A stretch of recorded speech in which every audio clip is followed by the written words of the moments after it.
for our Discord channel with Arrow. What should I do next? So don't make me lost my keys to the door while you share. Only had one wish, now it's never gonna come true. Trapped in time, forever in remorse. How could I ever be in this when nothing else matters to me?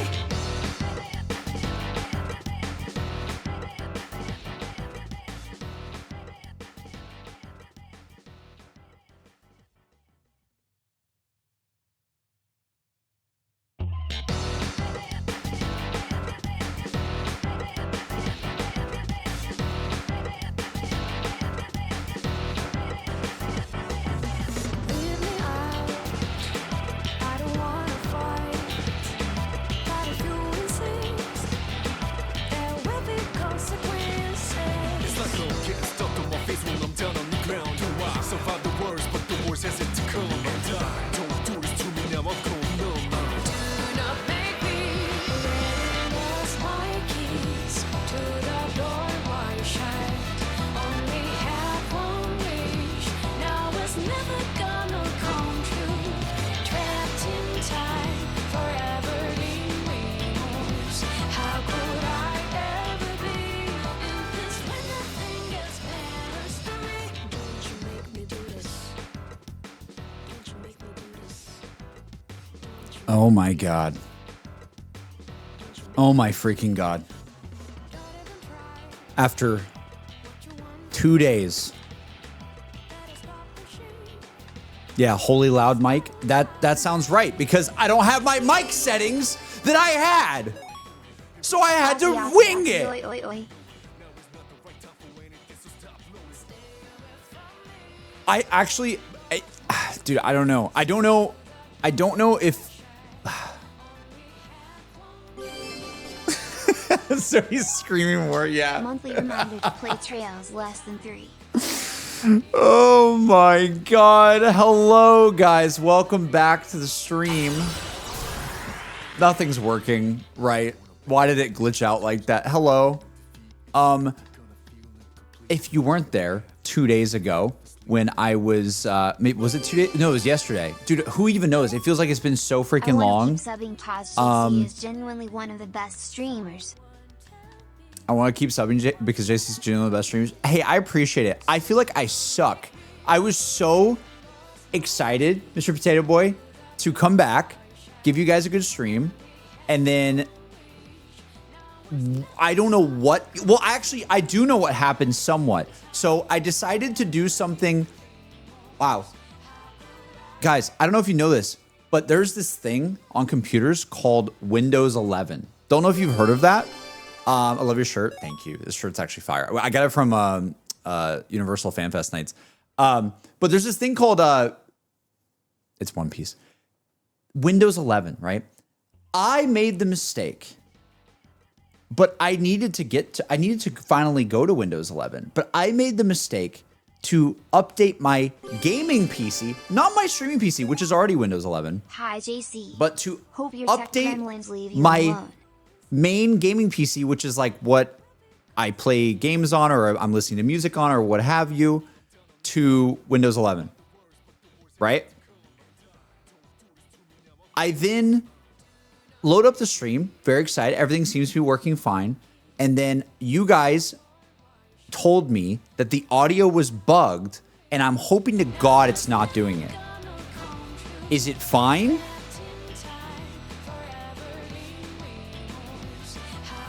It's not doing it anymore. Chat, why would you update it? Because it literally, my computer was like, you are not getting security updates anymore. You need to get to Windows 11. Even Adobe Premiere was like, the current Premiere that you're using is not going to have updates. Like everything was just like, you need to update. I was like, fine, I'll finally do it, right? So then I did it, and apparently it effed up everything. It effed up my audio. It apparently with every single thing. I have a mixer. I don't know if you guys can see this, but I have this mixer that chills here, right? This connects to your computer, and it connects to two different computers through a USB-C. and the things that you run your audio through, like the software that it then puts on your computer. Or I don't know if it's software. I don't know how any of this works, but like, I know how it works somewhat. But the audio settings that it sends to the computer that's working with the computer, Windows 11 was changing it on the fly automatically. It was doing a thing. Oh my God, Emmy, thank you.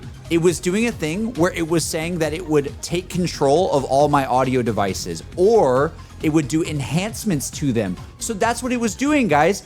It was enhancing the audio by ducking it as I was talking. Sorry for my rant, but this like actually happened. Like I updated my computer and it all of a sudden was like, we're gonna just do all these automatic things to your audio now. Oh, cool. Nice. Nice. I went to every single speaker, microphone, everything that's connected to this or anything on my computer. And I was like, please don't mess with it. Please don't automatically do anything to it. Please don't let it become a communications device that like changes it on the fly. Please just do nothing to it. And I think I finally fixed it.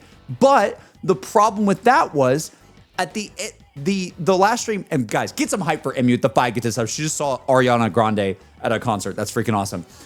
Emmy, thank you for the 5 gifted. I love you. She's not here right now. But let me finish my story, okay? I need you to know the pain that I went through. I was so excited to stream yesterday, chat. And then I'm like, okay, it's not working. So what should I do? All right, let me restart the stream, right? Let me turn off OBS. Maybe it's an OBS thing. Haha. Don't think it was. Maybe it is. I don't know. Maybe I'm still having a problem. Who knows? So then it didn't fix itself. So I was like, okay, well, maybe it's this thing. Maybe it's the Rodecaster. I've had this thing. It's my baby. I love it. Mwah. I had it for years. It has never let me down hardly at all. Maybe I should just update it because I got Windows 11. Maybe I should just update it, right? So I updated it, lost all of my settings, lost everything, like every single microphone setting, my gain, my like what is my microphone, what equalizer am I using, what condenser or like what compressor am I using, what high pass filter am I using, like all of my settings that I'm super what's the word, I'm like insanely nitpicky about audio. Like I just want particular, yes. Yeah, like that is something that I will spend hours on, even though it doesn't matter that much, because some people can have like trash mics and content is totally fine. You know what I mean? But I'm super particular about that. I do hear it as well. My voice is different than it normally is Sounds like on it stream. enhanced the background music by removing you. It sounds like it enhanced the background music by removing. Yeah, literally. Yeah, pretty much. It was kind of just like, I don't know what it was trying to do, dude. I really don't know. But yeah, I sound different. It sounds Probably. like it enhanced the background music by removing you. Why did that play twice? What the heck? Phoenix, thank you for the tier 1. Thank you, guys. Eggy, thank you. Eggy's tipped. I love that. But yeah, I don't know. It's gonna sound a little bit different. And what you guys are gonna have to tell me is how do I get it to where it was before? Because we liked where it was before. Or we go with whatever I did new to it. But it does sound a little loud. I won't lie with you. Or I won't lie to you. It does sound a little bit like boomier than normal, which I'm not used to. Happy birthday, Anne. Also, It is loud. Why is it? Wait, is it loud and like it's actually like the gain loud, or is it like the presence of it? What do you think? Do you think it's the gain? I could drop it to. All right, here's me. I just dropped it to 33 gain instead of 35. Still kind of the same, right? Might be clipping. It's not clipping. It shouldn't be. I don't know. I mean, like, here's the thing. I might just have more intense settings on it than I normally do, which could be an issue. I'm not sure. Draculus, love you, JC less than 3. Dude, you guys, I feel so bad because you guys donated and subbed at the start of the last stream, and it was just a colossal failure, dude. You want to see something else insane? Bro, thank you guys so much, by the way. Recky, they have $5. Say happy birthday, M. Happy birthday, M. Hope you liked the Ariana concert. Totally her birthday, not really. Recky, thank you. Whisper, thank you for 78 months with the word boobies. Love you, JC. Love you too, Whisper. Love you too. Love you too. Mr. K, thank you for the 18 months. Thank you guys so much. Let me... Did the subs from yesterday disappear? No, they didn't. We could read them out in a bit if I get caught up. Ray with the 29 months saying, hi, Jesse. Hope your tech gremlins leave you alone. I know. Let them leave me alone. Help me, chat. Why me? Why do I have to have these problems? Why is that a thing?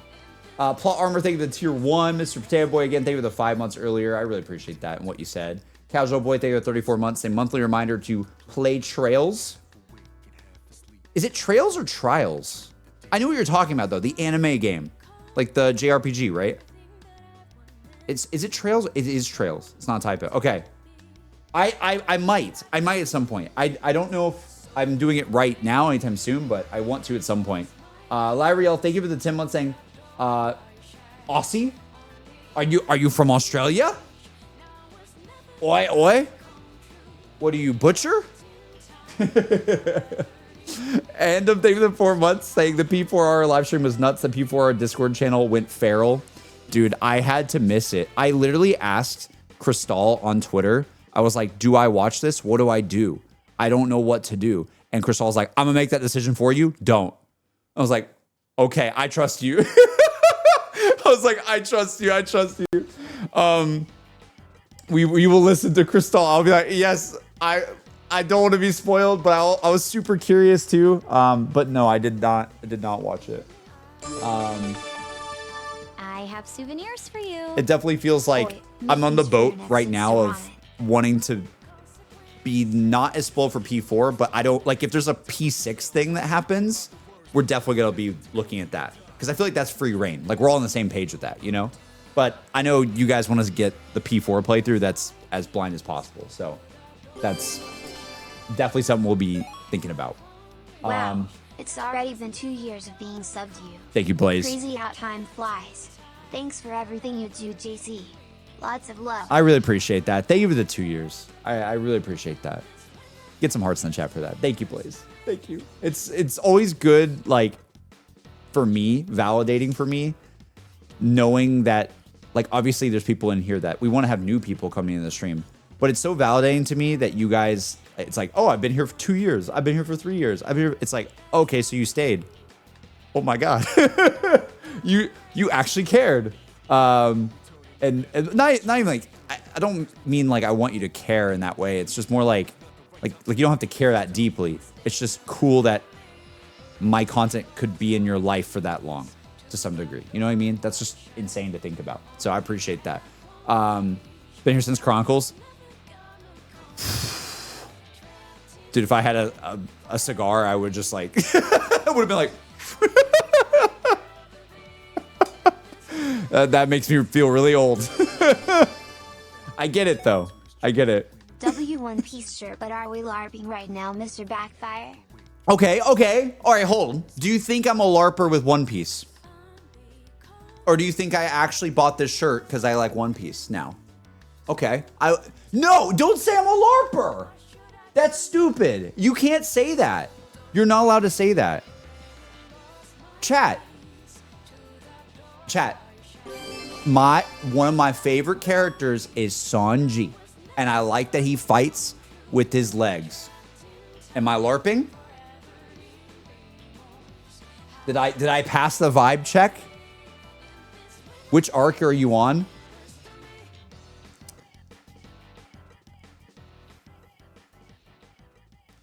The live action arc?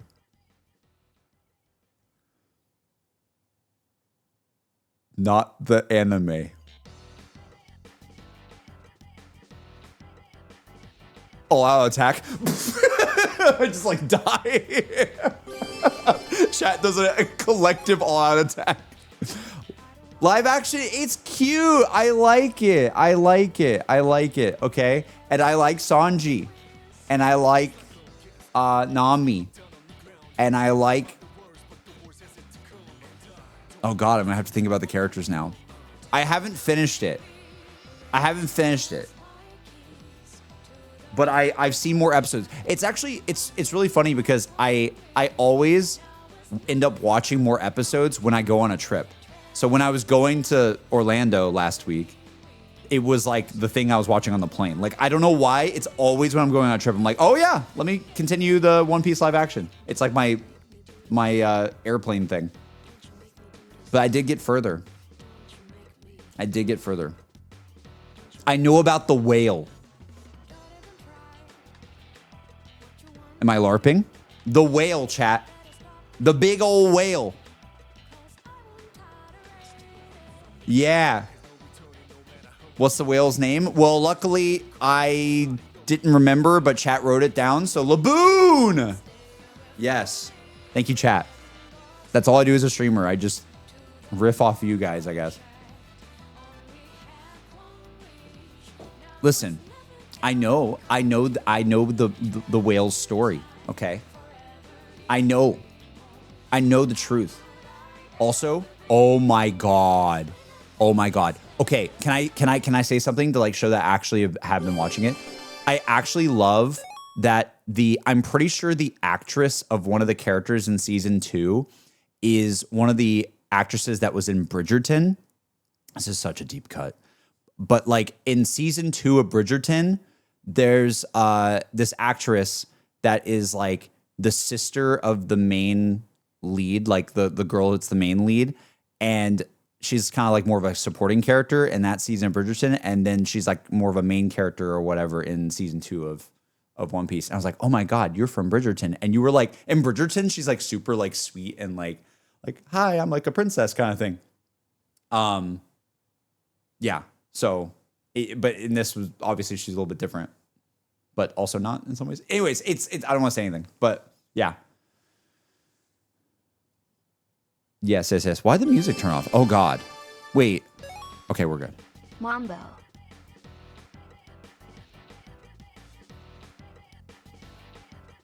I'm glad you like One Piece, JC. I'm actually, I enjoy it. I really enjoy it.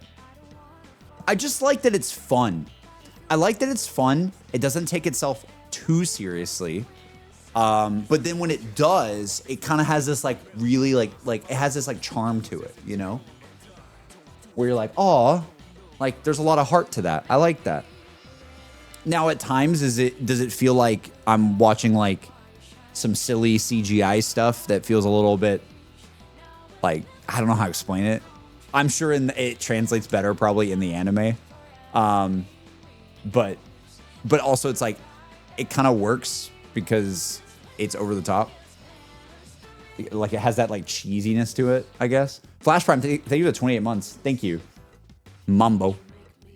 Tubular, thank you for 2 months. Prasha, thank you for gifting sub to welcome back. Thank you all so much. Takamaki said thank you for the gifted sub. Ermac again, thank you. Reki donated $5 with a short, and I think this is going to be food. Says, Oi, make these for your next Insta Ramen. I'm going to play this, and let's hope that it doesn't break my system. Are you ready, chat? Let's hope that the audio works. If it doesn't, I'll just cry and end the stream. Is this going to play? Oh, God, it's not playing. How do I play this link? Oh, my God, bro. Why is everything so broken? I'm gonna put it here first, maybe? Okay. Let me show you how to make super easy ramen eggs, because you deserve better than hard-boiled eggs in your Wow, he's so nice. ramen. Start by filling a large pot with water, and then bring it up to a boil. And there's a lot of different methods and ideas about how Can you guys hear this? Is my audio fine? Yes. Oh, thank to God, make an dude. egg easier to peel. You can do the pinhole, you can do baking soda, vinegar, the luchador, you could just tap on the base of the egg. I don't actually I know you guys can't see it. which one works best. I just do one of them and hope it helps. So I'm just gonna tap on the egg. And now that it's boiling, go ahead and drop them in and let them cook for exactly 7 minutes. And fun fact, if you use a basket, it'll keep them from bouncing around on the bottom of your pot. Hell And then yeah. after 7 minutes, you're gonna go ahead and remove them and let them chill out in a nice bath. And it's not the end of the world if your egg broke, it just means it was a little too cold when you put them in. And now in a deli container, combine soy sauce, mirin, cooking sake, sesame oil, and sugar. And Dude, now that our eggs are every time I watch these videos, it's after I've eaten nice and food. cool, go ahead and carefully peel. And now just plop those into our marinade, top it off with a little water and a paper towel, and let it sit in the fridge overnight. Let me show you. And now I'm like, okay, now I want more food. God dang it. God dang it. Guys, you want to see something crazy? as I was trying to, sorry, dude, this stream's all over the place. I promise we'll watch the Nintendo stuff. Even if my audio sounds whack, we're going to watch it finally today. I want to show you something crazy though. I connected I've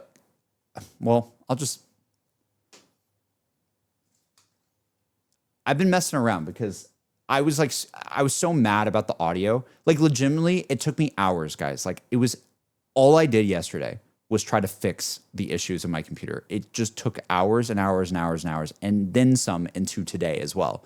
And so today I also took it upon myself of like, okay, this has been so annoying. I'm going to do stuff to also just make me happy and not just resolve issues, but like do something. You know what I mean? Do something that like feels like I'm upgrading the setup or something, even though I'm not really. One thing you might notice, it's so random, but there used to be 2 PCs in the background that were just taking up space. Granted, my body was probably always like blocking it. Now it's actually, there's space. Cool. There's actually space to walk over there. And there's Sonic. I don't know if you guys have ever seen that too much, but there's a Sonic. Look at it. Check it out, guys. Sonic. There's a Sonic there. Isn't that crazy? I don't know if it even focused on me. Maybe it did. Sonic. Yeah. So that's a thing.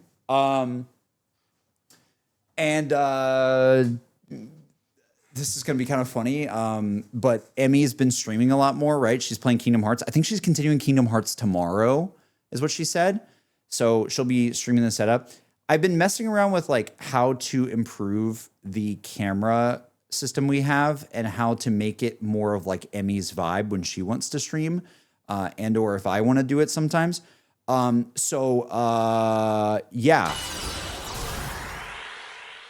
This is not anything that I want to do at all. It's not even correct, but I'm just showing you that I connected another camera and it's really freaking weird, dude.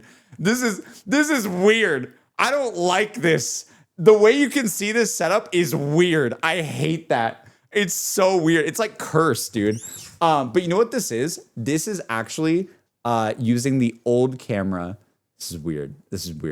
This is, I know, bro, I know. It's so strange, right?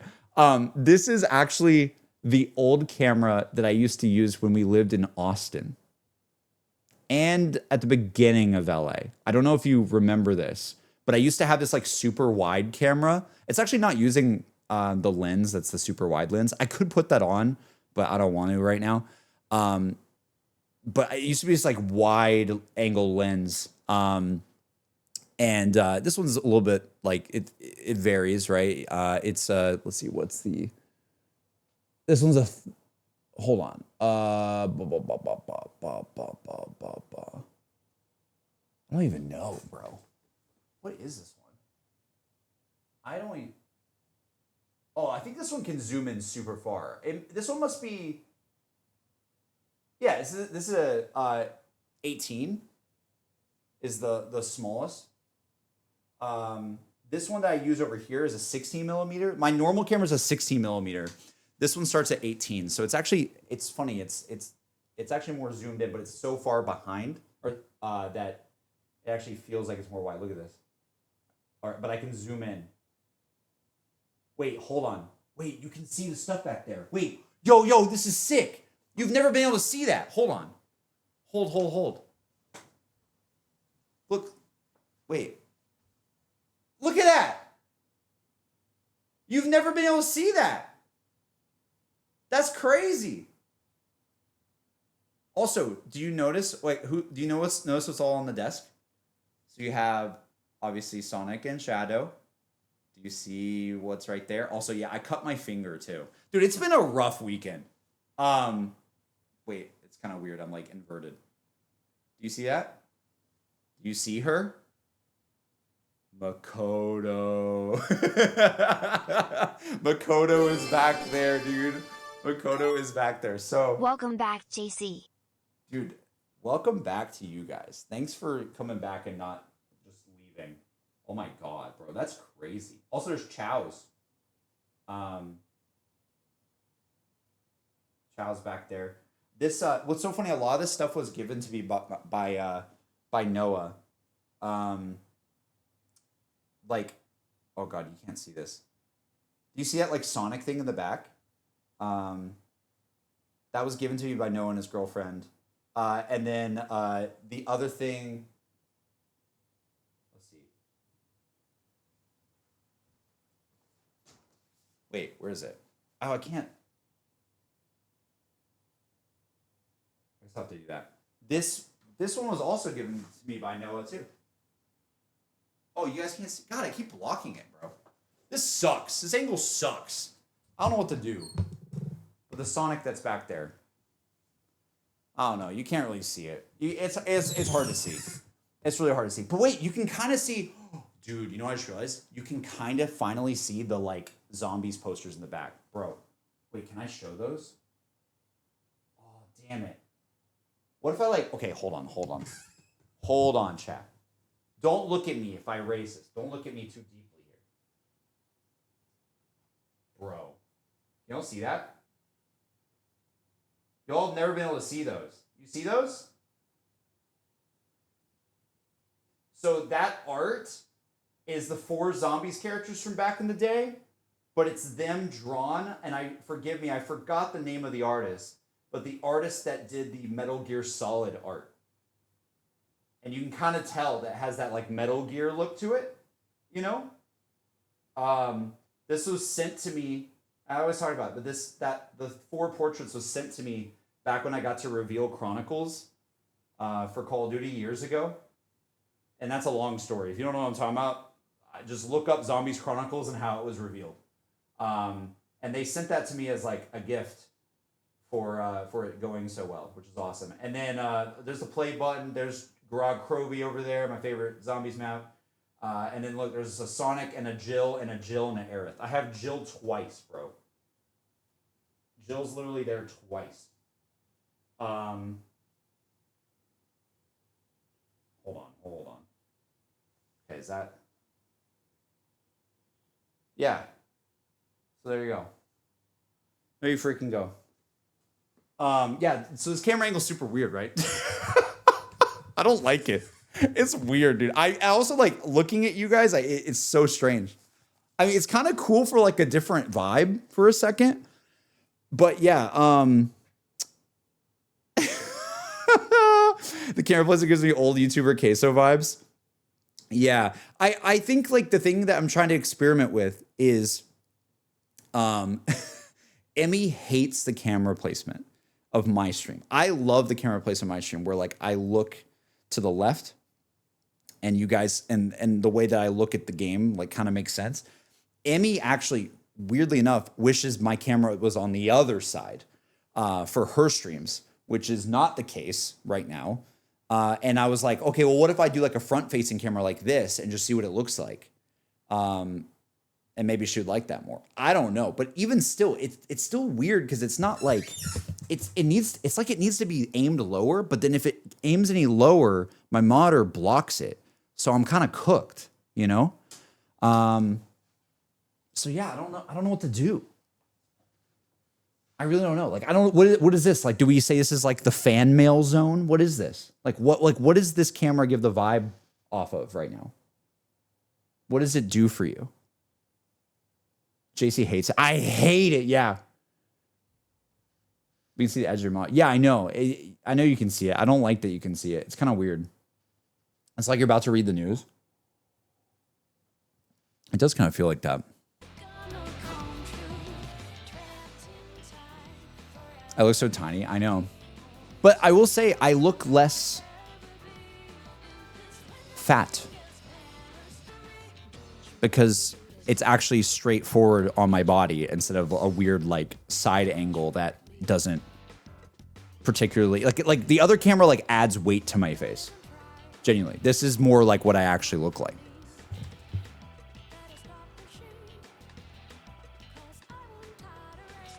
Less rotund. True. Hey, look, all respect. All respect. I just don't want to look more rotund. This is like an interview for jobs, yeah. Maybe someone will hire me now.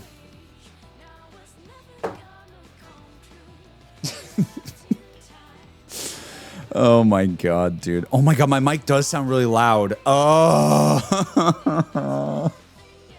It does not sound like it did.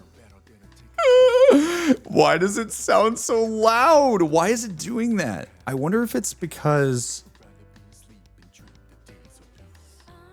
Why does it sound like that? There is a compressor on it. I wonder if it's not the noise gate. It could be the compressor, maybe. But it shouldn't be. It shouldn't be. I said it. Testing. How is that better? Wait. Hold on. Wait. Whoa. Does that sound a little bit better? Y'all, does that sound a little bit better? Or does it sound worse? Like, when I was really close to it, it was really... Why does that sound so loud? Like, it really was... Ooh. I don't hear a difference. Damn it. It still sounds the usual to you? Man, hold on. Let me try one more thing. I wish you guys could see this. Can you...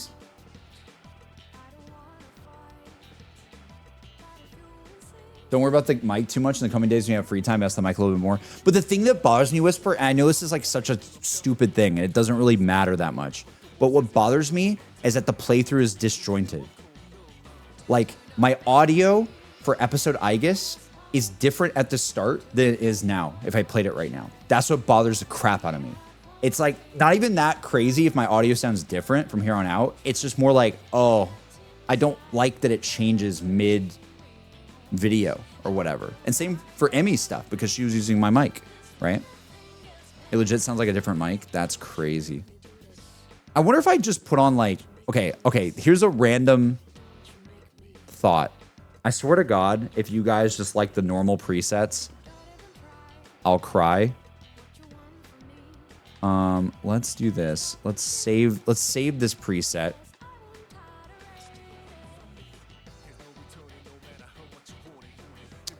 JC, where are we at? 33 dB. 33 dB of gain.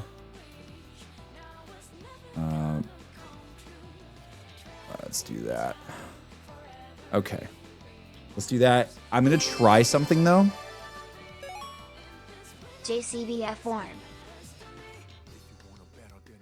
Here's what it sounds like with nothing on it. Or very little processing on it. Does this sound like how it used to sound? Did I just make it better? Jesus Christ. Don't tell me that the microphone sounds fine with nothing on it, chat. Oh, it's kind of better. It's actually kind of better. Why does it okay, like, explain this. Do we have 500 people in here? You guys are awesome. I'm sorry we're doing tech support, but I really want to fix this for Persona stuff. It's better, slightly bit better. Yeah. It's like soft. There's something softer about it. You know what I mean? There is something like softer about it. Chat, what about it do you like? Do you like that it just sounds like what it did before, or do you genuinely like the sound of it better? Like, what do you think?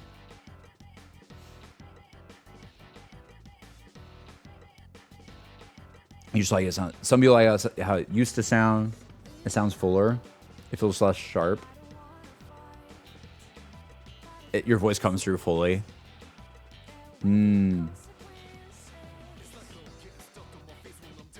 Okay, let me try something. See, like, what I don't like is that. That didn't sound good to me. When I said, let me try something, that sounded like super, like, nothing on it. I didn't like that.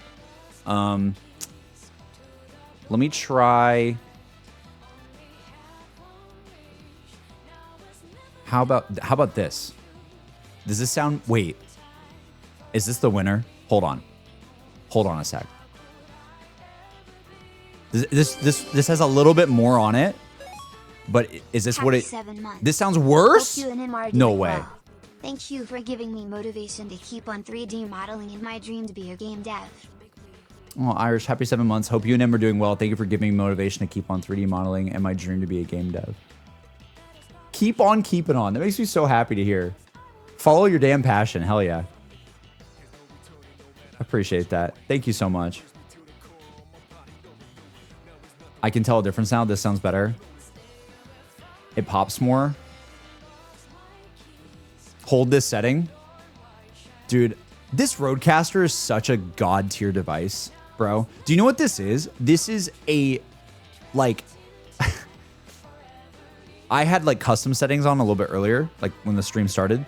This is just their podcast studio setting out of the box using the Shure SM7B settings, which is not this mic, but this mic is Logitech's like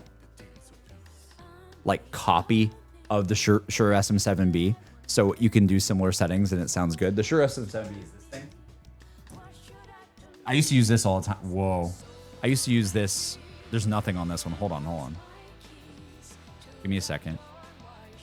This is probably gonna be really quiet.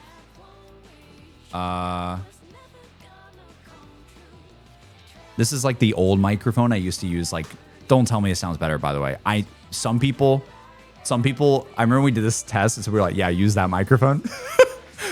Listen, I'm a contrarian and I don't want to use the Shure SM7B that everyone else uses. I know everyone uses this microphone. All right. I know it's great. It's literally like statistically the most used microphone that podcasters use. But I liked this one and I like that it's white. I genuinely just like that it looks kind of like Apple-y, which I kind of like. I don't know why. I just like that. I like the aesthetic. It's super weird. But yeah. This one is using the same settings right now, more or less, as this one. Isn't that cool? Like, they're kind of close, but like a little bit different. PS5 looking. True. See, let me go back to this one. See, I feel like this one sounds more like me. Like, it's still got that, like that bassy tone to it, but I think it's less like in your face or something. I don't know. I think I like this one still better. Use both at the same time. No.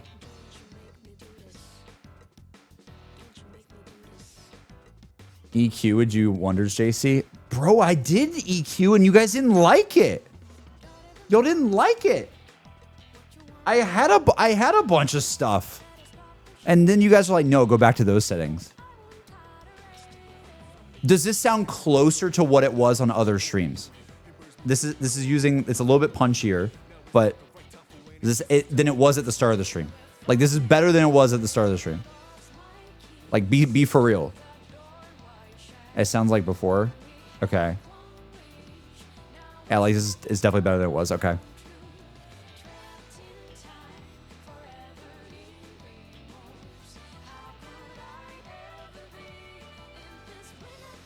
Maybe, okay, we'll leave it here for this stream. And I'll mess around a little bit more and try to get us closer to where we were. But yeah, it seems that there was something about whatever the settings I had in the start that were too intense that you guys didn't like. All I want is for you to have a good experience. I don't care that much. Well, I do. But I don't care that much about how it sounds for me as much as it, like, I would, if it sounds worse in my head, that's fine. As long as it sounds better for you. You know what I mean? That's what I want. So we'll leave it here. If you guys, I think most people have said this is the best setting so far. So we'll keep it here for now and see how that is. I can't even tell a difference. It's very minute differences. I can tell from the first one quite a bit, but yeah. Anyways, maybe the audio's fixed then. Maybe we're slowly fixed, chat. Maybe that is the case. Also, wait, are we still in this weird camera angle? We are. There's something I want to show you guys, and I can't remember now. Oh yeah, as I was cleaning my room, we found $20. So clean your room more often, chat. I found $20. That wasn't it though. There was something else, but I can't remember. I don't know. I love that the Sonic running in the background. It's actually like a neon light, but it's too bright. Hi. Hi JC. These past 2 weeks have been really tough for me. I'm sorry to hear This that. week my Instagram and Discord accounts were hacked. Oh, that but sucks. I managed to fix everything and it wasn't too serious. Photos about crypto were sent from my account. What the hell? After that, I noticed your Discord server was no longer. Oh, like you're no longer, the Discord server like banned you or something? Speak to, here's what I'd say, Kazooie. If because your account got hacked, if you recovered it and everything, they probably just got rid of it if there was like a hack that happened and they didn't want like spam to protect people in the Discord. If that's what happened, contact Ryan the hamster. Ryan is like the admin of the Discord. Like, do a little whisper to Ryan. I don't know if Ryan's here right now, but like that's what I would say is hit up Ryan or one of the mods that's in here, and they could probably help you out. Because yeah, that sucks. I don't want you to be like banned from the Discord because of something like that, and especially if it's fixed now, you know. Or Whisper might be able to help you too. But yeah, I'm sorry, that sucks. I want to ask, can I get a Discord link too? Yeah, it's, you guys can also do, I'm pretty sure it still works, discord.gg/JC Backfire. Like if you just do .gg/ my username, usually I think that works still. I think that's like the general link, unless it doesn't. I'm losing my mind. We've had the Discord since like 2017.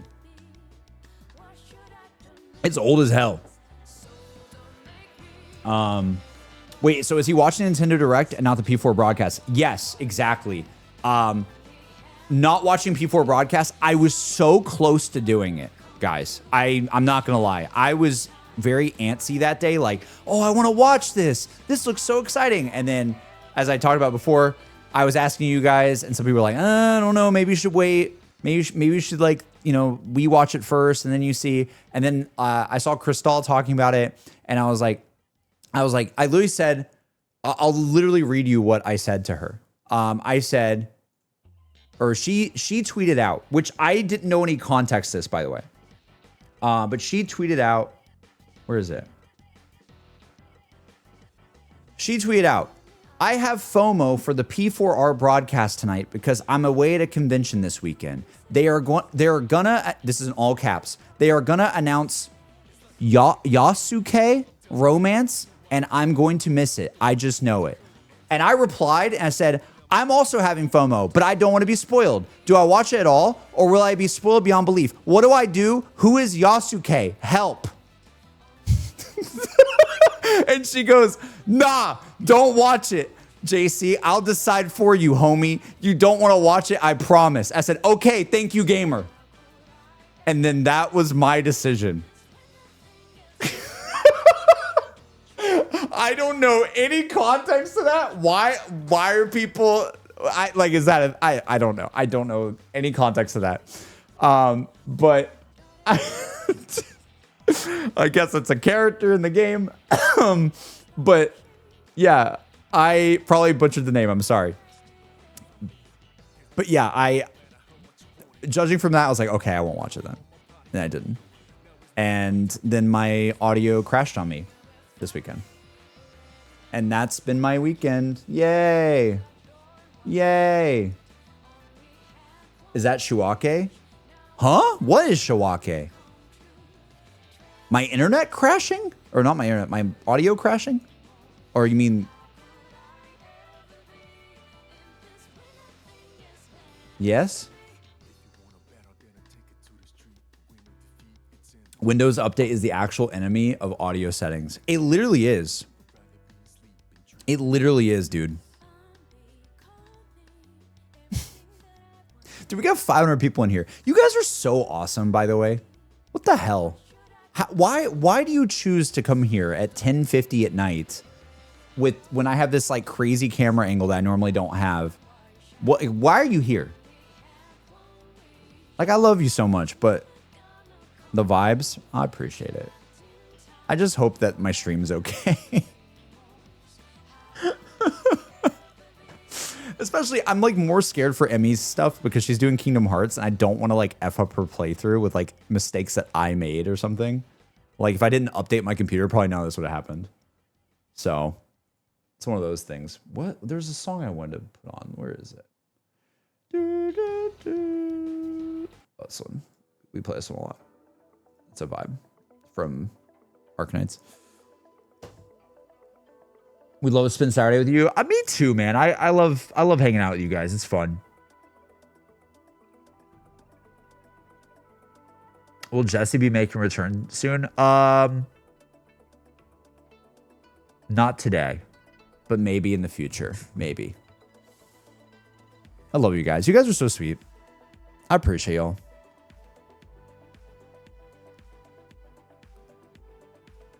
Let's see. I'm just reading what you guys are saying.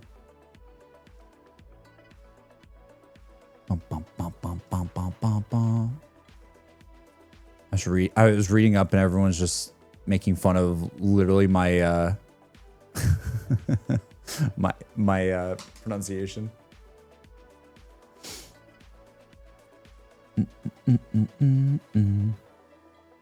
Yeah, okay, you guys got the Discord link. Nice.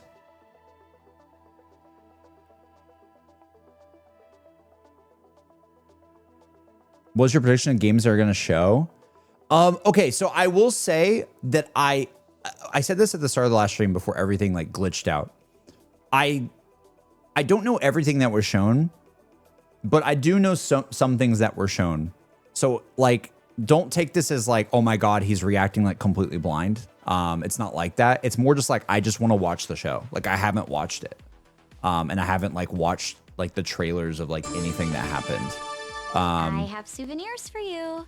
It's more just like, let's get back in the swing of things and like talk about stuff, you know? Moon, full life JC, so sick of JC backfire here. But there might be something there I don't know. Check it out, Tilda. Let's see. What? Whoa, we're still in. Let's go back to the old camera angle. Please, God. Go back to this for a second. I can't with that other angle right now. I don't know.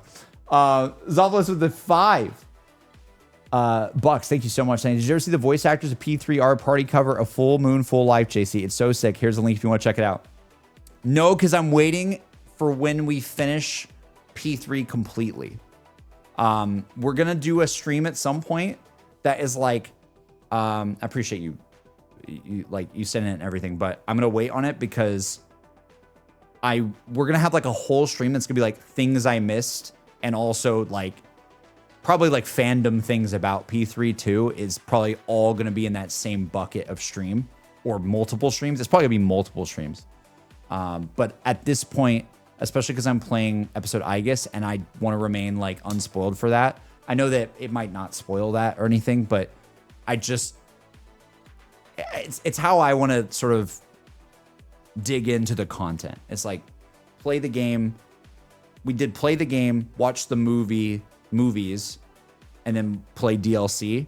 And then next up on that tour of P3, we'll be like, okay, let's look at things I missed from the game that you guys really wanted to tell me about. Let's look at, things the voice actors and actresses did that I didn't know about, like stuff like that. We've done it a little bit here and there, but I think it'll be more of like an official time to do it, I guess. Sorry if that's annoying. You're just gonna have to wait a little bit. I'm taking my time. I don't want to like overwhelm myself too much with P3 and just take my time and like get through it in the chunks that I want to get through it with, if that makes sense. But yeah, this angle is certainly better frame for a center subject. Dude, this angle is so much better. I don't know what Emmy's talking about, to be honest. I don't know. The only thing that sucks about this angle is this chair. Like, this chair needs to not be there. If that was fixed, that'd be great. But what am I supposed to do? I can't move the chair. It's pushed in as far as it can go. I can move my camera a little bit more, I guess. I could turn my camera, but I don't know. Man. Why is this angle brighter? Ooh. Oh man. I could go down a rabbit hole of aperture and camera lenses and different cameras and ISOs. Oh yes. No, it's literally just because it's mostly because of the lens. It's mostly because the lens of this camera is a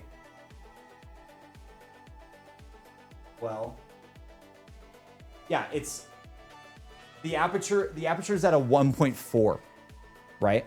So this one I think starts at. Yeah. So this one over here is a 3.5. So think of it like this. I could be wrong because again my brain's all over the place right now. Real like camera experts in here, you guys will know more than me.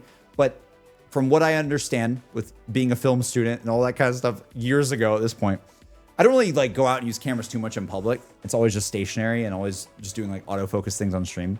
But it's basically like this camera lets in more light. This camera doesn't. It's like, or the lens, sorry.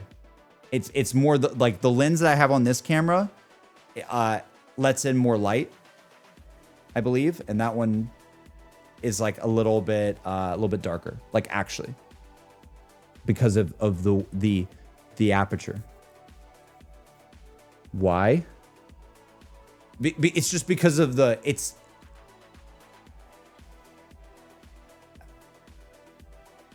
think of it like your eye like squinting, I guess. Does that make sense? Do you know what I mean? Like it's literally like the hole. I don't know how else to say it. Like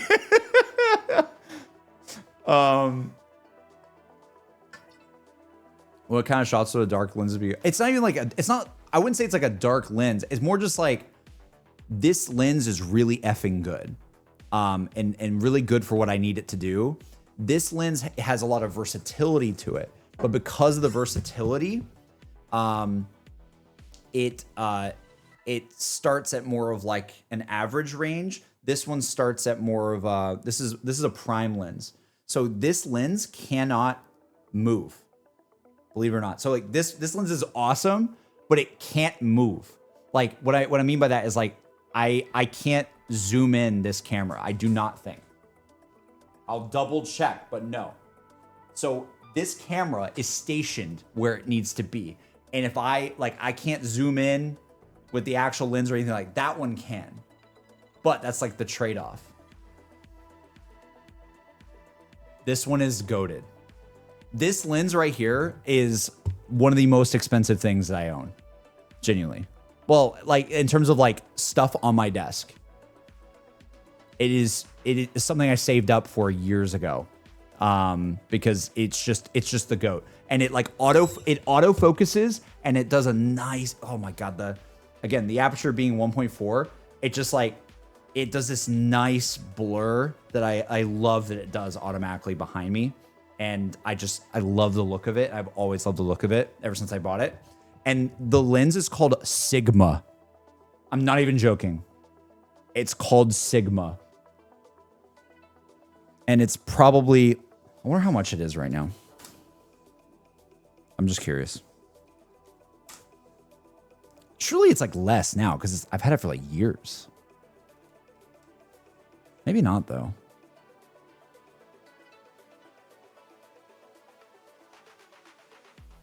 If I think it's this, it's $460. The lens. Is that not insane? It's a goddamn like PS5. Well, actually, those are more expensive now. But you know what I mean? Not the camera, the lens. The lens, bro. The lens. It's actually more expensive than the camera. Like dead ass. It's more expensive than the camera. The camera's probably like cheaper now because this is an old Sony camera that I've had for years. But what's the camera? I'll look up the price. I'm curious. It's I think this is a 60. It's the 6400, very standard streamer camera. If you're using an actual camera, not like a webcam. What's the A6400 right now? Oh, wait, it's actually more expensive than I thought. Damn.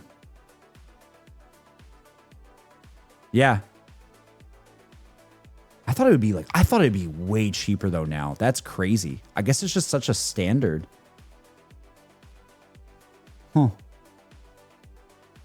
Yeah, so the A64 is 1,000. And then the lens. So, dude, literally this one camera, if it like breaks, bro, this one camera with the lens is like $1,400 just chilling on my desk. It's insane, dude. But like when you think about it, it is literally why all of my content looks the way it does, and it has for years. In my opinion, looked really good because that was something I built up to for years and years and years. That was one of my favorite things I ever got, to be honest. Standard, it's a standard like it's a standard Sony camera. It's a really good Sony camera, but like, but the lens is what makes it pop, right? Like the lens that the standard camera comes with, I believe, is this one.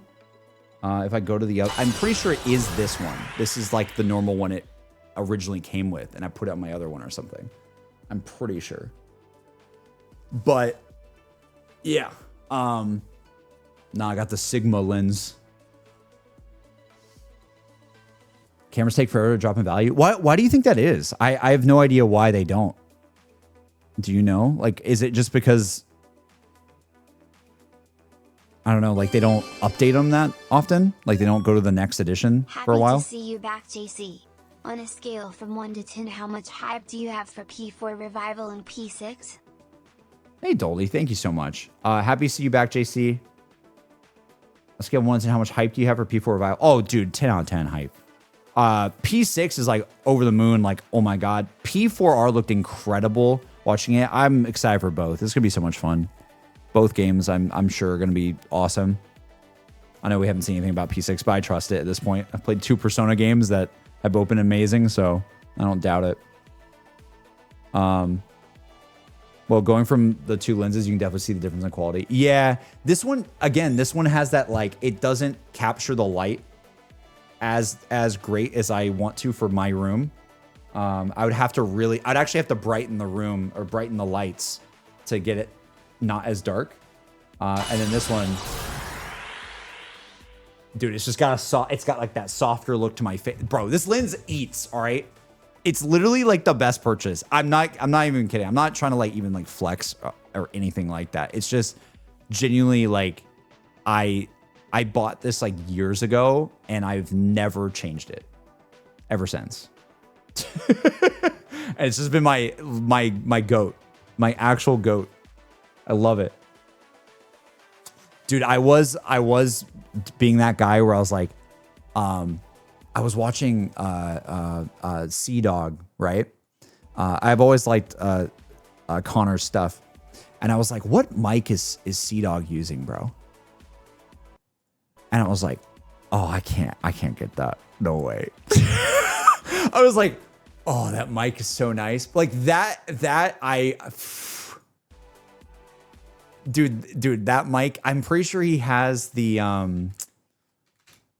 was it the Neumann TLM 103? Yeah. So that microphone is like, it is top of the line.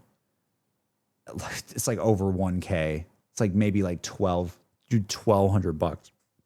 Excuse me. And I'm so specific with audio, but I would need a couple more job securities, I think, before get into something like that. That would be so cool. That's like a dream thing for me because I love audio, and like having the best would be like so sick.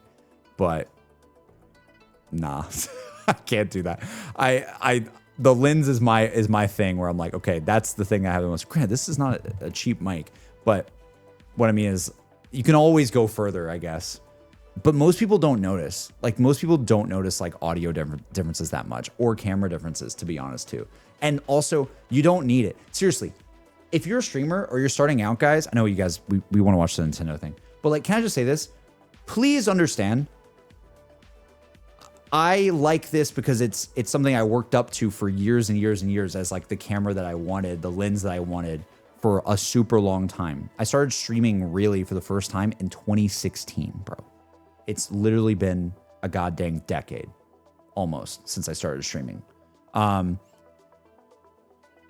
Please understand, you do not need good equipment to be successful at all. And look no further than Queso. Look no further than Queso. Dude is hilarious.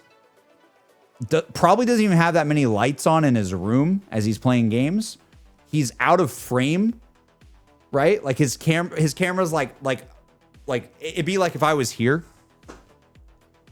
sometimes, like, and no one cares. Not a single soul cares. In fact, it's probably more funny and more entertaining because it's like that. I finished Nier Automata So 9 years later and it's still peak. Also glad to see you here, JC. I hope you had a fun time. Oh, I appreciate that. Dude, hell yeah to finishing Nier. Let's go. Hell yeah. Oh my God. I love it. I love it. Makes me happy. 9 freaking months. Thank you, doctor. I had a great time. It was very, very fun. Queso Sep is an anomaly. It is, but it isn't, though. I know what you mean, but like, I guess what I'm saying is, do not, like, the quality of, I think there's like a bar of some, I do think there's a bar of some sort of like, have a certain amount of quality to your content. But that bar is way goddamn lower than you think. Because there are so many streamers that are popular and so many YouTubers that are popular, and they did not need a $300 microphone. They did not need a like $800 like camera or anything like that. Not at all. So I just don't want you to. I don't want you to be like, oh man, I guess I can't with the budget I have. It's like, no, you can, and it's probably you can probably find something really entertaining about that actually. Shop, thank you for the 5 gifted. Thank you so much. I really appreciate it. Thank you. Get some hype for that, guys. Let's go. Let's freaking go. Thank you, thank you, thank you. People do this all the time with hobbies. They think they need the best equipment to get started, and it'll instantly make them good. Yeah, I get why people are like that, because it's like, it gets you kind of hyped. You know, it's like, oh, like, got the good camera. And it still does for me, too. It's like, oh, like, I got the good, like, mixer. Or I got this or whatever. You don't need a mixer either. Like, you really don't, because now you can just use the Elgato you can use a digital mixer on your computer, right? You don't need something like this. But when you get to the point where you're like, oh, you're being really serious about it and you really want something that you feel comfortable with and you want to make that upgrade, hell yeah, go for it. And this bad boy, knock on wood, hopefully it works today, but it's been good for years, dude. I love this thing. And I swapped to it because the Go XLR was an external mixer that I had for a while, and then they stopped supporting it. I don't know if they like the company got bought again or something. I have no idea, but I was like, okay, I'm swapping to the Rodecaster because this was made for content. Rode did some initiatives and it works with 2 PCs. I've had this thing for a couple years and it is the GOAT, dude. I freaking love it. And there's probably things I can do with it that I don't even know, but it's just great. I just love having faders. It's so nice, dude. It's like, oh, it's too loud. Or sorry, it's too quiet. The way I can just do that instantly on stream instead of like clicking something with my mouse on my computer, it's a big difference for me. I know it's a little thing, but it really matters. Because a lot of times when we're playing Persona or something and I can hear the audio and I'm like, oh, the game is too loud right now. I'll literally just go like, boop. And you won't even notice because I'll be locked into the screen and you won't see this, the full face cam. You'll see only the square, right? But you won't even notice, but I'll be like in a cutscene or something. I'll go. I'll just go, yeah, lowering that a little bit. I'll do it all the time. It's really fun too. How much did that cost? It's probably the same. It's probably like a couple $100. It's an expensive piece of gear too. But it's not like, dude, you could go crazy with an audio mixer. You know what I'm talking about? Like the insane like music production and all. No. You could go crazy. Like there's people that have the craziest things. This is like the coolest thing about this is like an all-in-one thing for streaming and podcasting and all that kind of stuff. And you can connect 4 mics to it. It's expensive though, 100%. They made a cheaper one though. They made one, I think it's called the Rodecaster Duo, right? I believe. Christ, it doesn't even look that much cheaper. Jesus. I thought they had a smaller version.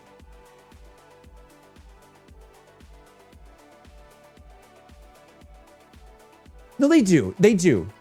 But it's still expensive. God dang. Oh my God, dude. That's crazy. I'm now realizing how much... Please don't break into my house because Jesus Christ, the things on my desk are like my valuables. I'm like realizing like, oh my God, Jesus Christ, dude. Like if this desk ever falls, like I'm just, all right, cooked.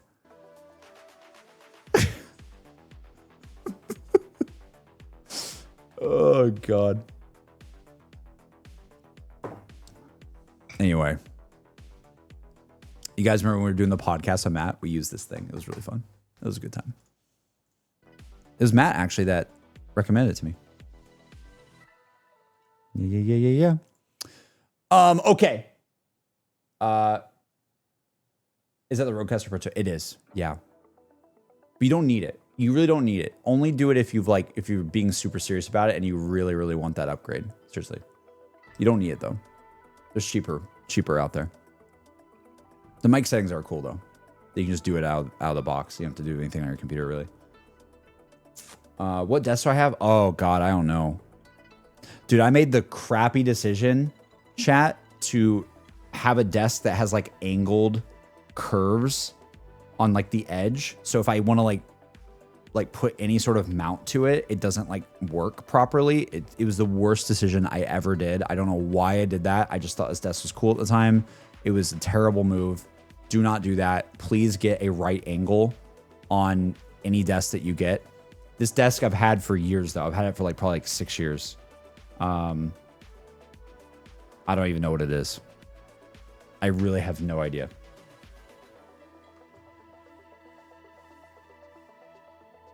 My desk is so thick I can't mount anything. Oh, that sucks. Like it's just like the actual wood or whatever is just that sucks. You have like the other problem. I have the curved problem and you have the distance. That's crazy. We're just out of luck, man. That's why did we do that? Like, why didn't we think about that? We got these desks. God dang it. Sometimes it's what you have to get though, right? It's what you have. Yeah. Use 2 or more monitors. I have 3. I have, they're really, dude, that's actually like, if there's any upgrade to the setup, I really would like to have a better monitor. I don't play anything in a higher quality than 1080p. Which kind of sucks because it's like, there's so many games on PC that I could probably play in like a higher quality and I just don't. But there's also the problem too of like stream. You guys most of the time only see 1080p anyway. Like the stream is 1440p. You should be able to see that setting. And Twitch actually just allowed that for everybody. Or sorry, not everybody. I think it's like affiliates and partners, but most streamers now on Twitch can do it. And or at least like most streamers I've got to affiliate, right? I think so. Is what they did. And I do like the 1440p on Twitch. Like I think it helps the bit rate and it helps the quality of everything, but it's not a true 1440p. My stream is not a true 1440p. It's a lie. Shh. It's just rendering it slightly. It's kind of like an up-resed. Shh. So when you see it on YouTube and you see that 1440p button, you're like, oh damn, JC's quality is so good. It's not really. Because my PS5 is not playing in 1440p with the capture card. That's for damn sure. And my camera is also not 1440p. It's 60. It's 60 FPS though, but it's 1080p 60. That would get really expensive. Talk about expensive cameras. If I had a legit camera that could do like 1440p 60, I don't think this one can. I think it can do 1440 30 or something like that, or like 2 or 4K 30 maybe. But I don't want to do 30 FPS. I like 60 FPS way too much for a stream. But yeah, I would love to have an OLED. I really would. I have an OLED Steam Deck, and I love my OLED Steam Deck. that's my OLED device, is my damn Steam Deck. But I do not have like, I don't play with that good of a monitor in front of me. I've had this monitor forever. I always just end up upgrading like the mixer or like audio or the camera or something rather than doing a monitor. I don't know why. Because it's like, I care about, again, it's that guilt trip thing of being a streamer. I care about the quality for you guys so much that I don't mind playing a game with a crappier, like, I don't know what the right word is, but like, if the colors in the game are not as dynamic for me, but it looks better for you guys, I'll take that. I'll take that sacrifice. And I do all the time. 1440 OLEDs. Yeah, that's what I'd want. I want 1440 OLED. That'd be sick. That'd be really sick. Yeah. OLED would probably be better. Yeah, I would, if I could only pick one, I would pick OLED as well. Yeah. Totally. But then you gotta have like at least 144 hertz, right? You can't do anything less than 144. In my opinion. If you're gaming on it, no shot. You're playing like Valo or something, like you need that. So it'd have to be 144 hertz at least for me. At least like OLED. And then it's like, okay, is it 1440p? Like that, and how expensive is that? It's probably crazy, right? I don't know. Is it as expensive as the damn Rodecaster? Probably. Not as bad as you think. Really? Like 600? I mean, that's like the Rodecaster. What we just looked up. Dude, it's crazy. Everything is like, everything that we're talking about, everything is like, that's a video game console. That's a video game console in price. That's another video game console in price, just all chilling on this desk. It freaks me out. Oh, God. At least I didn't do the thing where, like, I have the most expensive lights. You know, like, some people are like, dude, I got the craziest studio lights ever. It's like, bro, it's just lights. Calm down. Like, no one's gonna know. No one's gonna know, dude. Like, can you change the hue of the light? Yeah, you can. All right. Sick. They're not gonna know if you got a $500 light. They're not gonna know. Especially the ones in front. Because the ones in front, you just would not even see what they are. Ring lights for days, man. Use ring lights. Why are you dressed like... I don't know who that is. Am I losing my mind? I don't know who that is. Who is Tony?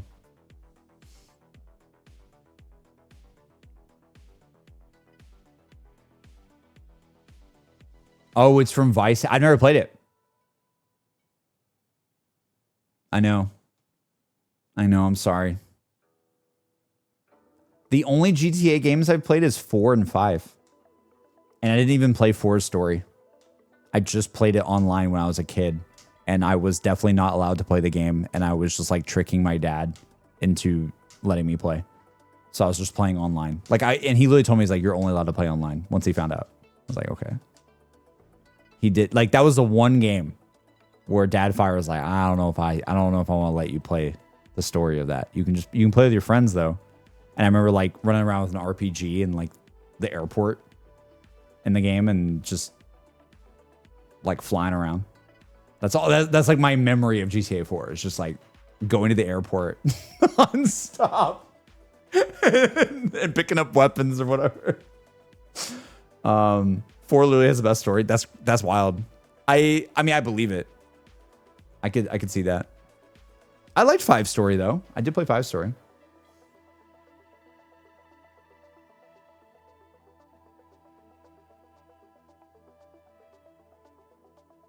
Yeah. Dude, yeah, that's good. Chat, should we do the Nintendo stuff now? Should we do it? Sorry for the wait. I just want to make sure things are good, and also I want to yap to you guys. All right, let's do it. Let me get the link. Satchel sent it to me. He said don't look at the chapters. So I will not do that. I will just try to like open it. Peggy 18. Peggy 18. Let's see. Get this on this screen.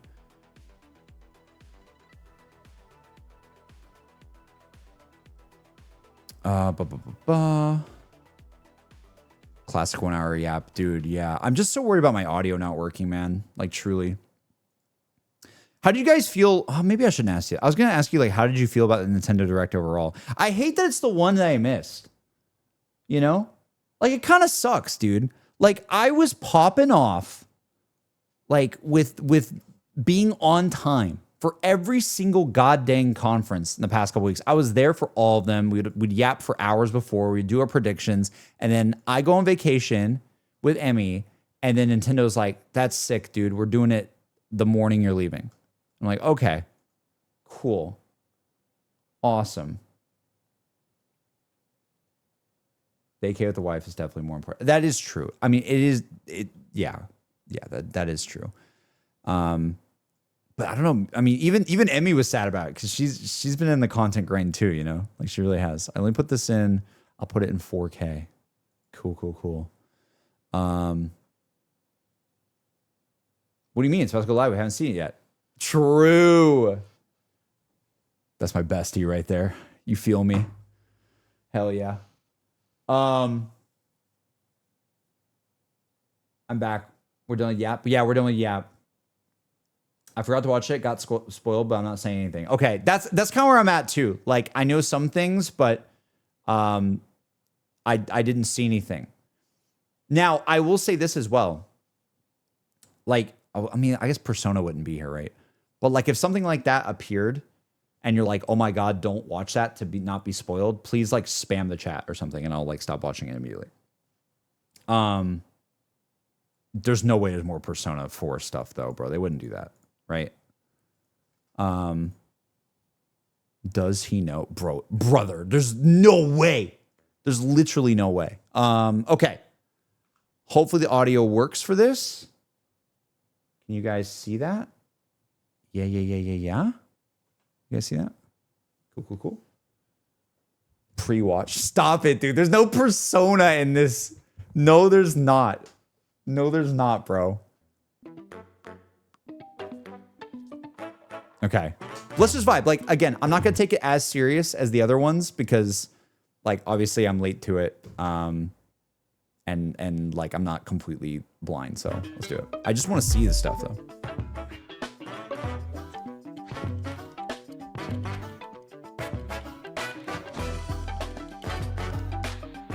This music is popping.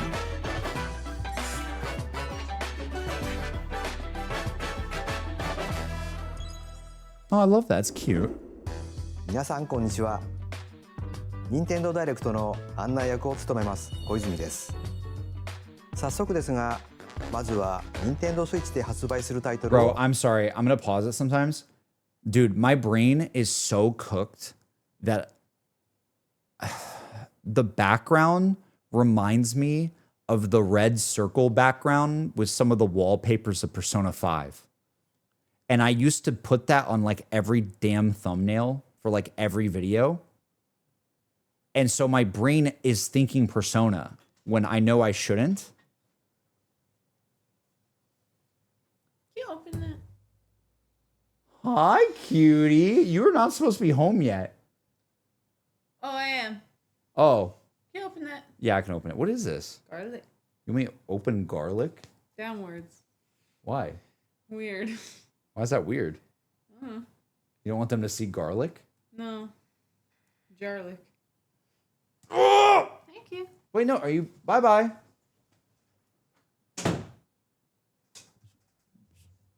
She kind of had that like that cute voice going on. What was up with that? I feel like sometimes Emmy is like not Like, you know, like the Emmy that's on stream where she's like, I hate this game, I hate this, and I hate that. That was like opposite Emmy. What was that? ご紹介します。 Okay. こちらをご覧ください。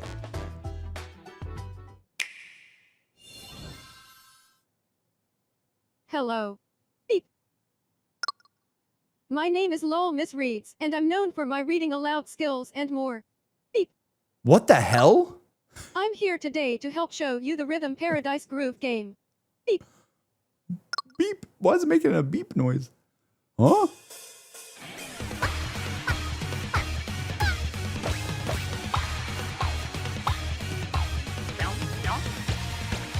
Yes.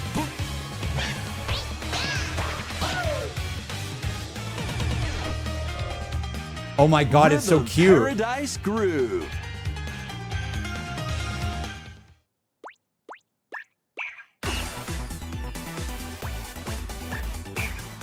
Playing this game is pretty simple. Just get into the groove and press the correct button. That's all there is to it. Oh, I like that. It's not always the same rhythm. Listen carefully to the beat. Find your flow, and you'll be able to feel the rhythm. Oh, I'm good at rhythm 2, games, 3, chat. 4, now. 2, 3, now. 2, now. 2, 3, now. Dude, they're like acting like I'm playing. Like, can I play? Over 80 all-new rhythm games are included. And as you play through the game, you can unlock different modes. For example, Sorry. The kingdom's everlasting peace rests on your shoulders. Finally, you're awake. Why does go she? forth, magician. Finally, you're awake. Why does she kind of look like Hatsune Miku? I can't lose. And use the magical power of rhythm to beat monsters. Sorry, I turned it down a little bit. Cast a fire spell with BA. BA. And a healing spell with B down A. Whoa. B down A. Like that. So you really want to fight, huh? What spells will strike a chord against the foes you face? Groove on and tip the scales to victory. What It's the time heck? for the Who's Got Rhythm quiz show. Plus, there are Chat, even this is more literally you. Like, if there's any personification of my chat, it's this. This is you. This is like when I blowed up Persona and you guys are like, JC, do you like Uma Musume? This is rhythm you. games in the lineup. Enjoy all of this while playing solo.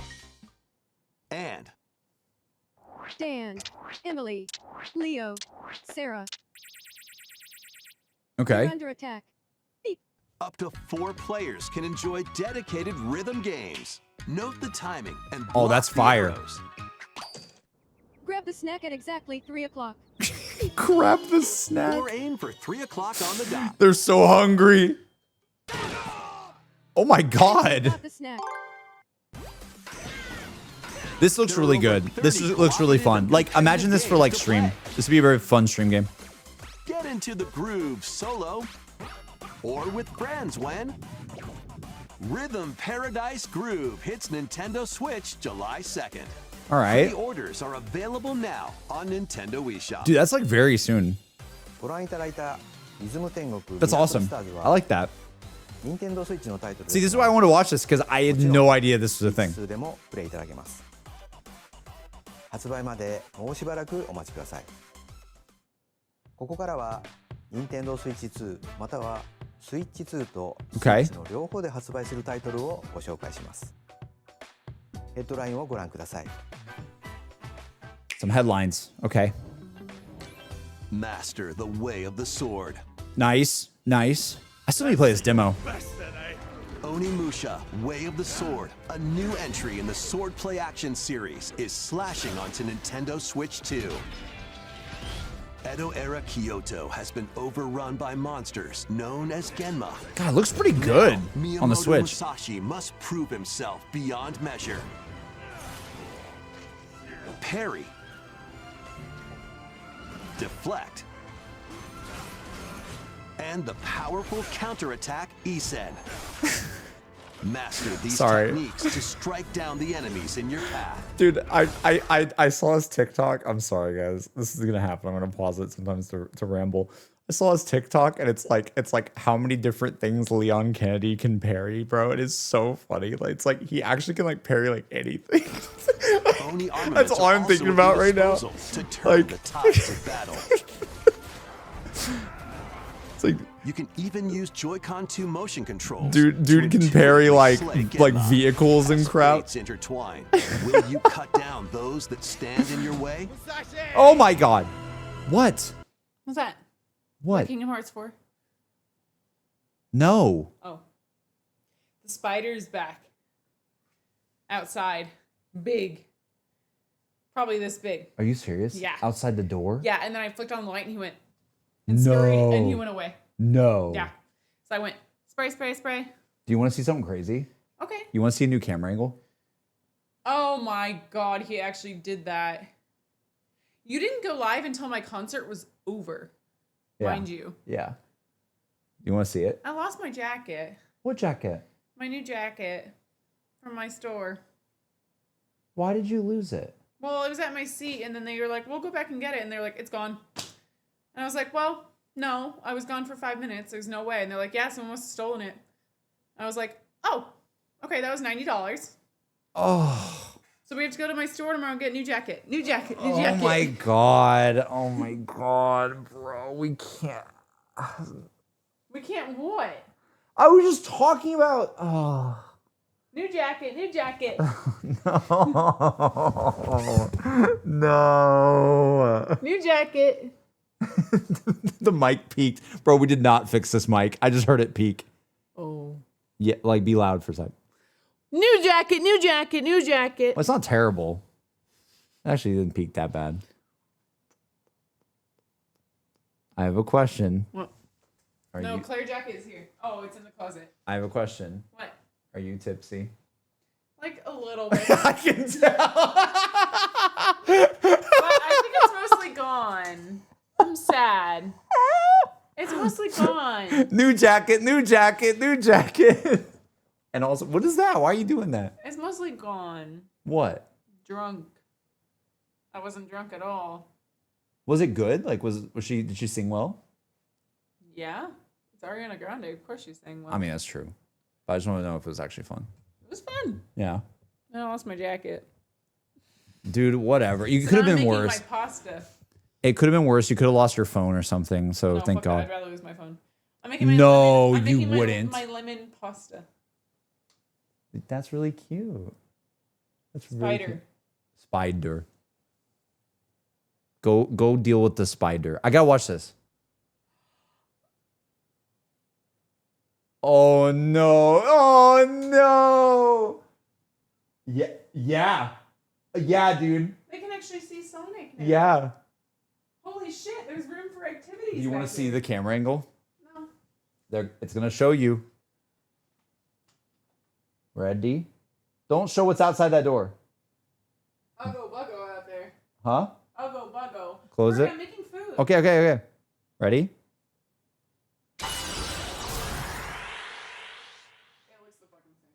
What? It looks the same? How in the world does that look the same? Dude, she doesn't know what she's talking about, bro. All right, that's it. I'm going to delete Kingdom Hearts off the PlayStation. Onimusha, Way of the Sword, launches on Nintendo Switch 2, September 25th. Pre-orders begin later today on Nintendo eShop. Your unwritten epic begins. My unwritten... Dragon's Dogma 2, Dark Arisen is heading to Nintendo Switch 2. You are the Arisen, a hero burdened with the fate Wait, of is slaying Dragon's the Dogma dragon 2 who was called The Arisen? Like, has that subtitle always been there? taken I've your never heart. known that. In this expanded version of Dragon's Dogma 2, explore the new land of Norgan. No? Seek out spoils then appraise them to reveal new weapons, armor, or Oh, it's skills. expansion. With these Oh. arms at the ready, take down powerful monsters. I've in never this played one of these single-player games. Action RPG adventure from a fighter specializing in close-range combat to a mage skilled in spellcasting. Looks really cool. Choose the vocation that fits your playstyle. Plus, you can lead up to 3 pawns, custom companions who act on Bro, your I heard own. voices and I was When like, oh my taking god, is on my massive audio dying monsters, again? You can climb them to strike their weak I was like, I'm points. hearing Fighting voices in my alongside head. your pawns is key to What's victory. happening to me? In a world between dark and light, embark on an adventure and tell a tale all your own. What fate awaits the Arisen and their pawns? Pretty cool. I just don't have an Dragon's attachment to Dogma it, 2, so I don't Dark know. Arisen launches on Nintendo Switch 2, October 9th. Chat, how's audio? Good? It's good so far? We're Otherworldly good? endeavors await Okay. in these Thank games. God. Earth has been driven to the brink of annihilation Oh! by mysterious life forms Yeah! called the Natiba. Now, join Eve on her mission to save humanity Queen! and reclaim the planet.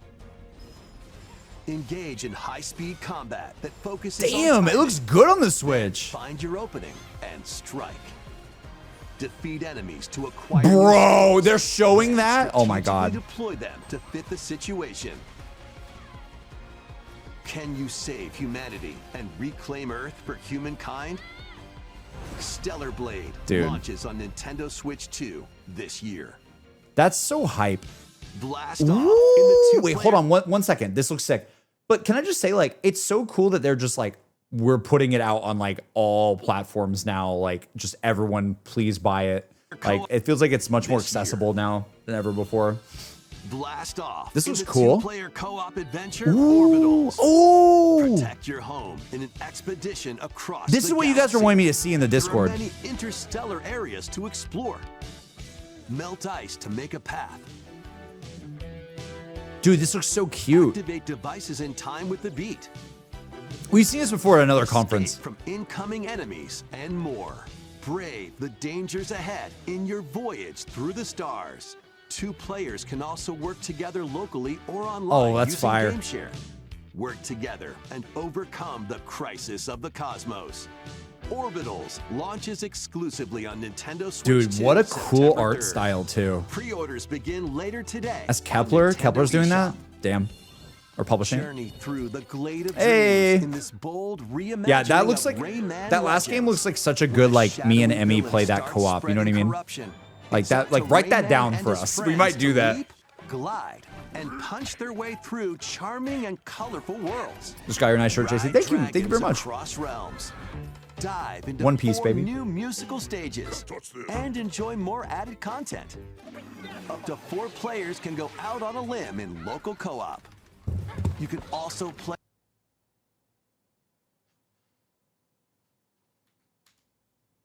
Wait. Worlds. Ride dragons across realms. Dive into 4 new musical stages and enjoy more added content. Was that? To 4 new musical stages and enjoy more added content. Up to 4 Can't touch this. Dun, no, no, no. Dun, no, dun, no. Can't touch this. out on a limb in local co-op. Like, what the hell? Am I losing my mind? Ride dragons across realms. Dive into 4 new musical stages and enjoy more added content. Up to 4 players. can I've go never out played this game. I don't know if live it. in local co-op. You can also play a revamped version of Kung What is Fu going on? using GameShare locally or online. Rayman Legends Retold launches on Nintendo Switch 2, October 1st. It's a great day for a big walk. Big walk. Get lost Oh with my friends God. in this online co-op walking and talking adventure. Set off through a peaceful world, brimming with challenges, puzzles, and lots of things to discover. Oh my god. Enjoy the sights and sounds as you work together to find your way around. Use all sorts of tools to stay in touch. That's me. Can anyone hear? And figure out new methods of communicating Oh my if you're in a God. pickle. Oh. Thank you. They might even be a little unconventional.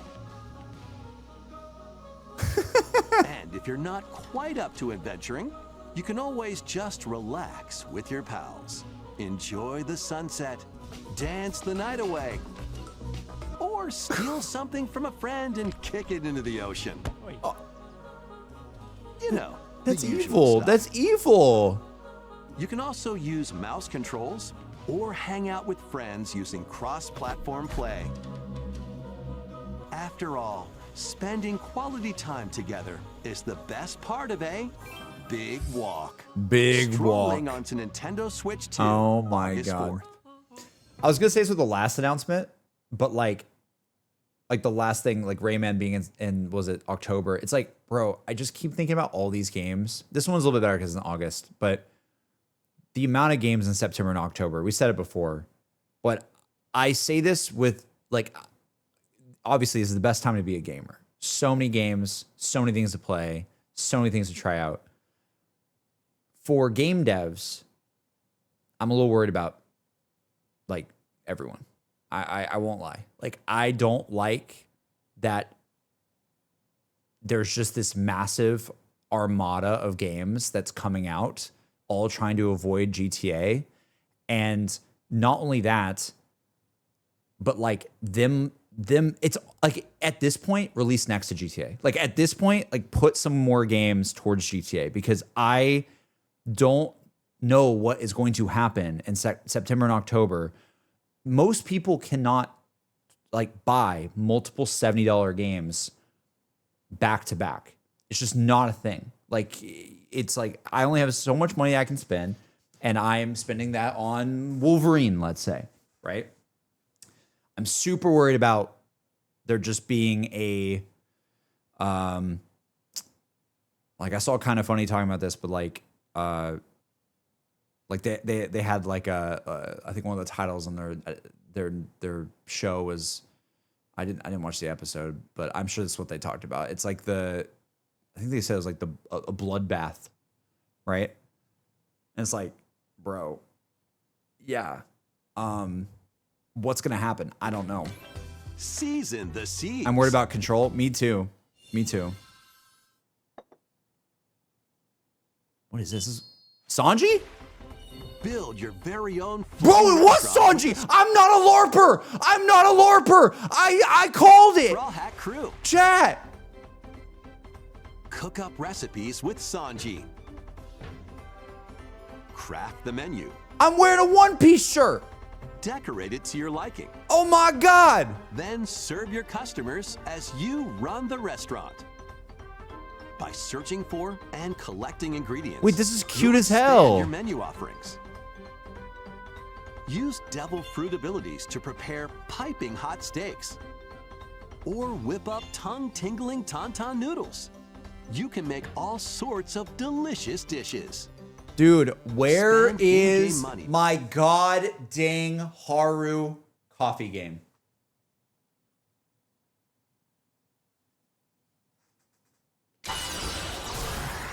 Atlas, where is my Haru coffee game?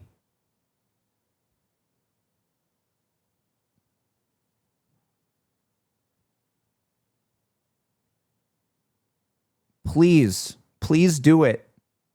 Someone do it.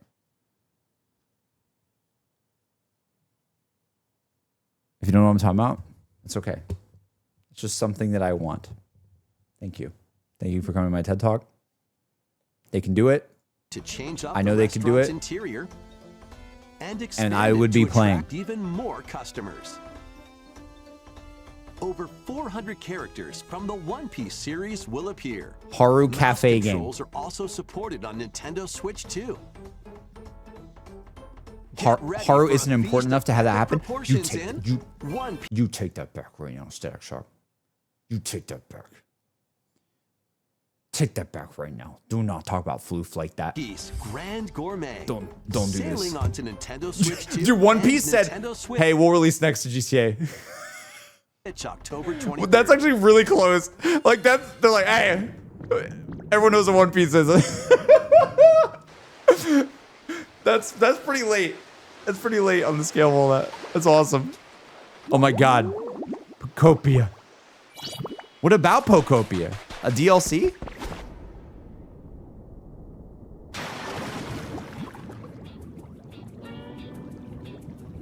Keep adventuring in Pokemon Pokopia, even beneath the sea. Explore the world on the ocean floor with a free update. Free? Using the new move Dive, you can enjoy life with Pokemon living under the sea. What?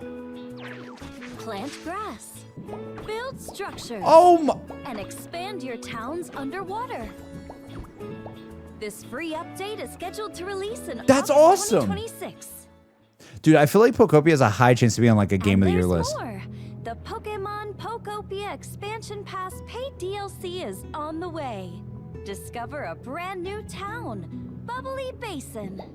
There you'll find new furniture, new outfits, and new friends. Aww. The Pokemon Pokopia Expansion Pass paid DLC will be available later today on Nintendo eShop. That's so cute.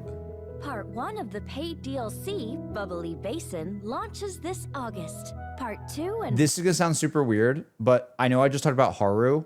Why does the voice of this trailer actually kind of sound like Haru?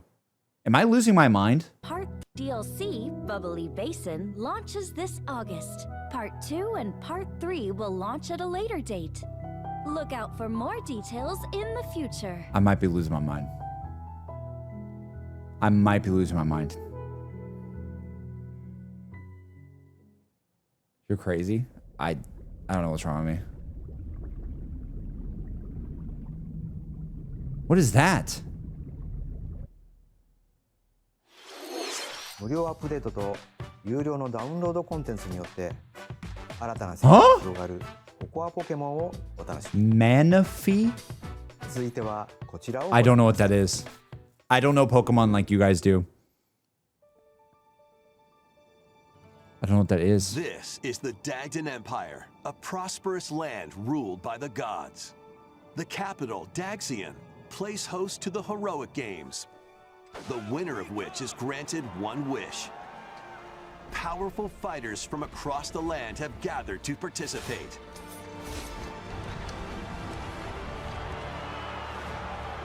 Hey guys. The story revolves around four Dude. heroes. Kai, a young boy determined to win the games to save his imprisoned father. Dietrich, a swordsman ever on the hunt for a stronger foe. Theodora, a queen seeking to fulfill the long-held dream of her I homeland. have souvenirs for And you. Lita, a musician Jason, with her could you please sights set translate on what they're saying? revenge. I don't speak Guide Japanese. whichever character Huh? Edward Richtofen, get the hell out of here right now. I'm trying to learn about new video games. JC, could you please translate what they're saying? Bro, don't make a Zetsubo no Shima reference right now. No, gamer. No. No, no, no. fulfill the Okay. long-held dream of her homeland. So I was going to say this. I have not played Fire Emblem at all. And again, I will be honest with you guys. I will tell you when I have not played something or when I have. I'm not gonna like fake act like I'm like, oh my God, Fire Emblem. I'm so excited. I don't really know anything too much about Fire Emblem. You guys would have to tell me what that is like. I don't know. Lita, This looks cool a though. musician with her sights set on revenge. Guide whichever character you choose to victory as they weave their own unique tale. You'd enjoy it? Between matches, you can strengthen your forces in different ways. What's the gameplay like? Hone your techniques at the training grounds.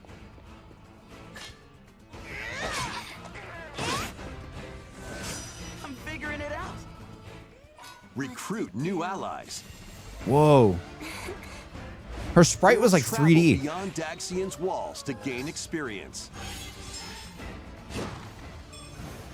How you spend your free time is up to you. It's like XCOM? Huh? Combat takes the form of turn-based tactical battles. Consider your weapon's range and your unit's strengths on the battlefield. Plus, each of the 4 main characters comes with their own special techniques. That's cool. By using these techniques to the fullest, I liked XCOM. I played XCOM before. tide of battle. Rejoice with me at the advent of the underworld. We look upon the Promised One, who will route you here and guide the living to salvation. How did it feel to upheave the world? Morgana? Begone from us, Morgana? the darkest dark. You look different. I can hear Morgana. Morgana? ファイアーエンブレムパンチ先行の発売日 God, は I'm so annoying. Yes. Wow. Voice actors work on multiple projects. That's crazy, JC. 9月17日です。 That's nuts. さまざまな特典がセットになった If I was to play Fire Emblem, what would I play? Like, where would you tell me to go? 続いてヘッドラインをご覧ください。 Three Houses, no question. Okay. When did that come out? Welcome to the Holy next level moly. of- Okay, wait. When did that come out? 2019? Oh, that's not too bad. Is it like good story? Like why would you want, like, would you want to see that as a stream? Like, genuinely. Good everything? Yes, good story. Do people like, would people be down to watch that? It's very Persona coded. Is there crossover with like Persona people might like it and stuff?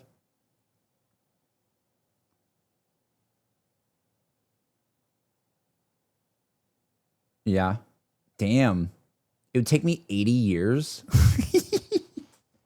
Is it like obviously don't say like the amount of time, I guess, fully, but is it pretty long? It's not like Persona long, right? There's no way. I don't know any game that's Persona long other than Final Fantasy 14, but that's different. No way, bro. There's no way it's that long, dude. There's no way. There's no way. There's no way. Okay, I'd have to look into it. I'd have to look into it. Wait, hold on a second. Fire Emblem is like the thing where like, is that the game where a lot of Smash characters are from Fire Emblem, right? Like, isn't Lucina or whatever from Fire Emblem? Or am I making that up? Yes. Okay. I played so in this is so funny. This is the only thing that I know about Fire Emblem hardly and like Xenoblade is from playing those characters in Smash. I would play Lucina in Smash, and that was my first main for a while. And then I say main like I played it all the time. It was just when I was playing with friends. And then I would play. My God, I forgot their names. Someone help me. I would Corrin. Yeah, I played Corrin. I don't remember what Corrin was from, but I would play Corrin. Byleth, no. Corrin is Fire Emblem. Pura Mithra. Yes, thank you. If that's how you say it. I don't know how to say it. But they're from Xenoblade. No, I know. That's what I'm saying. With Fire Emblem and Xenoblade, that's like my only relation to ever seeing anything from those games. I guess. So I like those were my mains in Smash. Was like some Fire Emblem characters and Xenoblade characters. Yeah, that's crazy. I need to check them out, man. I really need to check out both of those series at some point. It's like live, 9 months. Money. Thank you. I appreciate it. Ninja battles. Let's keep going. Sorry, I like gauging your guys' interest on this stuff and like what you think I should do if I get into it. I appreciate y'all. What is this, dude? The first part of Ninjala 2 is sneaking onto Nintendo Switch 2. Huh? After accidentally breaking a forbidden seal, You're stranded on an uncharted planet. After accidentally. Overcome the dangers lurking here to safely return to Earth in this It's a open pretty world bad accident, action man. adventure. Use Ninja Gum to freely traverse this vast world in search of clues to get back home. Whoa. You can also Okay, blow a Jet Set bubble radio to float music. in the air. Defeat enemies blocking your path with weapons crafted from Ninja Gum. You can even summon buddies with Gum Ninjutsu to unleash powerful attacks. Additionally, up to 4 ninja can team up in local or online multiplayer to chew through tough battles. That's fire. The first part of Ninja 2, The Uncharted Planet, launches That's cool. exclusively I on like that. Nintendo Switch 2 I like that. next spring. It's cute. The DK Challenge DK. barrels in. Oh my god, guys, I finally rode the Coming DK to coaster. Nintendo Switch Online on Nintendo Switch 2. The limited time. I finally DK rode the Challenge coaster in event. Orlando. Take on Like, it's not like a challenges massive across many coaster, Donkey but you know what I Kong mean. games It's a available ride. with Nintendo Classics. By completing them, you can earn and enjoy collectible digital challenge cards. Was DK there? He was not there. And if you Well, have he was Donkey there Kong Bonanza, on the ride, you can but attempt even more challenges. there wasn't like a, you know, like a meetup with DK. Try out ones geared for beginners. I need to play this game, Or dude. Take on developer challenges for something with a bit more Oh my punch. god. Rediscover Donkey Kong games. Hey, play Deep, I appreciate you. challenges, Thank you to and anyone. Complete your card Thank you. collection. DK Challenge can be accessed via the Nintendo Switch online app on the home menu of You would your love Nintendo Bonanza. Switch 2. You'll be able to barrel through these Yeah. limited time challenges. Yeah, I from probably tomorrow would. Until I September probably 1st. would. Plus, in the Donkey Kong Bonanza, DK Island and Emerald Rush The paid DLC. DLC, a limited time collaboration with Super Mario Brothers Okay. is breaking through. Okay. Enjoy outfits for DK Whoa. and Pauline, inspired by Mario and Luigi. Plus, there are coins, super mushrooms, Oh my question god. blocks, and more. Experience Emerald Rush as you've never seen it before with a Super Mario Brothers twist. This limited time collaboration event will be held in 4 waves with the first wave Wait, beginning it's not, like, later permanent? today. From the Wait, creators of hold. Wait, Vampire it's not permanent? Huh? Why? Just do the do the Stellar Blade thing. Like I'm gonna glaze Stellar Blade again.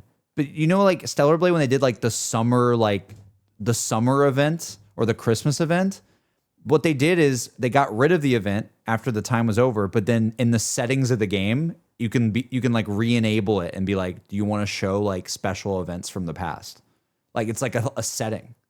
You know, you can have the FOMO and still like it still has the vibe that it was an event that happened and as a moment in time, but it's still available after the fact. They did it in Stellar Blade. It's a thing. Fighters.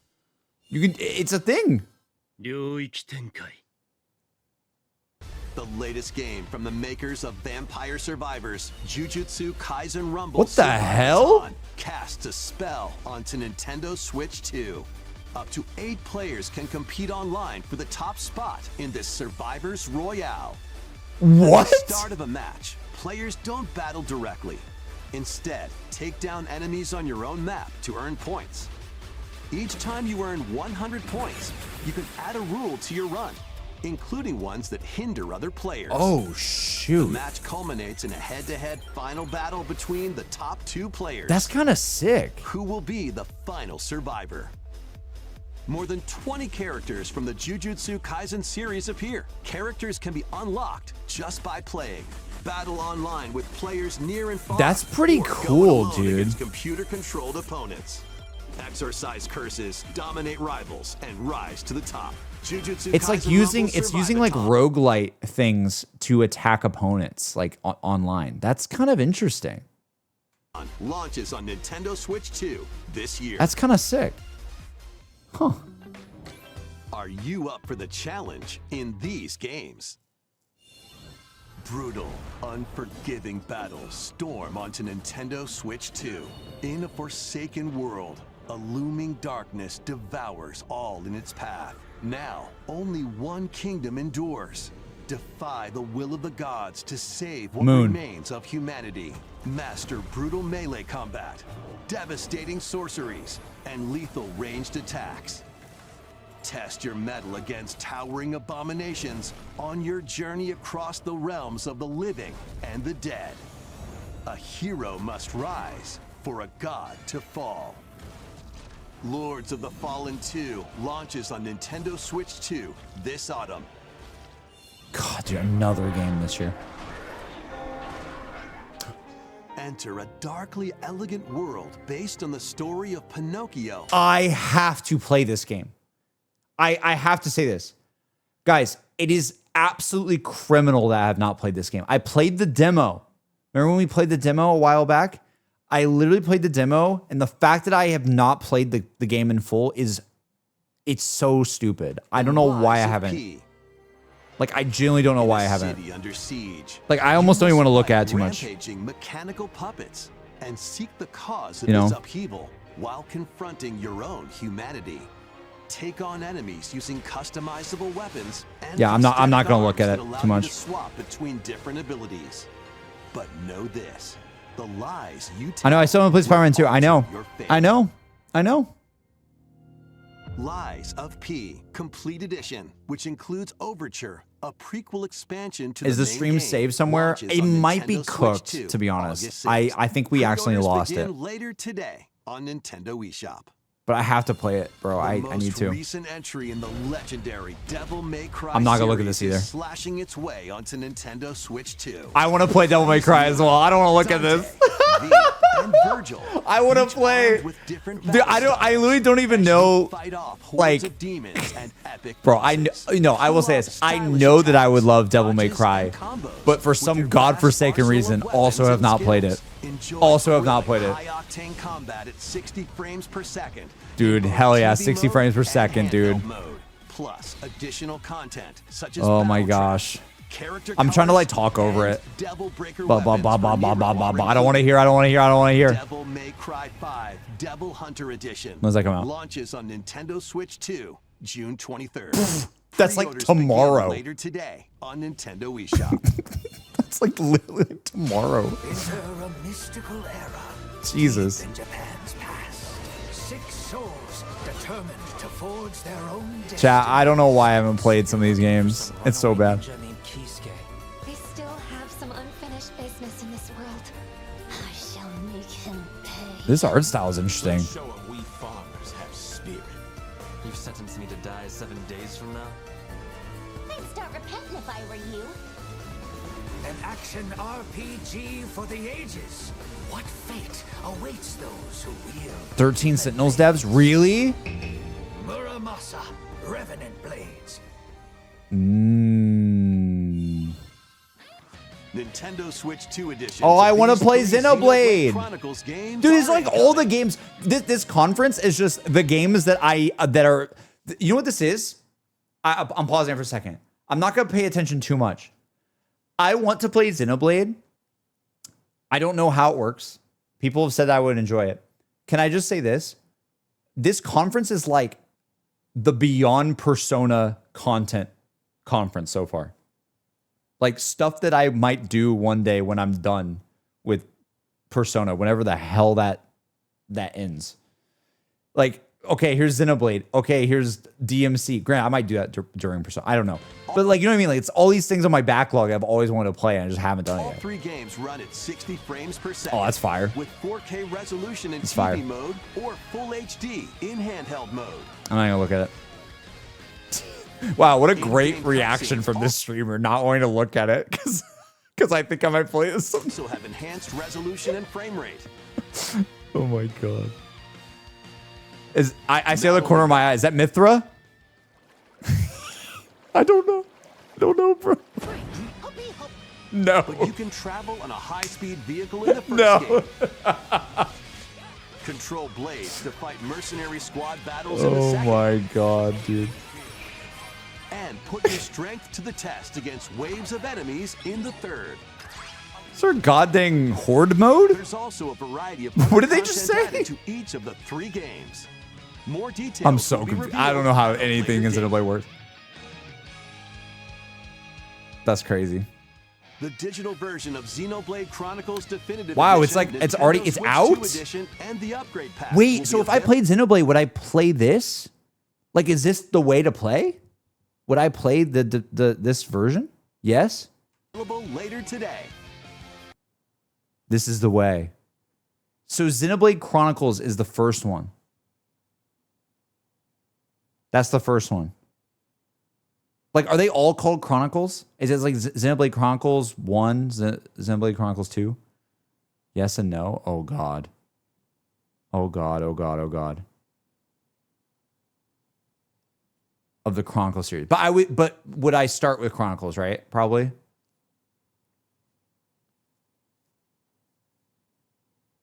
Yeah. Okay. So would be this. The Damn, physical okay. version launches on July 30th. Okay. That's fire. The Nintendo Switch 2 editions of Xenoblade Chronicles 2 and Xenoblade Chronicles 3 will be available on the dates shown on screen. ゼノブレイド Fire 3タイトルにスイッチ2エディションが登場します。それぞれに新たな遊びが New 追加 features さ will れ be ます added ので each one. ぜひご期待くだ That's さい。 sick. I gotta play them, ゼノブ man. レイドの物語が始まります。今回はその序章をお届けします。 Wait. Excuse me? アニマは世界の源であった。水も火も風も世 What the 界 hell? を構成するそのすべては Is this a completely new game? アニマが形を変えたものだった。そして戦いを決するのはいつも Whoa. その力を自在に振るう騎士だった。 Wait. Pause. Can I watch this? Or is this like massive spoilers to the other games or something? Is this fine? Okay. All right. I'll lock in. Let me lock in. Let me actually lock in. Let me lock in then. I have no context for anything Xenoblade. I don't know anything about it. Okay. 水も火も風も世界を構成するそのすべては大地を流れるアニマが形を変えたものだった。そして戦いを決するのはいつもアニマと So it's kind of like it's like medieval kind of fantasy. この剣の名に恥じぬよう精進します。 She looks cute. リューコス。その石はアニマ小石。騎士の力を増幅させるだけでなく、そのものの行動や思いも刻みます。 What the これ heck? からのあなたの学院生活のすべてが Bro, その what? 石と共にあると思ってください。今日の訓練は実践を想定してのものだ。 Whoa. 力の使い方、なんとなく分かった気が So す she's る。 got like a magical sword? 騎士って人殺しの職業だ。奪われた側はどう思うんだろうな。真実見つけてみない？信仰を失った人の魂をドラゴンの炎で浄化することで罪が Why is this like 田舎貴族の限界を教えてあげる。あいつ使えるぜ。小石なしで騎士の力。生と死も全てはアニマと共にある。帰るのさ、あの場所に。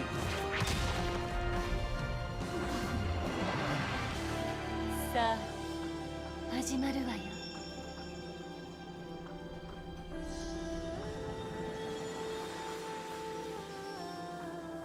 兄上、行ってまいります。ここは Oh no. Oh no, I think I would like this. そこで Oh no. 破れた神の恨みが未だ晴らされてはいない。 Wait, are they on like a goddamn Halo ring? What is this? Wait, rewind? Why is it like curving up? 人々は知ることになる。破れた神の恨みが未だ晴らされてはいないこと。 Huh? Whoa, look at like the rainbow effect on that. That's really cool. Xenoblade Genesis.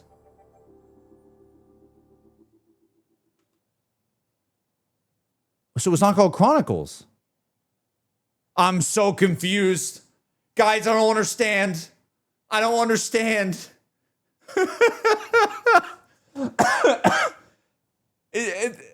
I'm so confused. Neither do we. Oh, okay. All right. Interesting. The Chronicles trilogy is over. Okay. Oh my God, bro. I just, the thing that got me with this, I will say like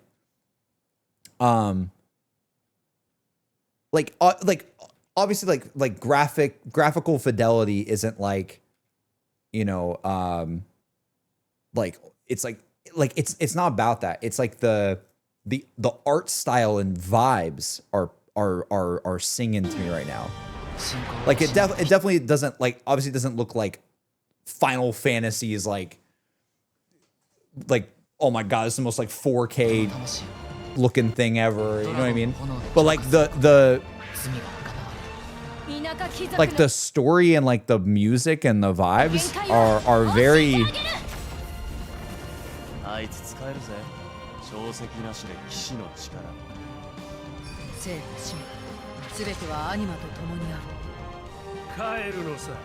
あの場所。It kind of reminds me of like a little bit of like, I don't know what it is. Maybe it's like the sort of like, I'm not gonna be able to describe it well because I'm not an artist in that way. I don't. It kind of has that like Breath of the Wild kind of watercolor look to certain things, or like character model. Like the character models remind me of. Is it just? I don't know how you describe that. Cell shaded. Yeah. Yeah.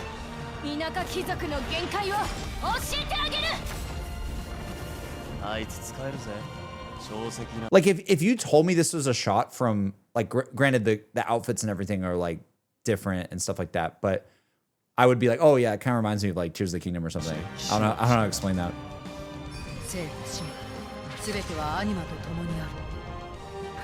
And especially that effect as well.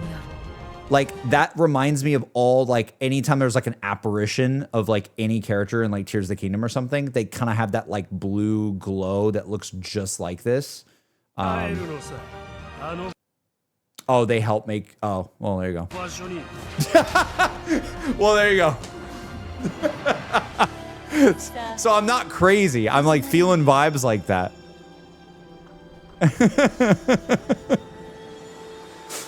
Fair enough. Like that, she looks so good. 6 Suns is insane. そこで人々は知ることになる。破れた神の恨みが未だ晴らされてはいないこ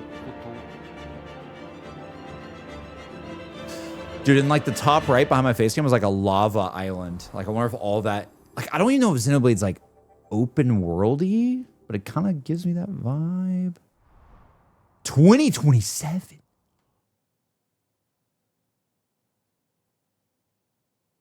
Oh. Okay, so beat Persona 3.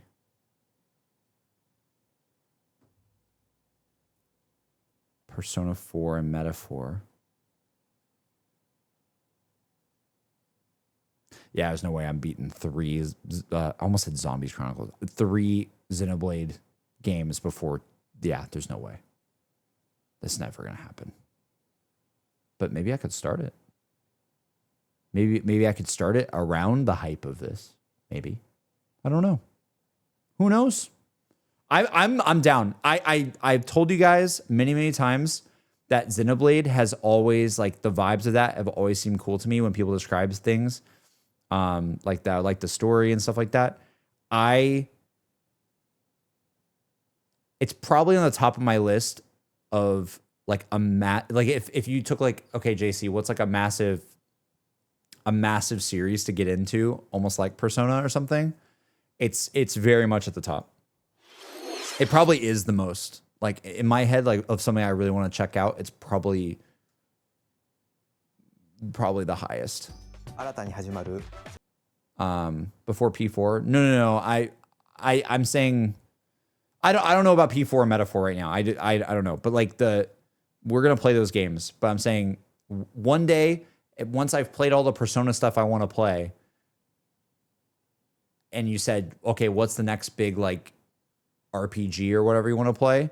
It could be Xenoblade. It could be. 本作ではどのような物語が描かれるのか、続報をお待ちください。続いてはこちらをご覧ください。 That was wild. Welcome to Woohoo Island, home to all kinds of sports. Coming to Nintendo Switch 2, Nintendo Switch Sports Resort, my the latest God. game in the series. Use the Joy-Con 2 controllers as rackets, bows, There it is. or even handles. Wii Sports is back. There are 12 sports to choose from, all with intuitive motion controls. Let's go over them. Punch, guard, counter, and outmaneuver for the knockout in boxing. Man, this person wore glasses to a boxing fight. In table tennis, That's just a mistake. aim for the center of the target and let that arrow fly. In archery, enjoy rallies with Oh my different God, just types of seeing shots tennis. In tennis. Yeah, there it is. Set and spike in volleyball. Oh yeah. Roll the ball straight or give it a spin to strike big in bowling. The way some things have just not changed at all. Shoot to score in basketball. Adjust your shot's power, then swing your club in golf. Battle with one thumb to hand your opponent a defeat in thumb wrestling. Ride through the course using mouse controls in skateboarding. Skateboarding, just what? Steer with handles and coast along the waves in power cruising. Tilt the controller and fly around freely in prop plane. Prop plane. Plus, you can warm up for these sports with jump rope. You can create and play as a sportsmate or me character.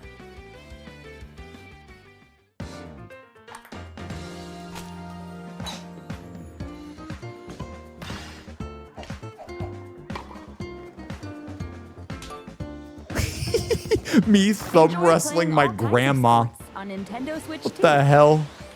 Nintendo Switch Sports Resort That was crazy. launches exclusively on Nintendo Switch 2, October 22nd. Pre-orders Oh begin my later God, today on another Nintendo game. eShop. Oh my God. 任天堂スイッチスポーツリゾートがスイッチ2に登場します。収録スポーツをすべてご覧いただきましたが、せっかくなので新種目ゆり相撲をプレイしてみたいと思い Thumb ます。 wrestling. Before the match, let's go over the rules. Hold down your opponent's thumb for 3 seconds, and you'll win. Yeah? If yours gets pinned, just shake the controller to break free. And if you keep your thumb held down, it'll get bigger and stronger. You'll need this to claim victory. ゆり相撲よろしくお願いします。はい、指が動いてますね。こういう感じで。よろしくお願いします。はい。はい。いきなり。あ、ブレイクされました。これは。よし。This is intense. わかりました。あ、よしよしよしよし。キュッキュッキュッキュッ。ああ、またブレイクされちゃいました。こうやって押さえ込む。ち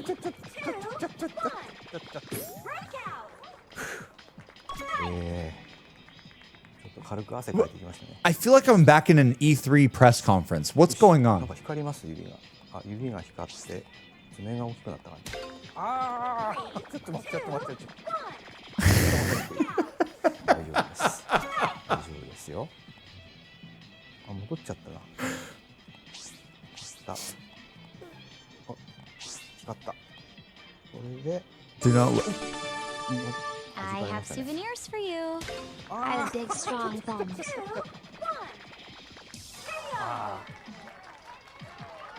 やられちゃいました。任天堂スイッチスポーツリゾートの発売までもうしばらくお待ちください。引き続きヘッドラインをご覧ください。 Chat. Survive a land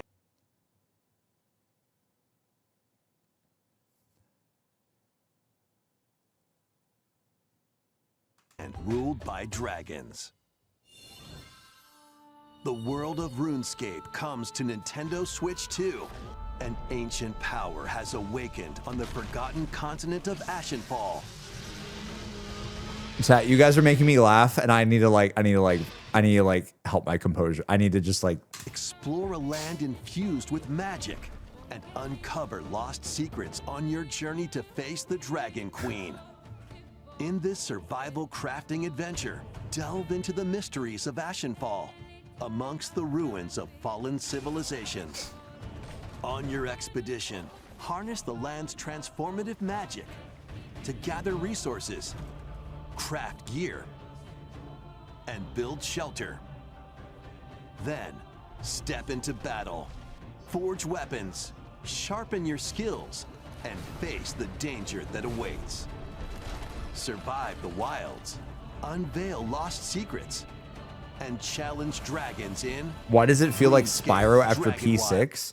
To wait, what? I love the implication that the thumb wrestling bit was like the peak of like everything. And like that's the comparison. Launching on Nintendo Switch. It was. I mean, true. 15th. We've seen RuneScape Dragon Wilds a lot, I think, a lot of these conversations. Check out these games coming to Nintendo Switch 2. Customize your own avatar and play in the adorable Also, Dilf Magnet Supreme with the $5 saying, I have big, strong thumbs. world of Calm down. Join the party with over 40 character-themed mini-games and several board games. There are over 140 Sanrio characters to meet. Plus, you can choose from 16 partner Ellie Cat characters, game. collect stickers, and so much more. I see Ellie Cat. Hello Kitty Party Land launches exclusively on Nintendo Switch 2 and Nintendo Switch October 29th. So let's get down there and finish the job. Oh!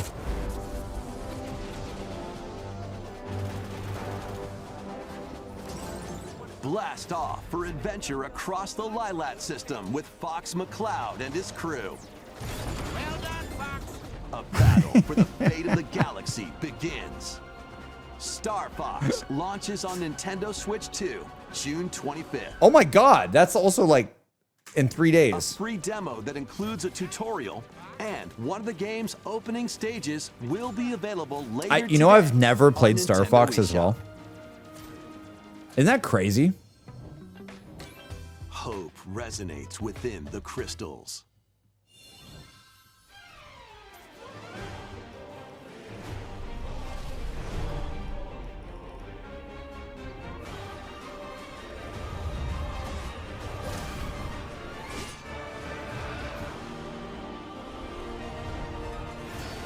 What the hell? Get ready for the first Final Fantasy game in HD 2D, Final Fantasy Resonance. Huh? Wait, okay, wait.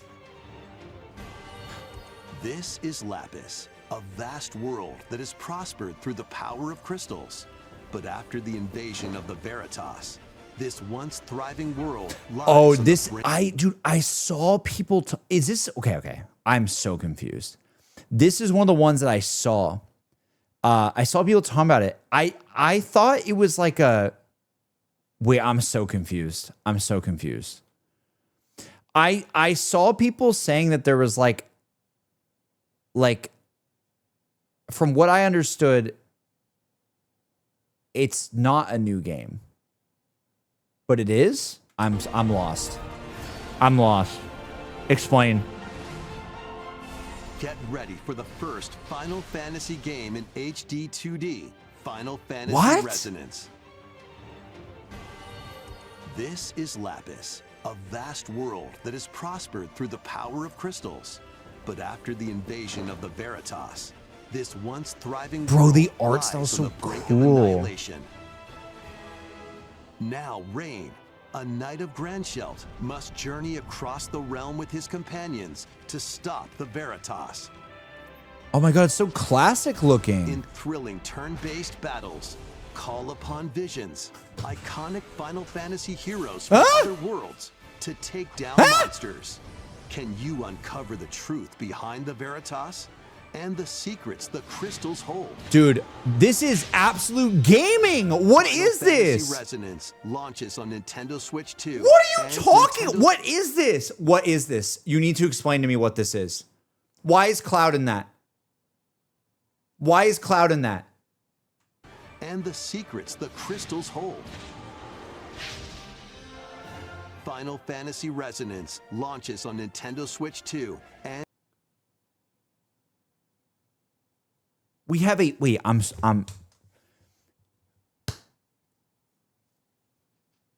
They said in the trailer. Yeah, maybe I should like pay attention.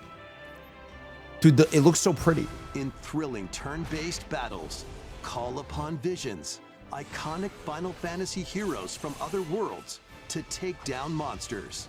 Can you uncover the truth behind the Veritas and the secrets the crystals hold?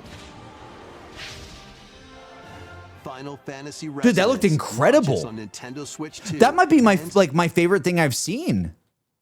That looks incredible, and it honestly reminds me. I play a little bit of Sea of Stars, and I know it's like obviously like classic Final Fantasy and stuff like that. But like, this is peak, dude. Like the art style in this is so cool. To take down monsters, can you uncover the truth behind the Like Veritas? I love it. And the secrets the crystals hold. Like that looks so sick. Final Fantasy Resonance. But I'm so confused. So it like Sea of Stars. You guys don't like Sea of Stars? Hey yo, what? Really? I know a lot of people that love Sea of Stars. It's all right. Bro, I like Sea of Stars. I didn't finish it though, to be fair, but I did play a bit of it.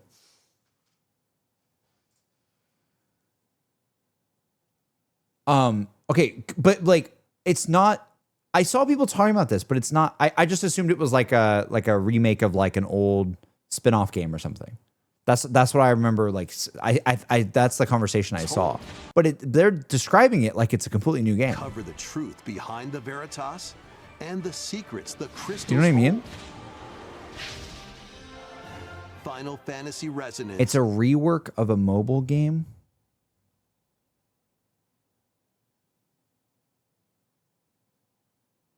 Launches on Nintendo Switch 2 and Nintendo Switch Interesting. October 22nd. Bro, that's like huge. Weird, whimsical world is waiting. Think of it like Near Reincarnation, but made into a full game. That's a good shout. Yeah. So people already know the story of it. You know, people already know the story of it, but it's gonna be no.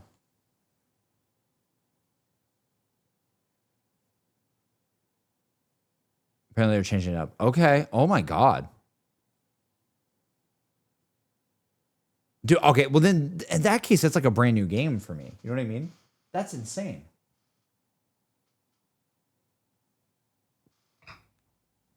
That is so insane.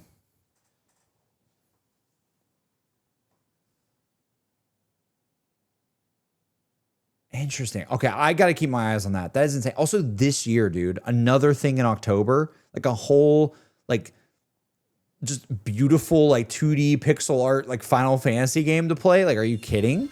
Piku Niku returns in a new 3D Are you puzzle joking? exploration adventure. What do giant fruit, malevolent robot frogs, and an all-powerful potato have in common? Nothing.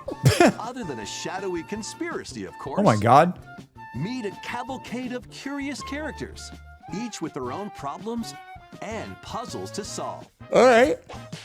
But beneath this seemingly happy world lies a sinister plot to squeeze the locals for all they're worth. Time to join the resistance. By using Piku's surprising abilities, help solve the people's problems in surprising and downright oddball ways. Feeling baffled by these affable denizens? I love those Embrace zooms. these strange encounters and bring about an ultimate understanding. And Me. in this sequel, navigate and explore in full 3D as you discover the secrets of this vivid, colorful world. Get ready to wander, solve, and gossip in Piku Niku 2, launching on Nintendo Switch 2 That looks next cute. year. What else we got? Prepare for an all-new Huh? monster-filled adventure. Huh?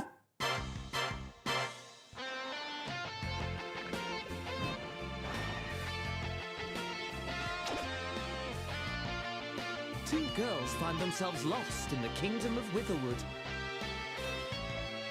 There, they gain the power to turn monsters into friends. Dragon Quest? Also something I never played. Monster you fancy? Scout it. It just was like Pokemon to me. I'm so sorry, but my brain just... And it'll fight by your side.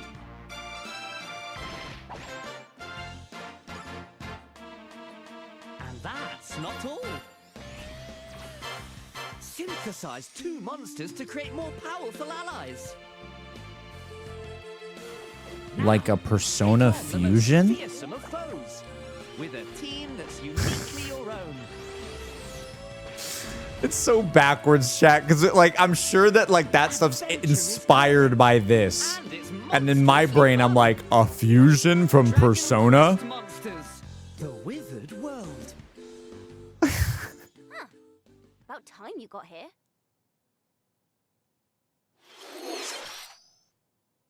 SMT the fusion for really? Oh shit. Oh!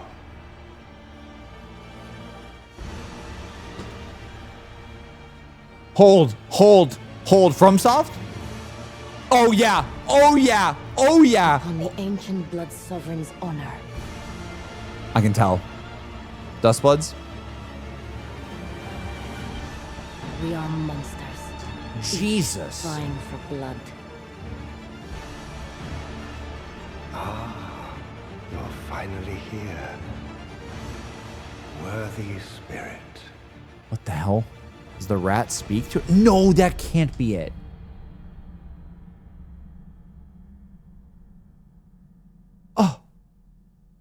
Oh, what? It's summer right now. FromSoft? It's June. Well, Graham, watch this a little bit later. But it's like the middle of June when this came out. What do you mean? What? いかがでしたか？続いてはお宝ハントに What? That's it?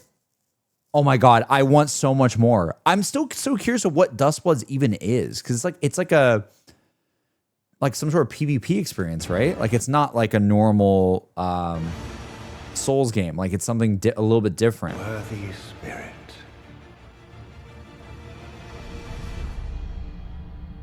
Like I'm very curious, but it looks really cool. I just want to see more. Really do. Anything Bloodborne vibe, I'm there. Closed network test this summer. Damn. いかがでしたか？続いてはお宝ハント I に see you have more news about an upcoming treasure hunting game.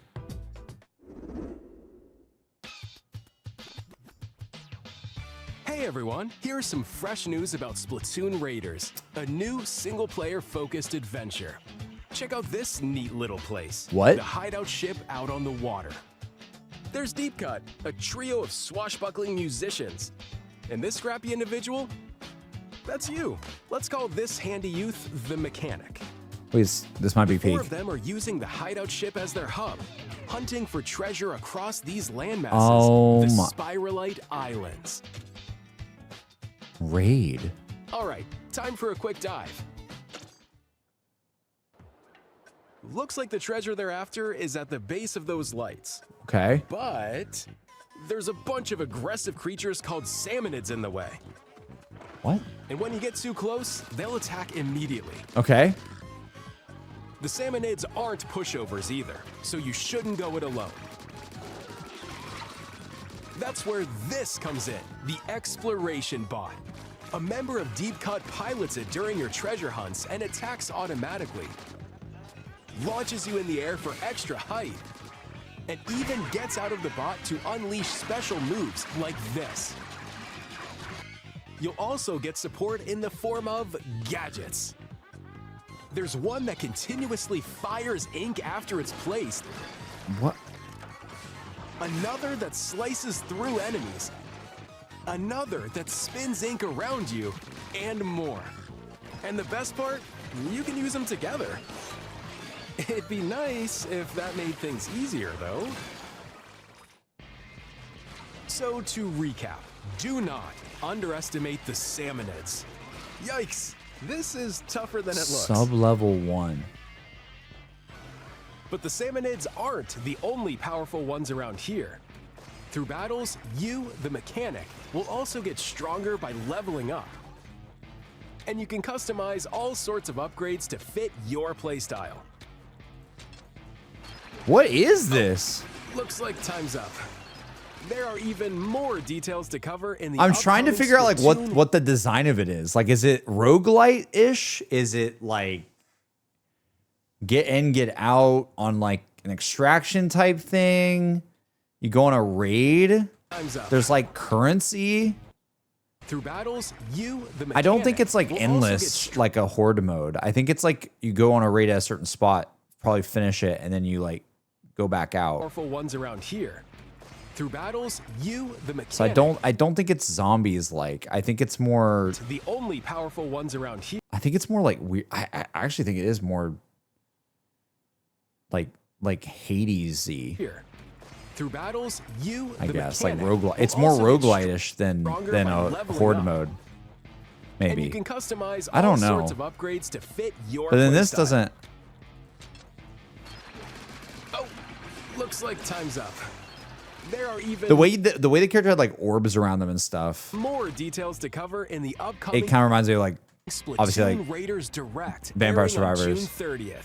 And in the smart device app Nintendo Today, see the story events leading up to Splatoon Raiders with What the daily heck? comics ahead of launch. That looks cool. Plus, in collaboration with I've always liked Splatoon, this so that's game, cool. There's going to be a special Splatfest in Splatoon 3. The theme looks like it's about Splatoon Raiders. Details will be announced here. Look out for more Oh info my in the future. god. See ya. See ya. いかがでしたか？発売が迫るスプラトゥーンレイダーズですが、鶴見連合に伝えた Oh, see ya. Oh. ジョイコン2も発売しますので、 See ya. That's why they ヘッ said ドライン that. をご覧ください。 Okay. What are we doing? Sprout. What on God's green earth is that? Oh my god! Wait. Amy should not look at this. Do not let Amy look at this. Granted, I haven't played all of it either. I've only played one chapter and I forgot about it, to be honest. What the hell? Oh my god, the music, bro. The freaking music.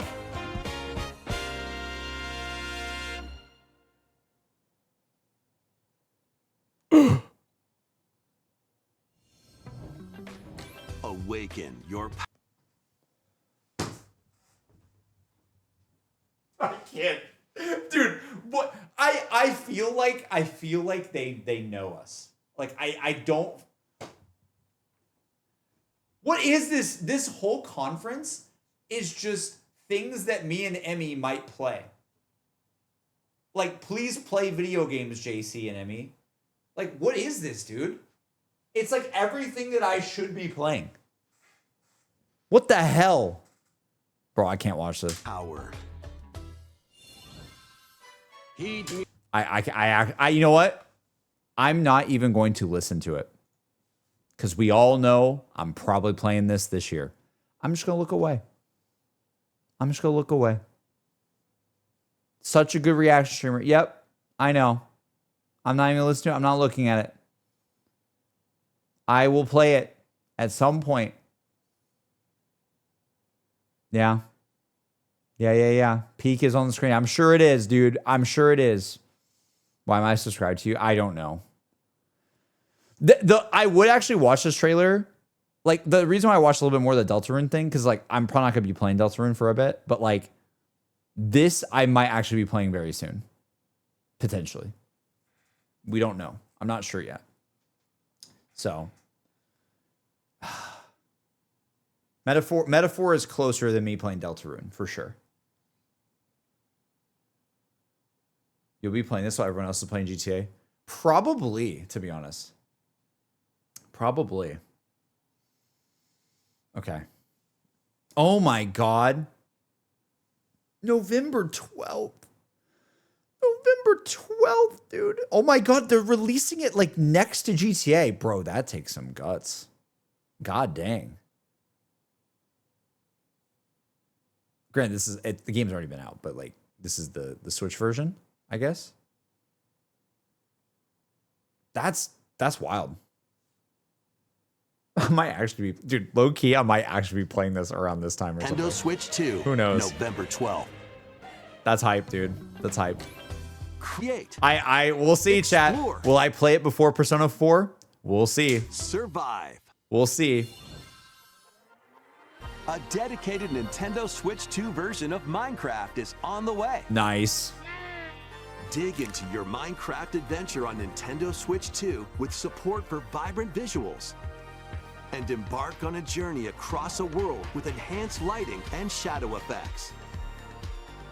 Plus, Nintendo Switch worlds can be carried over, so you can pick up right where you left off. That's cute. I like that.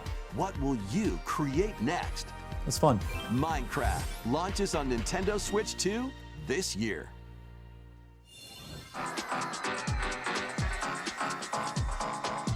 Why in God's green earth did I just see? Was that Y'shtola on my screen? No, it wasn't. What the hell just? Why is Final Fantasy 14 randomly there?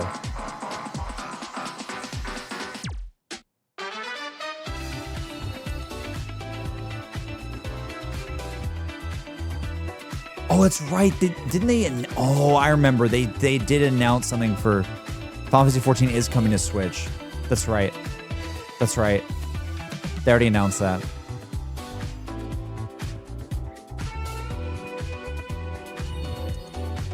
Oh, that looks cool. Very cool.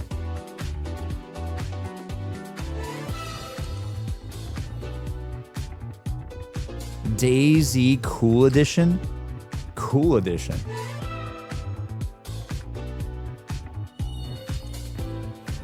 Never played any Metal Gear.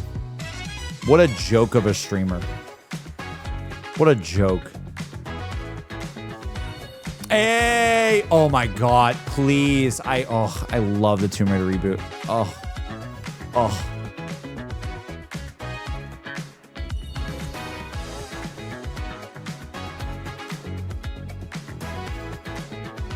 It's so vibey.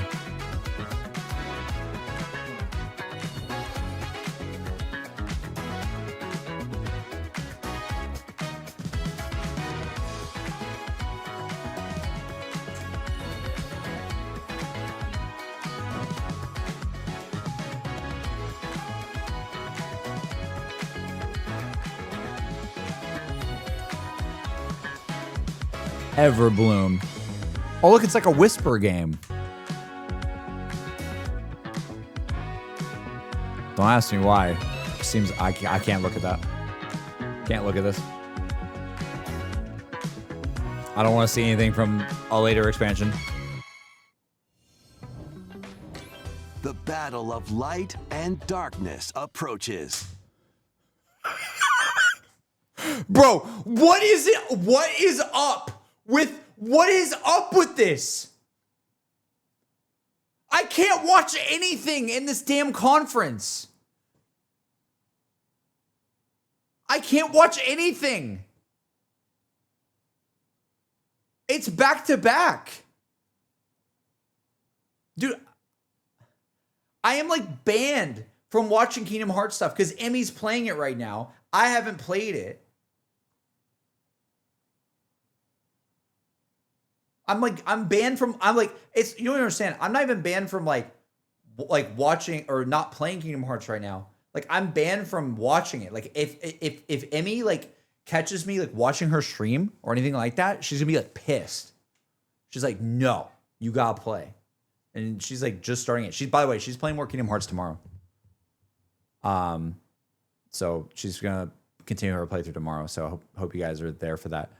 But yeah. Can I even watch this?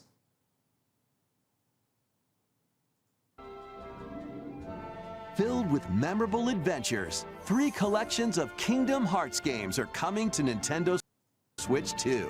Traverse through iconic Disney and Pixar worlds. I'm not looking at anything, bro. Befriend all sorts of magical allies and battle enemies in action RPG combat. My favorite thing on stream is just looking at chat. Relive these stories or experience them. All right, I'm gonna mute it.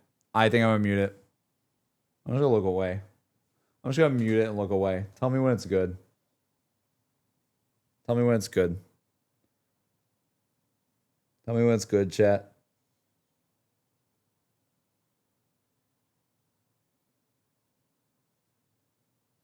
Now it's good? Okay. October 8th. A bundle with all 3 compilations. Kingdom Hearts Collection 1 through 3 also launches October 8th.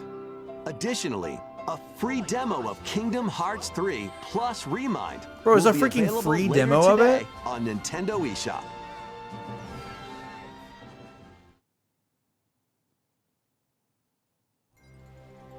この世界の構造はとても複雑で、私たちが定義する光と闇を具現化したものは存在しなかった。でもそれを定義するものがこの世界に来たことで。 Holy crap, they are showing for. Jesus Christ.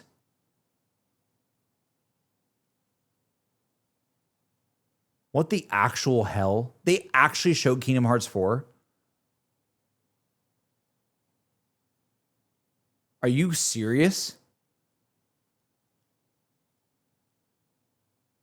There is zero context? Bro, okay. Right. I'll watch this. But I will watch it. I'm not even going to listen to I'm not going to read the subtitles.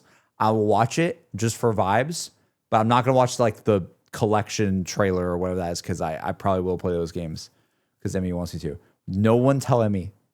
Let's all, and no one do not. We need to not even say her name because I don't even want her to like tab in the screen because like she needs to be completely blind because it's her thing right now.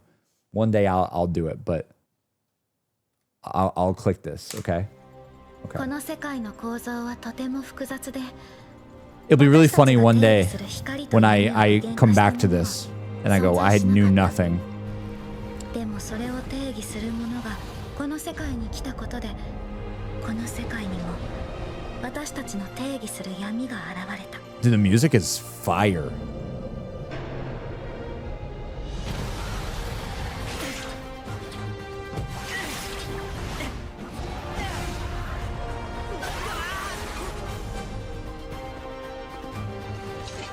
Bro, why does it look like a goddamn Final Fantasy game? What the hell is going on? What the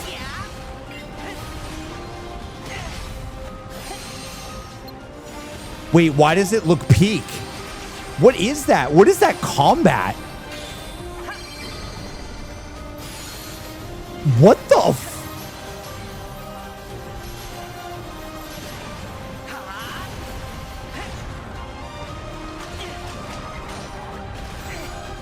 Bro, the music sounds like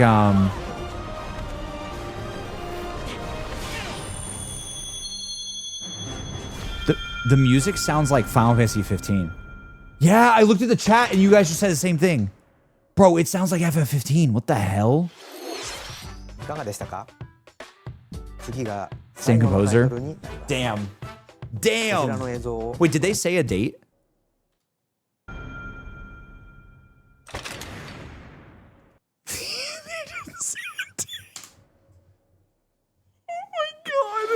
Dude, they just casually dropped that? Oh my god. Bro, it looked really cool. I have no context, so I don't know like I'm so confused. Like isn't Kingdom Hearts like cartoony? Why did it look like it looked so much more like dreary? Like I have no goddamn context to that. Why it looked so much more I don't know, like real life, I guess. Is the best way to いかがでしたか？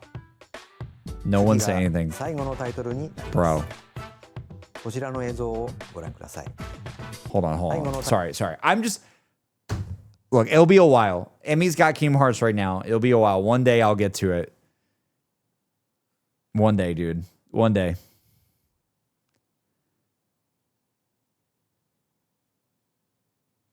But will I do Xenoblade first? Probably. I don't know. We'll see. タイトルになります。 Okay. Let's lock in. Lock in. This is Zelda for sure. Yeah. Long ago, Yeah. there was a Yeah. land called Hyrule, created by beings of supreme Yeah. divinity. At the very edge of this kingdom, there lay a small forest. Within it, an Tree. ancient solitary tree quietly watched over the inhabitants of the forest. Got the music, dude. These forest dwellers were called the Kokiri. Each had a fairy companion, and they lived out their innocent lives in these woods. I won't say anything. Wait. However, there was one particular boy who did not have a fairy. Damn. Tarnished. No, maidenless. It's kind of weird. I don't know why I said that. It's just kind of like, it was just rude. Just making fun of him.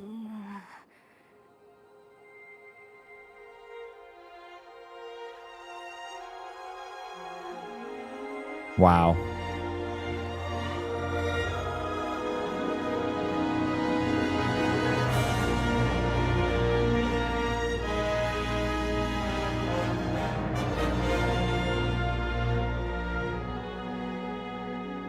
What?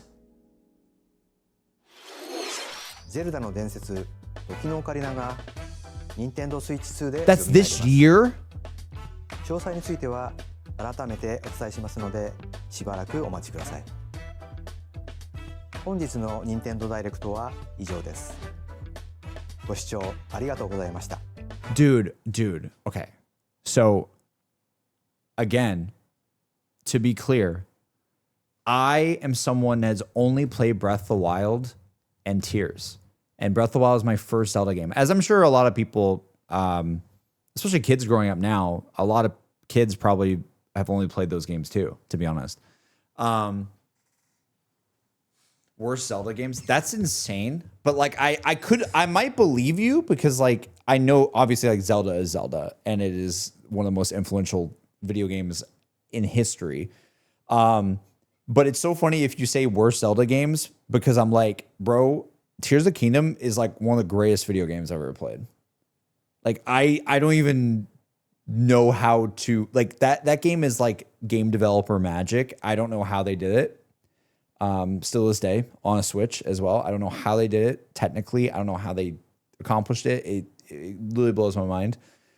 I don't have actually like this is something that I want to do on my to-do list a lot. And I've talked to you guys about this before. And I'm sorry, like I'm sorry that I don't have like I don't have the same nostalgia for this like you guys might. But Obviously, there's been rumblings of this remake and stuff like that, but I am someone that grew up with Sega. I grew up with a Sega Dreamcast. I did have a GameCube for a little bit as well, but then pretty quickly after that, well, I had a Sega Dreamcast, PS2, GameCube, and then I got my Xbox. Then I was like basically into like Halo and like Call of Duty and all that kind of stuff for a while. Like more FPS games on Xbox for a while, and the Xbox 360 and things like that. And then I went back to PS4 and then PS5. It's sort of been the vibe that I've done. Right, I've got a Switch and all that too. I had like a Wii and stuff like that too. But I guess what I'm saying is I grew up with Sega console, not or Sega consoles more than I grew up with Nintendo consoles. I wasn't someone that experienced Zelda growing up. It was something I knew about. I knew that Zelda was a thing, but I never played it and I never had the opportunity to, or it just didn't hit and come my way the right way. Like it just time and place or something, just growing up. So when I played Breath of the Wild back in 2020, that was my first time really playing a Zelda. Like obviously I know of Zelda and I know of Link and I know of stuff like that, but like I didn't really know like, okay, what is the actual vibe of playing a game like that? And I know that Breath of the Wild and Tears of the Kingdom are a very different style of game than the old Zeldas. I've had it in my head for a while. At some point on stream, both Mario and Zelda, like I really want to play the classic Mario games and the classic Zelda games. So this is like perfect for me. This is perfect, dude. I wanted to play both Ocarina and also, is it Majora's Mask, right? Very much so. Like I really want to play both of those games quite a bit because I've obviously heard so much about them and their influence on gaming. And just from a design standpoint, I've always wanted to play them. And not only that, with Mario, I want to play, I played Mario Galaxy as like the main Mario game that I've had experience with, but not Galaxy 2 is mainly just Mario Galaxy. Like that's really it. It's like Mario Galaxy and like probably playing some Mario games on like my Game Boy. Probably. Like here and there, but not like really getting into it kind of thing. Probably just playing a little bit or something. Never played Odyssey. Never played Sunshine, right? Never played 64. Crazy, right? Crazy. It's just like a complete, it like honestly, as someone who like literally is a game designer, it's so funny, like, because that genuinely is like probably my biggest like embarrassing thing to admit of like, I literally have not played like classic Mario games and classic Zelda games. But again, when you think about like when I was born and how I grew up and what consoles I had, it makes sense why I didn't experience it. But now that I'm older and now that they're doing stuff like this is so hype, dude. I love that. Now I'm like, wait, do I experience? Do I wait for the remake now of that to experience that? I don't know. We'll have to think about that, but that's really cool. I mean, it's this year. That's true, right? That's crazy. That's this year. I thought that'd be like like late next year or something, you know? That'd be cool. That'd be really, really cool. Play OG and a remake? Yeah, maybe. Dude, this year is so packed. I agree, dude. It is so freaking packed. Is this actually the end of the show? Yeah, it is. Okay. That was it. Truly was it. Dude, this year is so freaking packed. How are we going to play all these video games? And you know what the answer is? We're not. We're literally not. There's just too many. There's too many goddamn video games.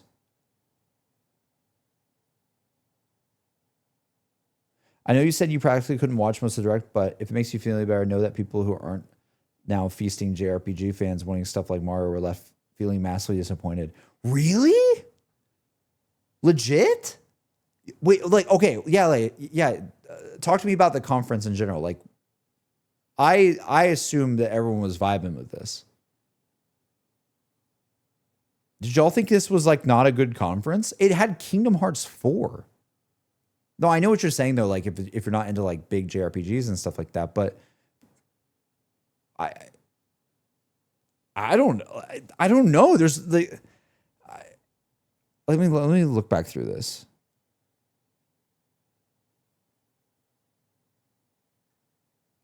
I mean, there's a lot of like expansions to like platformers, like DK got like an expansion and stuff like that.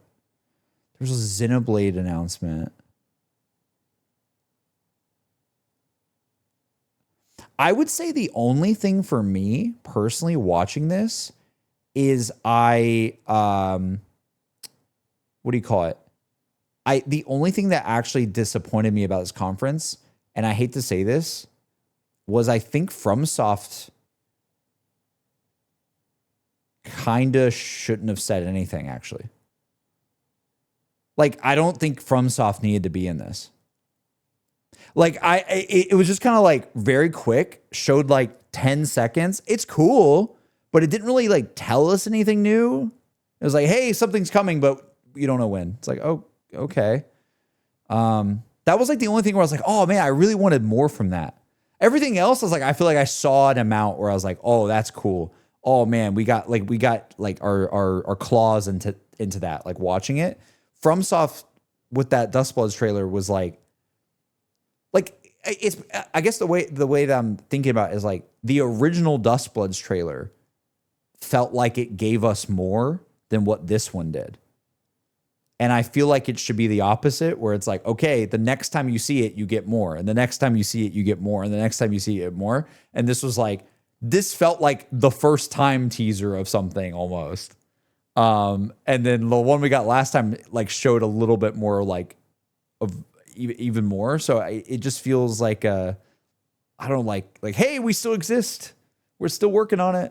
And it's fine. It's fine. Like, I mean, FromSoft can do whatever the hell they goddamn want to do because they literally don't miss. But you know what I mean? I would say like that's the only thing where I was like, oh, okay, I want to see more from that. But everything else, I have no complaints. The thumb war thing was a little like, do we need to see that whole bit? Probably not. But aside from that, like, honestly, it reminded me of like old E3 conferences, which kind of makes me laugh. I like that. But yeah, it was entertaining. I think it was the weakest out of all the shows recently. I'm trying to think of like, you mean like this Summer Game Fest sort of time that we've been in? I don't know. I mean, dude, I know people with Kingdom Hearts are going to go crazy. Right? Like that just being in here is crazy. And a new Xenoblade is crazy.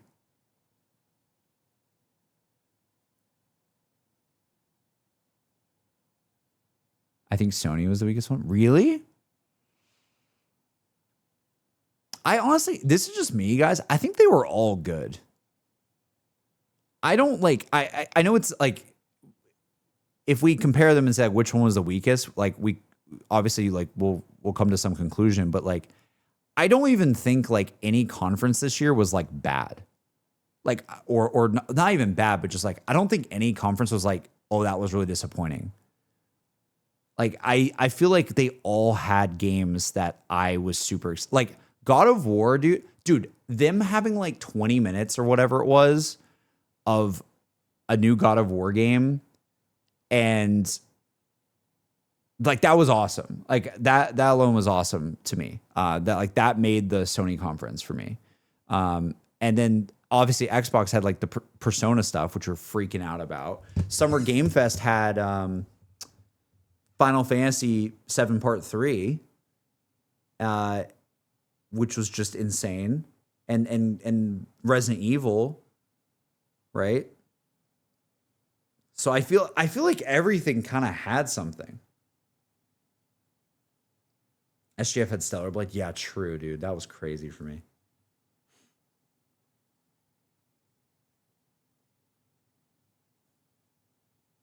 Yeah, and Tokon. Yeah, I feel like guys, yeah, I feel like Sony had a lot of stuff. I think it's just more of like a lot of it was known things that we already knew were coming. Because like getting like all the Marvel Tokon stuff is like still really good. You know what I mean? It's just like we know that Tokon's coming, and we know that there's gonna be all these characters coming to it. Yeah. And like we knew that Wolverine would be there, right? Like they talked about that beforehand. Dude, Tifa and Street Fighter. Yeah, dude. Yeah. I was upset at 25-minute showcase of God of War. I get you if you're not into it, but like, wasn't it like the end? Like I feel like if it was like 25 minutes, like halfway through the show, and you're like, okay, I don't care for this, I'll come back after, like in a bit. Like, but if it's at the end, it's kind of like that's like their extended show part almost. You know what I mean? It's kind of like what Xbox did with Gears of War. Like some people didn't want to watch probably the whole Gears of War thing that they put at the end.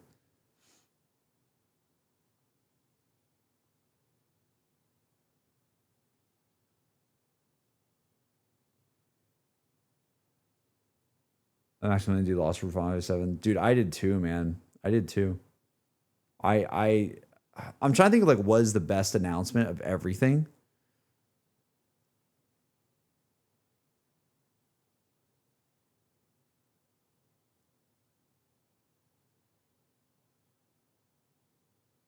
Yeah. I mean, it's Persona 6, but just because we didn't know for sure that was going to happen. Like that was just crazy. But I do think FF7 was crazy too. It was like, oh my God, we think it's happening. Oh my God. And just getting the amount of gameplay we did on that was crazy, dude. It was so freaking crazy. And that's me as someone who's not into Kingdom Hearts that much right now, because I obviously haven't played it. So I know for some people that'd probably be insane.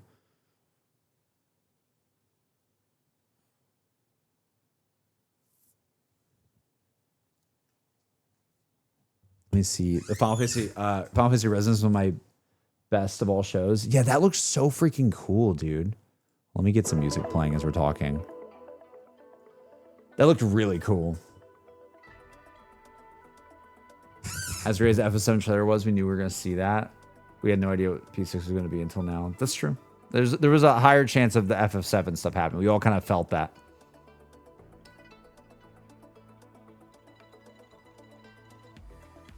Yeah.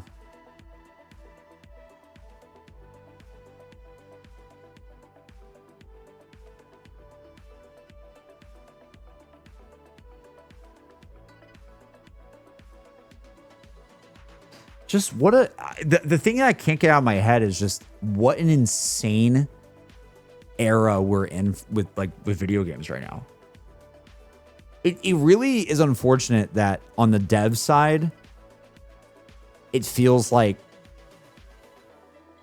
just job uncertainty and like just not healthy at all. But like the actual games that are coming out is the most like, we're just so blessed right now with all these games. There's too many. There's actually like too many.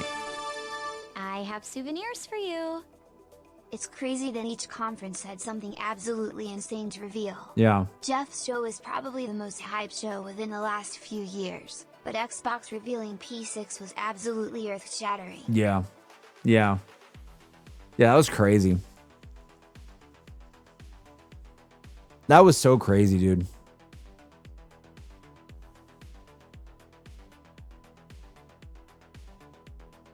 I agree.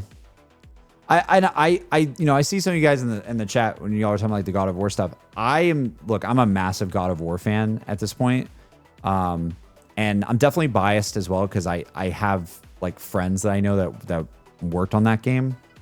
And I want to see them succeed.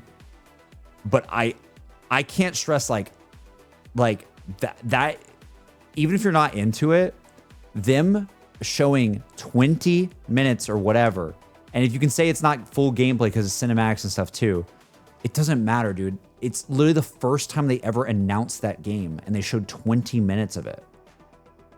and it was a completely different like take on God of War 2, being about Faye. Like that's crazy. Like that was a crazy moment too. Like I don't even like. I feel like in any other year that would have been nuts. But we also had like Persona 6 and all that like the same week. Like it was just like what? Like Sony Santa Monica is like, in my opinion, like top class game design. Like I love how God of War and God of War Ragnarok play. I love the combat in those games. I think they're fantastic. And obviously their storytelling is oh my God, just so cinematic. Love those characters so much. So I'm very excited for it. And you best believe I'm going to be streaming that game when it comes out.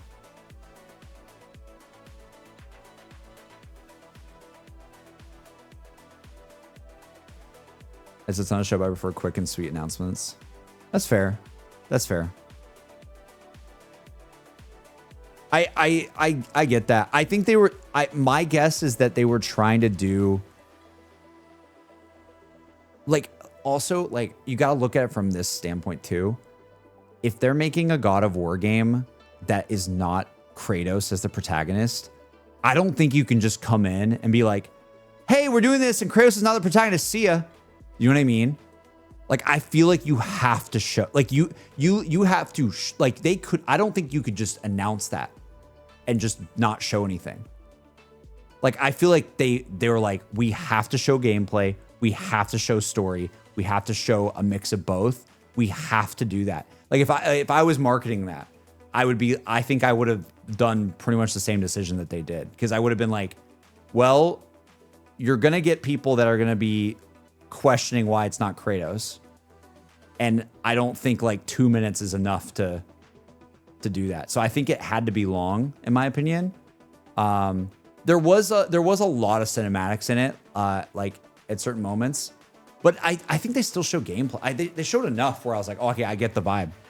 Like I get the vibe of the gameplay and I get the vibe of the cinematics. Like I get the vibe of both. And I liked it. I personally had a good time with it.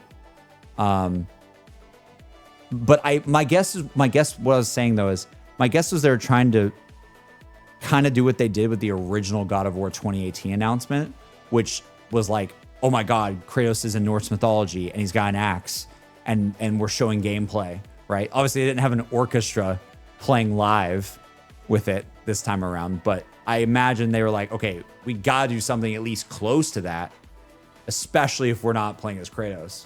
We gotta show something. That's my guess.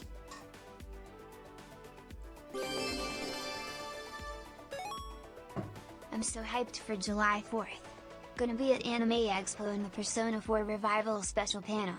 Gonna be seeing Kazuya Sawada, Shigenori Sojima, Nice. Atsushi Nomura, and Yoshiyuki Asai. Gems hype, gems hype, gems hype. Grim, that's awesome. That's really awesome. Me and Emmy were, because that's the one in LA, right? Me and Emmy were like talking about like, should we try to go to that? But I don't think we are. But I was looking into it. Yeah, it is in LA. Yeah. Okay, it's the one I'm thinking of then. That's cool. You got, if I don't end up going, you gotta let me know how it is. For sure. I have souvenirs for you. Bunch of loud piss babies are still somehow annoyed at the new Gao game for the particularly dumb reason you're thinking of, and I'm so tired of them. Give me Mama Boy game 1000%. Hell, I'm more hyped for Lebe than I was for either previous Go WS. I think the thing, Reki, the thing for me is that studio has not let me down. Just period. God of War 2018. And again, I say this biasly because I do know a couple people that work at Sony Santa Monica. So it's like I'm more like emotionally attached to that studio, I guess. But I will say God of War 2018 is one of the best video games ever made, in my opinion. God of War Ragnarok is an extension of that combat. And it is like, I think the combat is better. you can debate if 2018 is a more focused story and stuff like that. I still really love Ragnarok though. I really enjoyed that game. I do think it's probably like a little too long, but Last of Us 2 also has that problem too. They're just like, both of those games are just like twice the length of the first one. And it's like, okay. But again, like I mean, even though Ragnarok is even like longer, dude. It's so freaking long actually. But I love Ragnarok, had a great time. And then on top of that, then what was it? A year later or whatever, they're like, hey, by the way, we made a roguelite that's free. Update to the game that is like more story stuff as well. Are you joking? Like, are you kidding me? It's free. Play it. And they shadow dropped it out of nowhere. And I'm like, Sony Santa Monica, you can do whatever you goddamn want to do. You can do whatever you want to do because you have not let me down. I've enjoyed every single thing that you've put out since God of War 2018. That's when I became like a big fan of Sony Santa Monica, and I'm here for it. Whatever you want to do, whatever story you want to tell, I'm here. I will not judge preemptively, and take me on a ride. Take me on a ride. Like I love those games, and I think they're fantastic. I think that they are top of their class. And I may be glazing them right now, but I genuinely just feel that way. I love God of War, man. Do you have your Ragnarok VODs? Hey, I JC, think we do. Just want to say you're one of my favorite I think we content creators I started watching recently. Love your content and your community. Cheers from Brazil, Oh, Les. Bernard, I appreciate that. Shout out to Brazil. Nice. Cheers from LA. Thank you so much. I appreciate that. Thank you. Very kind.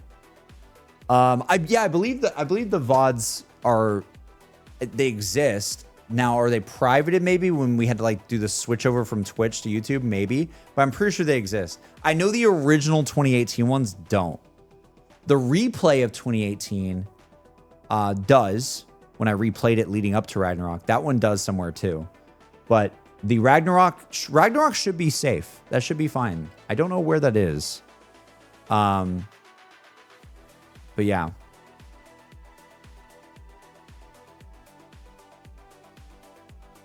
I need to like see. There's so many like playthroughs that still probably need to be like republiced or publicized or whatever. But it just happened when Twitch got rid of all the VODs and we had to like save them.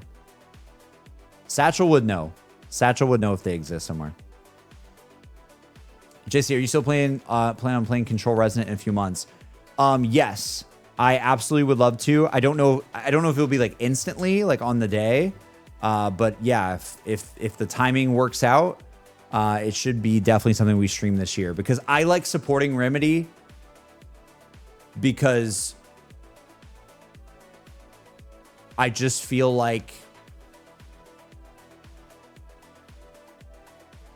in my opinion, Remedy should have like millions of more fans than they do, personally. And they have fans, but especially in this year with all these video games coming out, I am super worried about Control. Like, I just don't think it's a smart move to release Control right next to Wolverine. I think that is not good for Control. Like, I think it needs to be somewhere else. It is way too goddamn close to Wolverine. And the other games that are out there too. I don't know where you'd put it. I have no idea. I have souvenirs for you. But JC, I worry have about some it, man. ominous foreshadowing I really for do. you. When you play P4 and get far enough into the game, I have something to show you. I got one of the OG VAs to sign something with a message for you. That's all I'll say. What? I shall now disappear into the darkness. That's crazy. Y'all are preemptively talking to VAs of Persona 4 that I haven't even met yet, getting them to sign what? Y'all are insane. Y'all are absolutely insane. That's crazy. Okay, I'm excited for that day, whenever that is. That's nuts.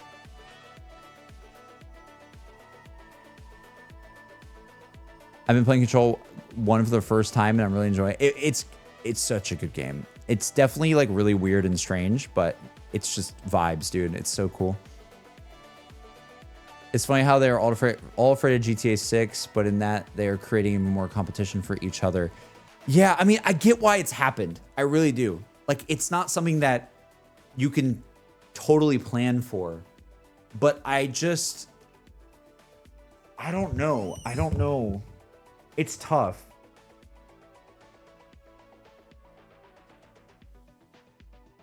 Yeah, it's just tough. I think the issue too is our attention spans as society and gamers' attention spans are getting shorter and shorter and shorter, I feel like. Even me, I grew up in the 90s. Well, not really. I'm a 90s kid, right? I'm not even like, I'm on like the cusp of what am I saying? I'm on the cusp of Gen Z and millennial.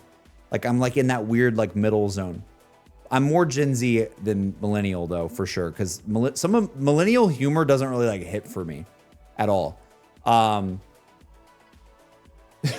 of G, I don't know what I'm saying. But I guess what I'm saying is that even me nowadays, even when I talk about like God of War Ragnarok or something, I'll look at you guys and I'll go, yeah, I think it was too long.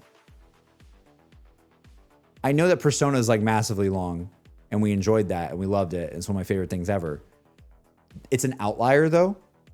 I would say that in general, I want games to be shorter and I want them to take less of my time in general. If you had to like gun to my head, you're like, JC, what could you do to video games in general? I'll be like, please make them shorter and more focused.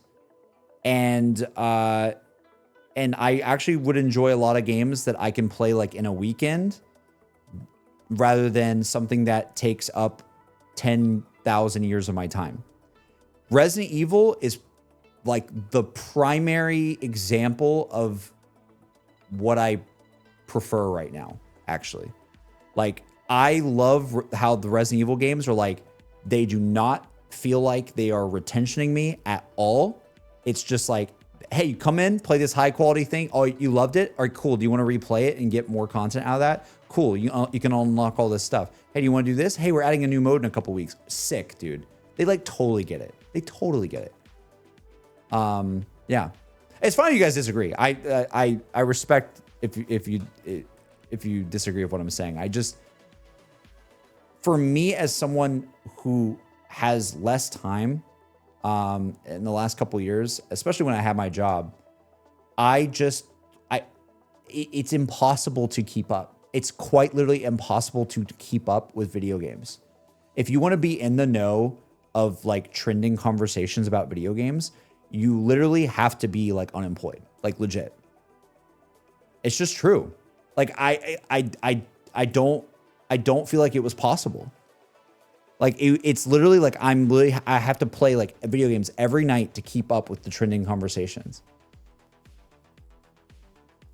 And even being unemployed, I don't have a job right now. And I literally feel I'm literally a streamer who plays video games. And I cannot keep up with it. I literally can't keep up with it. It's impossible. It's crazy.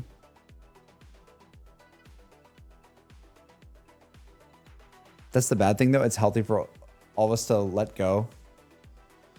No, I know what you mean. Like, what's the point of always being in the conversation? I do get that. Like, you don't need to be in the conversation.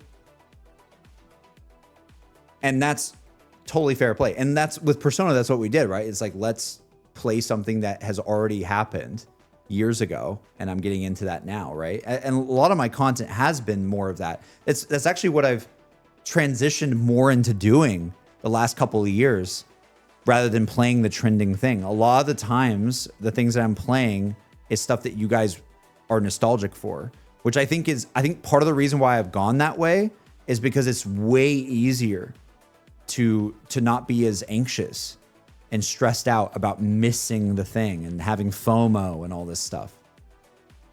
And so that's why, like, when a new game comes out, I'm like, oh, I kind of hope it's not 70 hours. I kind of hope it is like a 12, like Pragmata. Oh, perfect.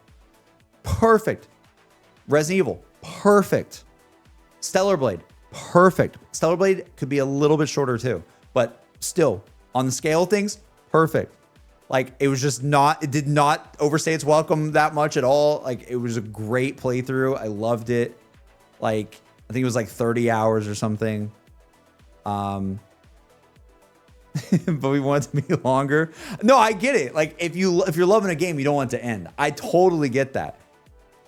But I'm just saying that for the amount of things that I want to play, I feel like I want shorter games. And also, this is just me. It's not just that too. I do think some of these games are bloated. Like, I do think that we are getting games that are bloated and do not need to be that long. And the content actually within the game suffers. I personally like do feel that way. I don't think it's every game. I think some games, like obviously Persona, I do not feel that way. I feel like I love how long it is. But there's definitely other games where, yeah, I'd rather it just be a little bit more focused, and a little bit shorter, and I actually think I would enjoy it more. JRPGs wouldn't exist, then most likely. I'm not saying, like, guys, I'm not saying that nothing can be long. Please don't think I'm saying that. I'm not saying that. I'm just saying that I want to live in a gaming industry where everything is not 70 hours long. Please. I'm not saying please to you guys. I'm just saying please to the gaming industry gods. Like, we do not need every video game to be 70 hours long and to be like, hey, this is going to be your life for the next year. No. I think that's part of like the issue with game development right now, is I think that because games are becoming more expensive, the rising costs, and they're like trying to like justify like this is gonna hold your attention for so long. And meanwhile, Resident Evil's over here making 10-hour-long video games, and we all love it, and we all buy it for $70. They have cracked the code. They literally like the Resident Evil Requiem is like not a long game at all. It's like not long in the slightest, and it's the highest sell. Isn't it like the highest selling Resident Evil game, like in the speed of like the first couple of months, like ever or something? It's crazy. Like they are so smart with what they have done with Resident Evil. They have absolutely just, oh my God, bro. Capcom is just on another level right now.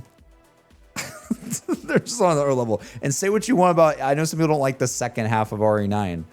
It doesn't matter, dude. It literally, like, it quite literally is selling and people are enjoying it and it's working.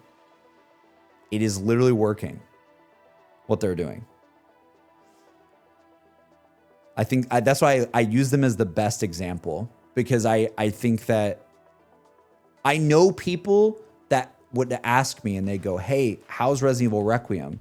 And I was like, oh, dude, it's really good. You should totally play it. And they're like, oh man, like I just don't have enough time right now. Like, is it something like, how long is it? I'm like, dude, it's not long at all. And they're like, oh, really? Sick. I'm gonna go buy it.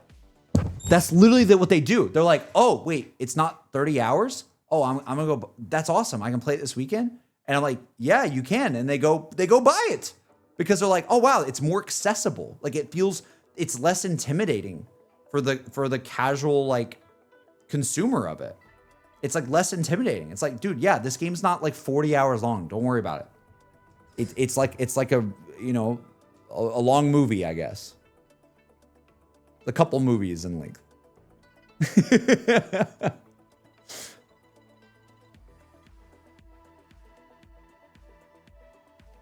My favorite game of all time is only like 5 hours, but it hit so hard I couldn't stop thinking about it.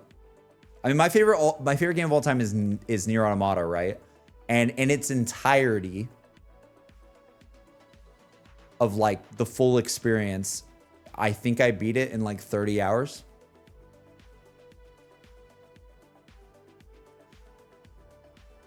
Which was like pretty perfect for that game, in my opinion.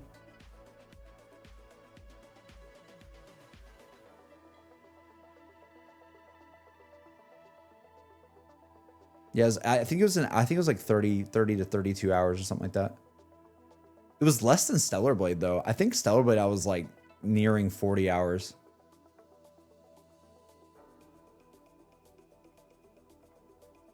That's what I was saying. I feel like Stellar Blade didn't need to be that long either. Like it was great. I enjoyed it. It was shorter than most other games. But I was like, I don't think you like there was a little bit in Stellar Blade where I'm like, yeah, you didn't need to have that part. I think Stellar Blade was at its best when it sort of started becoming like a boss rush. When it started really kicking into gear. I don't want to spoil it too much, but like the second half of Stellar Blade is like so much better. Like it's crazy. Like it starts just going and you're like, oh shoot. And I like the first city area in Stellar Blade, but there's definitely a little bit of like an extension of some things like in the middle somewhere that I feel like didn't need all that as much. Love it. You guys know how much I love Stellar Blade. I'm being super like critique JC right now, but I'm not trying to. I'm not trying to be mean. I'm just saying what I don't even know how we got on this topic. Why did I get on this topic? Oh, because I'm just saying that I wished video games were shorter, I guess, because there's just too many right now.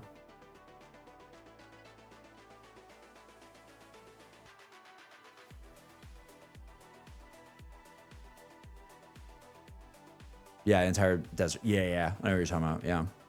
I liked it though, but I know what you mean. Yeah. But it's like Crimson Desert. I really wanted to check out Crimson Desert, but I'm too intimidated by it. I was just too intimidated by it. When it was coming out and everyone was playing it and everyone was like, oh man, this is going to take up so much time. I was like, okay, I don't think I can do it. Because you really got to pick and choose. You can only have a couple of things that you can do that with. And for me, it's playing a Persona game on stream. And then outside of that, the other massive game that I play is Final Fantasy XIV, which is an MMO that's super long, right? So like, that's it though. I mean, look, you guys have seen it. Like I started Arc Knights. I would love to play more Arc Knights.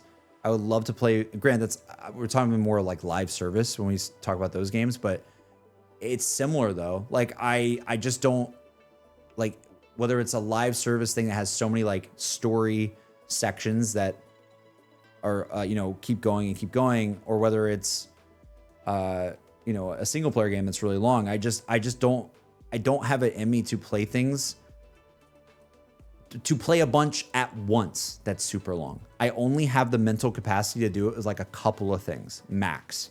I can't do it like with 4 things. I can't be playing Persona, or let's say I play Metaphor, right? Let's say I'm playing Metaphor later this year. Oh boy, here we go. Let's say I'm playing Metaphor later.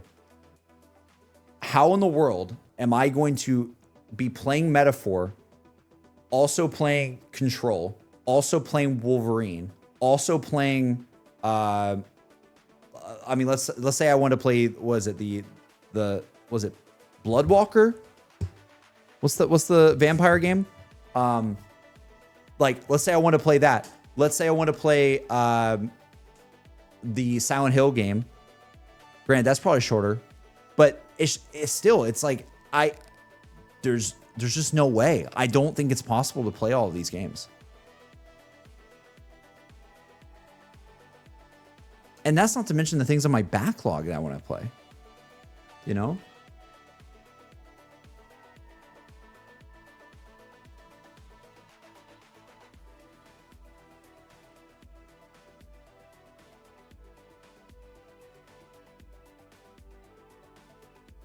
Mario 64 never get out. Poor Mario 64, bro. Oh my god. See, I do want to play games for my backlog as well. So we'll just have to really pick and choose. I don't know. I hope, like, even if you guys disagree with me, I just hope you feel where I'm coming from. Like, I just hope you understand, like, where my brain is at with it. It's like, and I'm someone that I can't vibe play a game that much. You know, people say like vibe code or whatever. Like I literally can't vibe play a game. Like I can't just be like, oh, this new game came out. Let me try it for like 2 hours. I can't do that. Like I have to, dude, I'm like, I get so, like I hyperfixate so hard on a story that I'm playing. As you guys know, I will sit there and think about the story, yap about theories about it, go into depth, really try to understand the design of it, all that kind of stuff. I can't just like load up something and then it's like, okay, 2 days from now, I'm loading up the next thing. And then 2 days from now, I'm loading up the next thing. It's like, I want to like get my claws into the thing. When Control hits, when Control Resonant is the game that's installed on my PS5, I am going to be like, we're gonna be talking about Quantum Break and Control 1 and talking about Alan Wake 2 and all the connections and all the different things. Like we're gonna be going hard. I'm gonna be like thinking about all that stuff. I can't be like, all right, guys, I also play Wolverine. I just can't be. Like my brain's not gonna do it. Like I won't be able to do both. So I think for me, I probably would, because I want to support Remedy really hard because I think they're underdogs many of the time. I probably would play as a streaming thing. It's probably more likely that I play Control that week than Wolverine. Even though Wolverine looks incredible. I don't know. I feel like I gotta go with Remedy on that because that's more of my cup of tea of kind of like their world building and stuff is just like so cool to me, and I want to see how it continues. But I don't know. I don't know for sure. But yeah.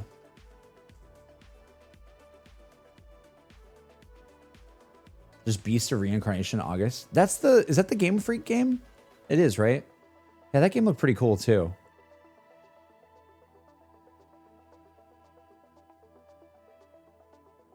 Did you play Max Payne? I've never played the original ones. I played Max Payne 3 though. I played the other one, yeah.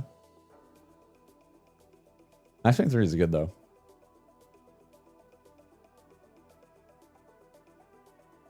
Yeah. Guys, random question, but like, okay, say I played the original Ocarina of Time. How long would that be? Like, that's not like 70 hours, right? That's like, because it's older. So it's probably like shorter.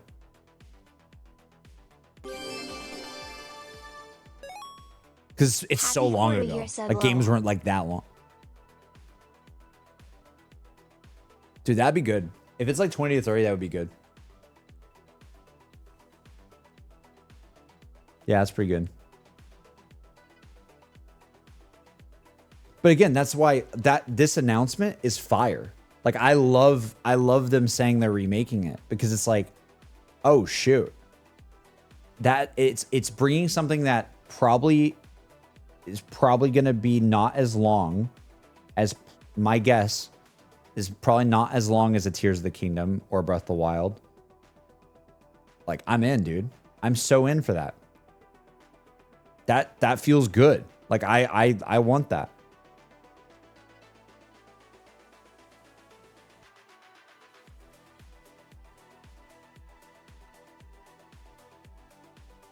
Hazard, thank you for the 4 months. Happy quarter year sub. Hey, thank you. Appreciate you.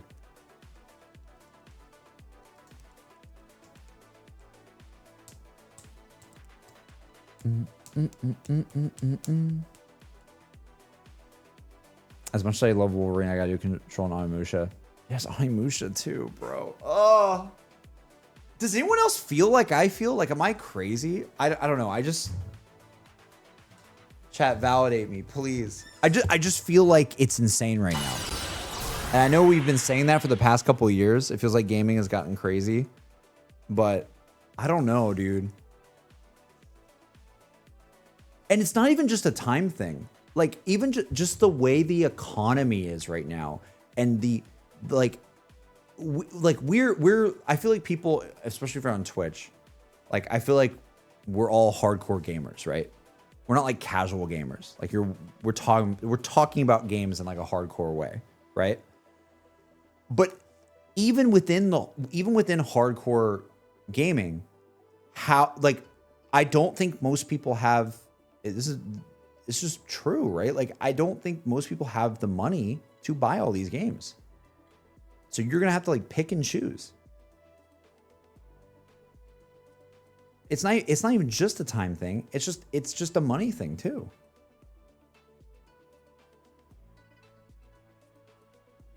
I'm picking GTA 6, and there you go. There you go. And I think a lot of people are gonna do that.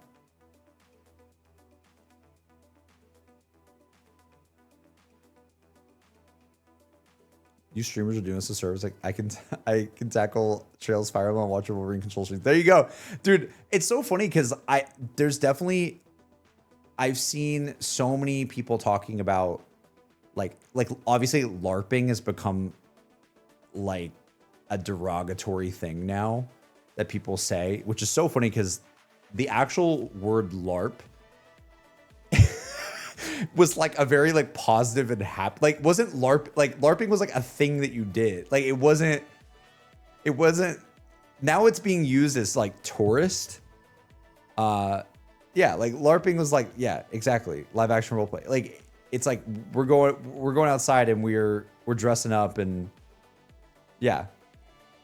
Now it's become such a word where it's like, oh, well, you're like a tourist and you don't really deserve to be a fan.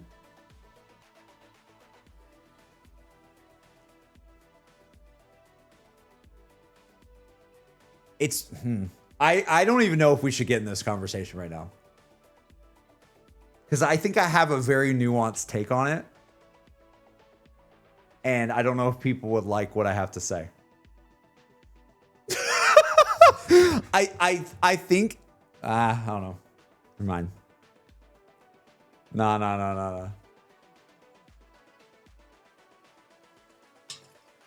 Well, it's just okay. It's funny that people are being more intense about the word LARP now, where they're like, oh, well, you're not like a real fan. But like, it's funny.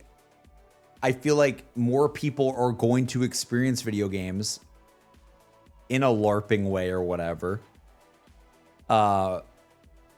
because of just the lack of time and the lack of the money to buy all these games. But aside from that, I do think that you can have a shared experience experiencing a video game without playing it. I do think that is a thing. Now, is that experiencing it in the way that the developers intended? No. Most of the times, no. Most. But I'm not gonna lie with you, dude. After experiencing everything I did with zombies a long time ago, I know for a fact the people that did the main story quest of like every zombies map in the golden era of zombies, there's no way that was above 10% of the player base. But you know what they were all doing? Watching the streamers doing it. So are they just not fans then? I don't think so. I think they are fans because we all experienced that together. I know people that didn't even like partake in the Easter egg like race or whatever, but they watched every goddamn stream and were like helping people and like chatting about the findings and things like that. And that is as hardcore of a fan as you could possibly be, dude. So I don't know what you call that. It's not playing it.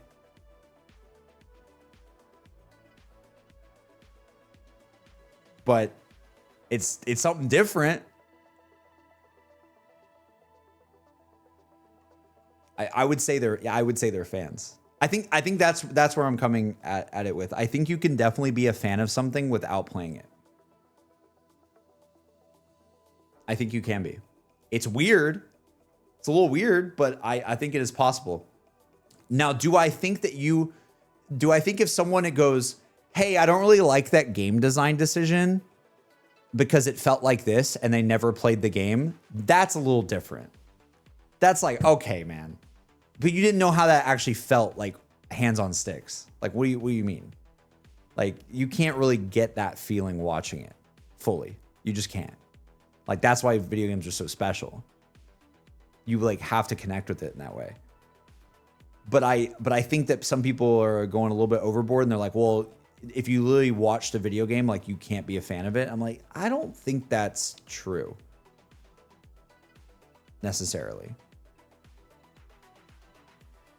That also, like, then you can get into the conversation too of like even like accessibility and things like that. Some people literally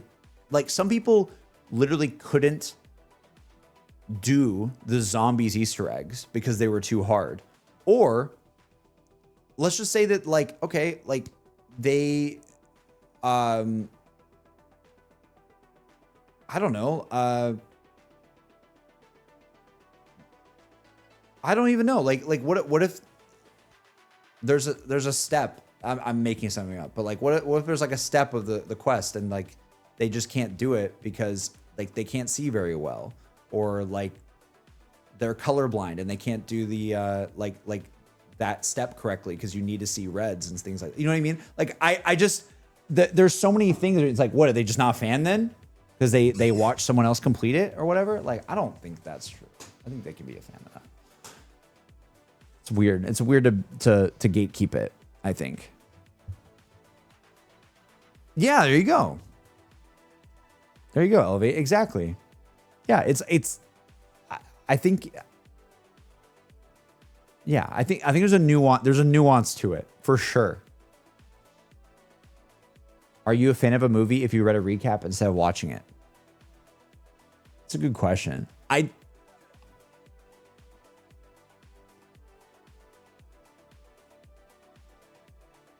It sounds I mean, that one's a bit tougher for sure.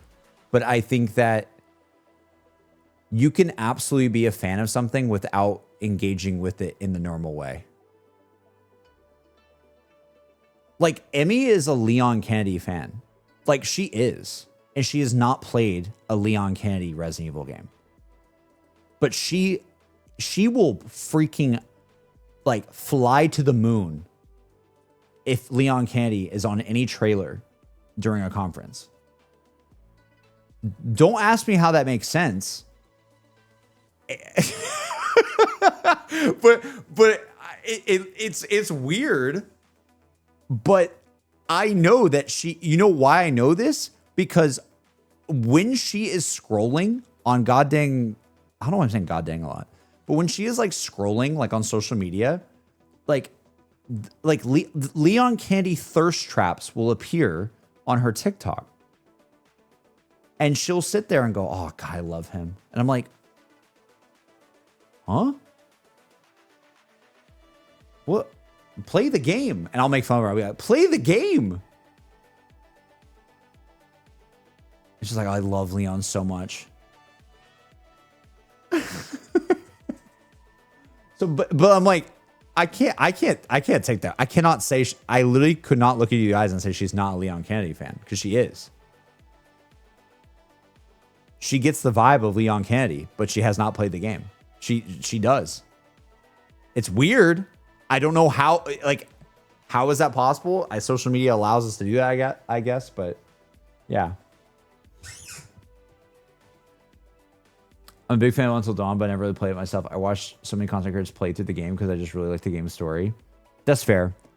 That's fair. I saw like, I think it was an Until Dawn, someone with Until Dawn on like Twitter or something was like, saying it was their favorite game, and that they hadn't played, and everyone was like dogging on them. But I will say, The thing is, though,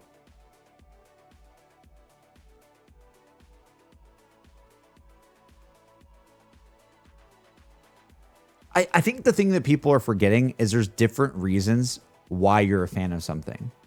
You can be a fan of something that wasn't, you can be a fan of something and it's experiencing something in a way that the developers didn't intend. And you can be a fan of it. Right?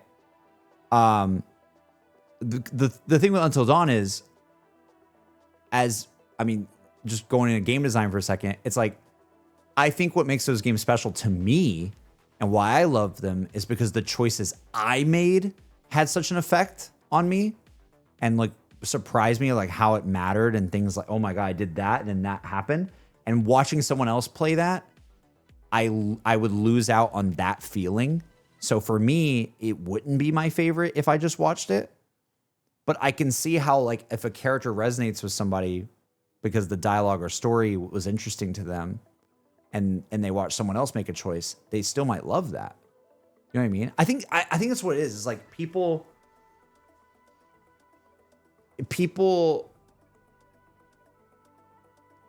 I think there's multiple ways to be a fan of a certain thing. You can be a fan of a game because of the art of it. You can be a fan of the game because of the story. You can be a fan of the game because of the choices. You can be a fan of the game because of the whole package and playing it hands on sticks, right? I think the problem is that people get really annoyed, and honestly valid annoyance, when people like, and I think we all have seen this before, where people act like super contrarian to something, or like, I hate to use this term, but like a pick me a little bit, where it's like, this game's game design is bad, but I never played the game. That, I think, is the crux of why people are being like I get that, like that, because it's like bro, like you can't, how can you fully judge it fully without ever seeing how it actually felt? Yeah. You know what I mean? Like you could see design elements watching a game, but like there is something like, and I see this all the time with God of War actually too. Dude, what are we bro, we're just not going to bed. I'm sorry. I'm like rambling so much tonight. But like, I see this all the time with God of War. Like, so many people say God of War 2018 like plays itself. They're like, this game is nothing but cutscenes. This game does. I'm like, please play the game. Like, what are you talking? Like, the game is so well designed combat wise. It's crazy. Like, just the axe throwing alone in the game feels so goddamn good. Is so unique too, and just the way things combo together, and the way that the crunchiness of the combat and the weight of the animations, and like when you press an input, it just feels, and when you feel it, it just feels so good. It's a completely different experience, like feeling the impact of what you're doing as Kratos, and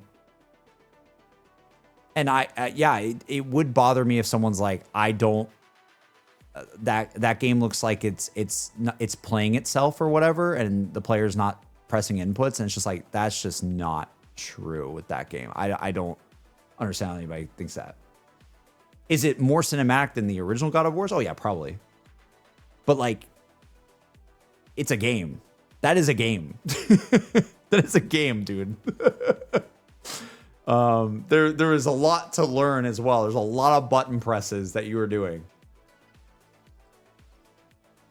And I think sometimes like people like to judge things without playing it just by watching it, and and other people are like, bro, please play it. Holy crap. You know?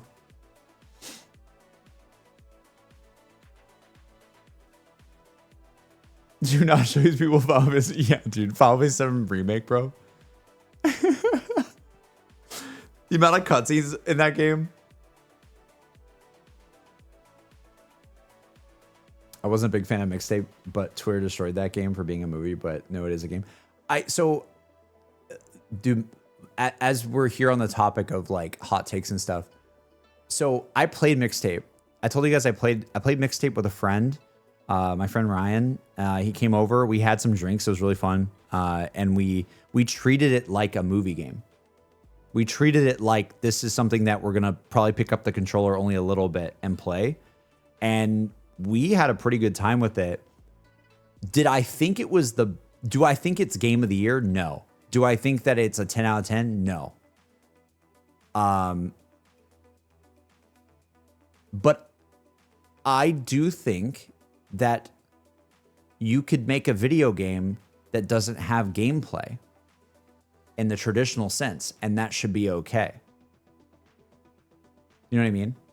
I get some people like criticize like the writing of it and things like that. That's fair. But like, I don't understand where this like has anyone played a visual novel? Like those exist. Do you know what I mean? Like I played Valhalla. I love Valhalla. It is basically clicking through dialogue and then choosing a couple of drinks on a menu. That's the game. I love Valhalla. It is fantastic, and it is only possible. That game is still only possible as a game. Like I don't think it would have had the same feeling if it was a movie or a book or whatever. It had a feeling to it because it was a video game that I was pressing the buttons and reading the dialogue and choosing the drinks and making some little choices here or there. It wasn't the most choices ever. It wasn't like this crazy thing, but I loved it, you know? So I don't know. I don't get that argument that much because like I think games can be whatever you want them to be. I think they can be very low gameplay lift, and much more story. I think they can be. It's whatever what is the intent? Now, if you like it or don't like it, that's a whole other thing. But like, the idea of it not being a game, it's like, it's basically just like a movie with mini games in it. That is Mixtape. It's like an animated movie that has like mini game sections. That's basically the game. It's not a lot of gameplay, but I wouldn't call it not a game. I would just say, yeah, it's a game that doesn't have like a ton of mechanical depth to it. Like it doesn't go deep on like a combat system or anything like that. It doesn't even have combat, right? Outer Wilds has zero combat. It's one of my favorite games of all time. It literally has zero combat. Outer Wilds is click on text, and pick up objects. The game. Granted, there's a little bit more to it than that, but like, you know what I mean? Like, there's no weapon in Outer, like, there's nothing like that. It's just like go around and click on things, solve the answers. Okay, one of my favorite games of all time. Granted, there's like the survival aspects. There's like the oxygen levels and things like that. But with frustrating flight control, yeah, true. It kind of makes it a vibe though, because then when you F up, you're like, oh god dang it. But yeah, I don't know. I just think it can be whatever people want it to be.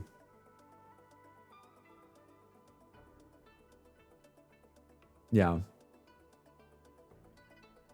There's no guns. It's not a game. Yeah. Yeah. I do think that, like, again, I'm not saying that I like loved Mixtape. Like, would I be like jumping to play Mixtape again? No. Was it something fun to buy that I played with a friend, and you know, it was kind of just like, hey, this is kind of like fun to throw on the TV and play. I was like, yeah, dude, this is pretty good. I liked it.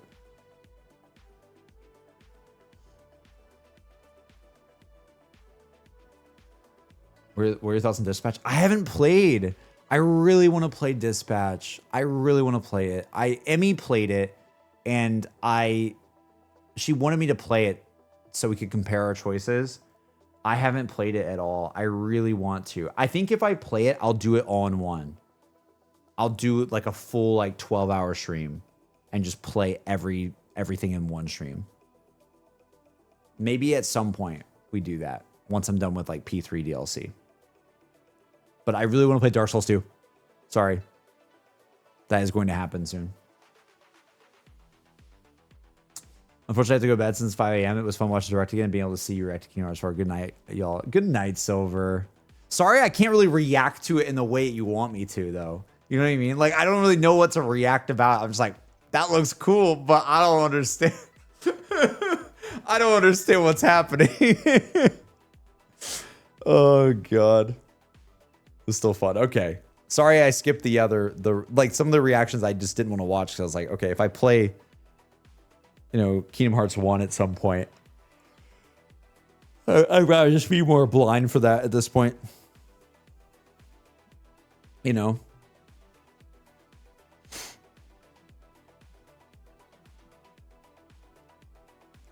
Dispatch was my highlight last year. I know a lot of people that really love Dispatch. Yeah. True. God, I'm trying to think of like what's on my list this year now. Control Resonant, I want to play. There's a Final Fantasy Resonance. What is that? What the hell? That looked awesome. The Zelda remake. Yeah, dude. Absolutely. That would be awesome. I'm sure there's more games I'm not even thinking of. On the top of my head. I don't know. Wolverine. Yeah, I would love to play Wolverine.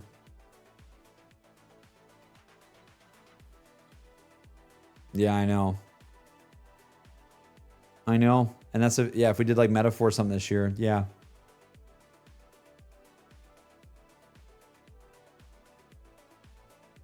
I'm really excited about the prospect of you playing Xenoblade. Me too. I really wanted to play Xenoblade.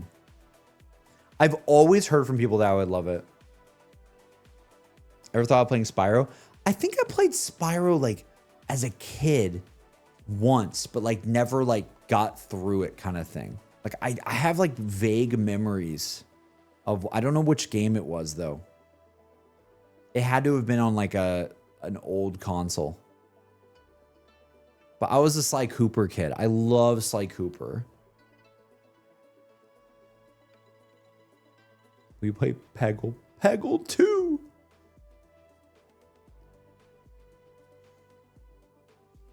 I'm not sure yet about P4G or Revival Temple. I'm not sure yet. Still thinking about it. I will say I'm leaning more towards playing Metaphor before now. Since I've been mentioning that more. I'm leaning more towards that, but I'm not, it's not 100%. I could change my mind.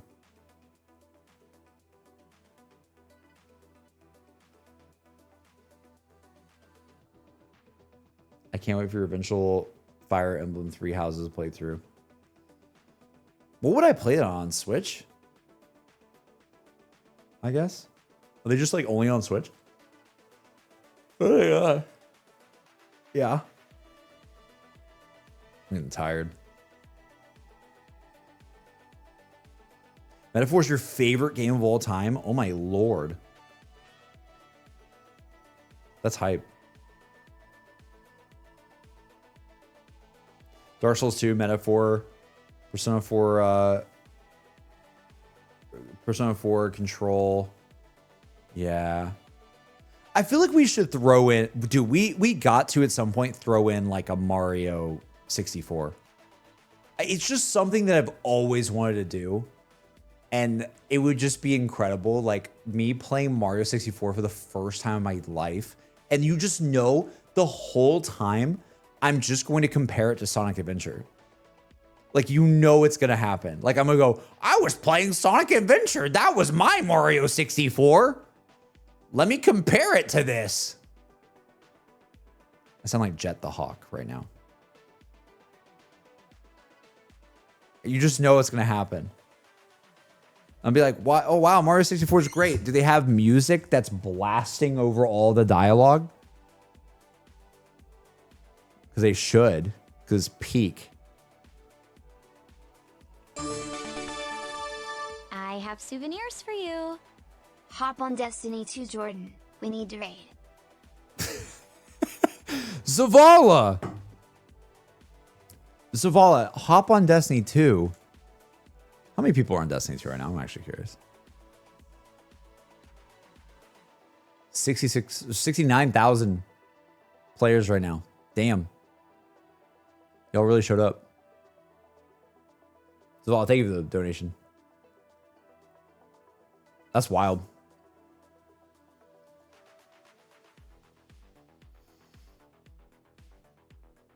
Wow.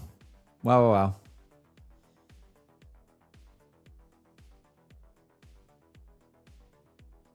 I also comment latest video suggesting only one P4G stream for only the beginning.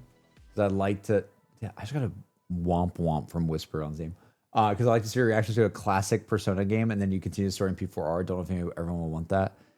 Yeah, I don't know. It feels a little weird to do that, me personally, but I get where you're coming from. That'd be kind of cool. But I don't know.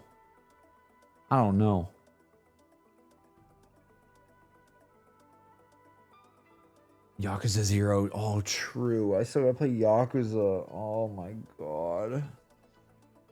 Wait, when is Stranger Than Heaven again? When is that?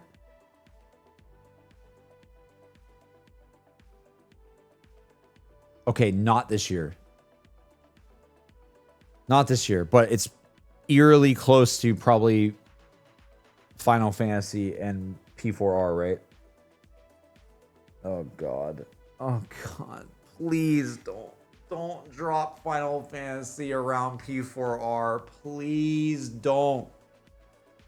Please don't do this to me. Don't do it to me. It'd be like the worst. It'd be the worst. Don't do that. It's not fair. I have souvenirs for you. Oh my god. I need Xenoblade Chronicles, please and thank you.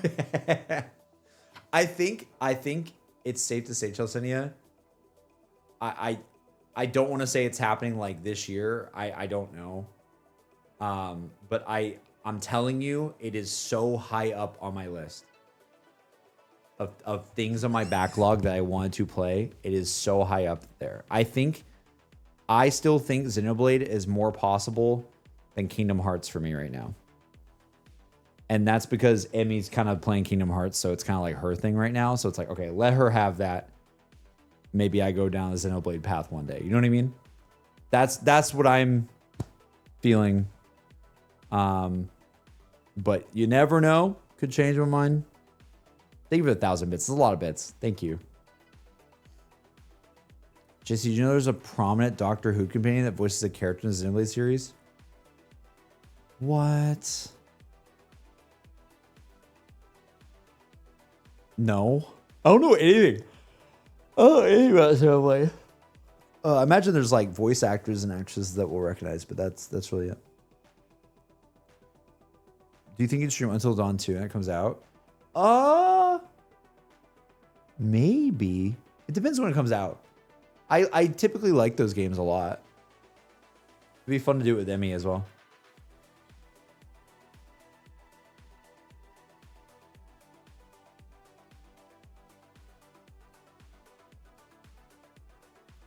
Run, you clever boy. Oh my god, my brain's not working. Is that River Song? Or no, is it Clara? Wait, is that Clara?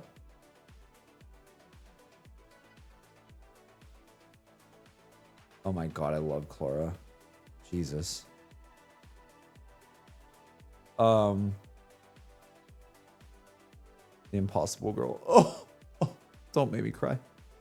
Don't make me cry right now. Did you ever play Mass Effect? That'd also be a fire playthrough if you've never played those. So Temple. I really wish that I did not play them off stream when I was younger, before I was ever a streamer. But unfortunately I did.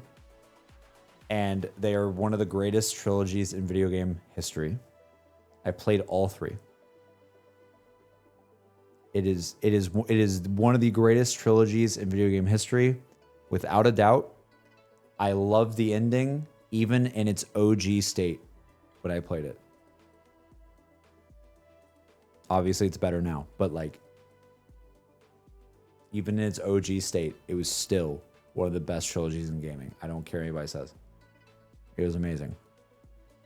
Also at the time too, just like the whole like save file going like across the different sequels was just like, I never experienced anything like that until Mass Effect. It was incredible. Liara.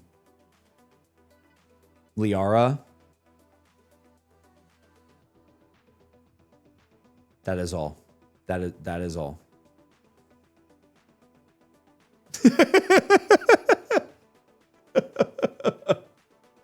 Yes.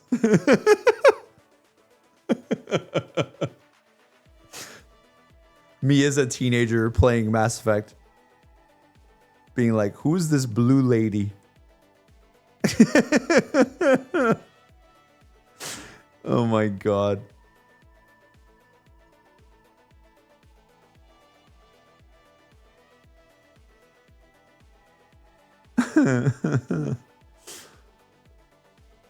Is it your favorite trilogy?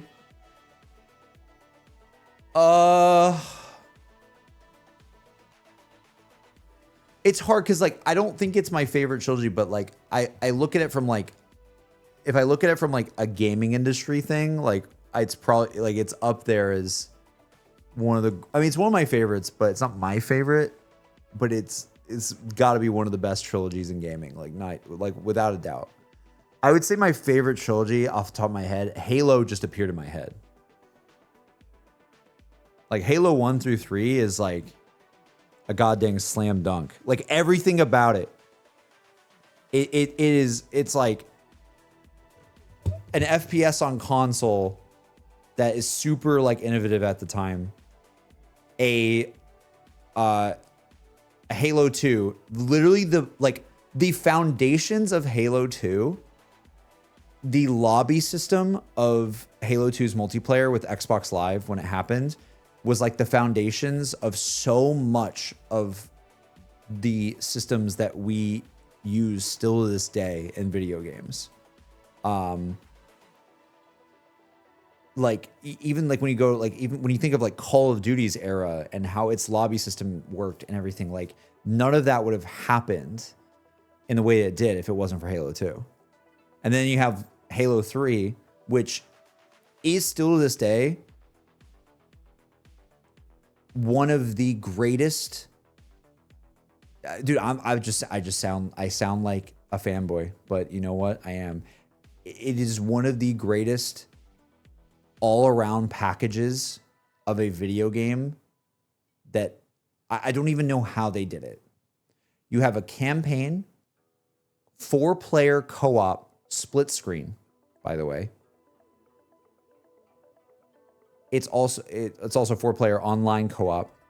It's also got multiplayer with both social and ranked playlists. It's got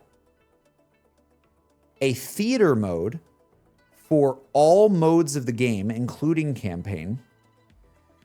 It's got a custom games feature on console and a map editor on console in 2007 that you could share amongst your friends within the social system built on the game, because they had a file share browser thing in the goddamn game.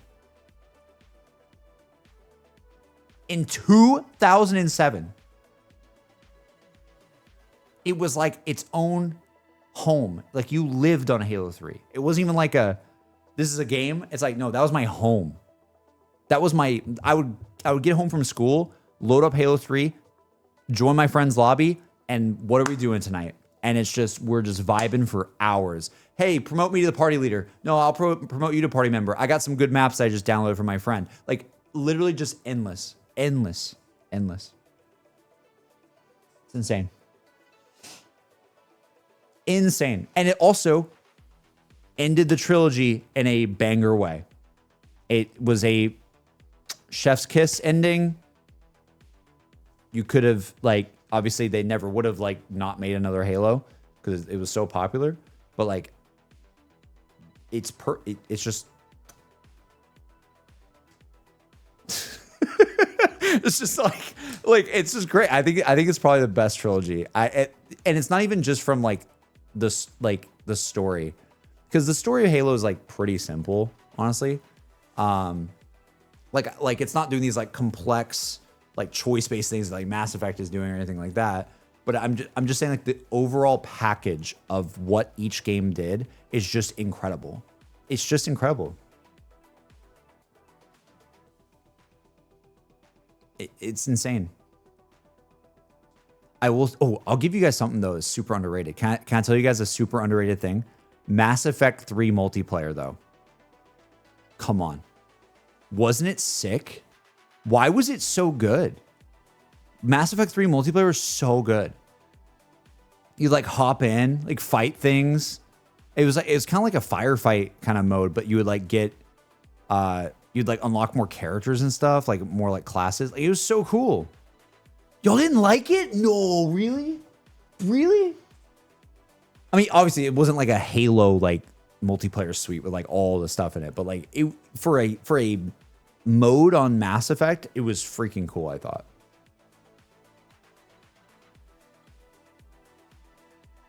The fact that you had to play multiplayer game war assets. Oh, I forgot about that.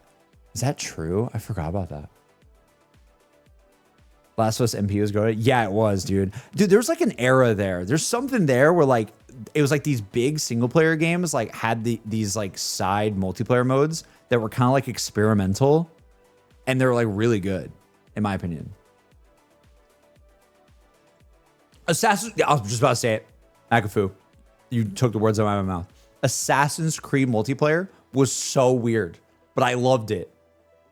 I loved playing. It was like hide and seek with your friends, right? It was awesome. Hide and seek, find them and assassinate them and all that kind of stuff. Kind of had like a prop hunt vibe to it a little bit.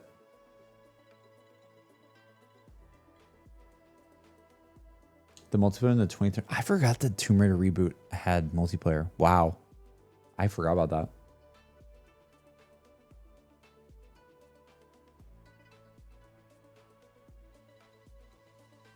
I still haven't finished Halo 2, but Halo C is still a top tier experience for me. Dude, you gotta finish Halo 2. Because Halo 2, without saying much at all, but like their storytelling and like the dialogue and the way that game cinematically like carries you through the story, you could tell that they like were really trying to build the universe more with Halo 2. And I think that's why it's a lot of people's favorite story. Because it really fleshed out the world of Halo much more than Halo 1 did. Halo 1's great, but it's very simple. And Halo 2, it gets a little bit more into the weeds of things. And in Halo 3 is more of just like, it's the finale game, fun. Like it's all like, obviously there's things on the line and stuff, but like I look at Halo 2 as like, Halo 2 has like the most story. And then Halo 3 is just kind of like a bombastic finish, if that makes sense. Without spoiling anything. That's kind of how it feels.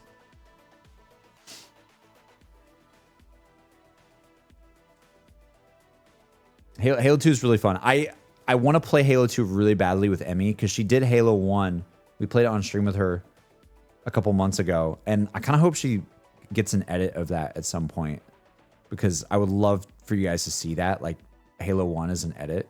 Especially now that the remake is coming out soon. It'd be actually like perfect timing to like release a video like that.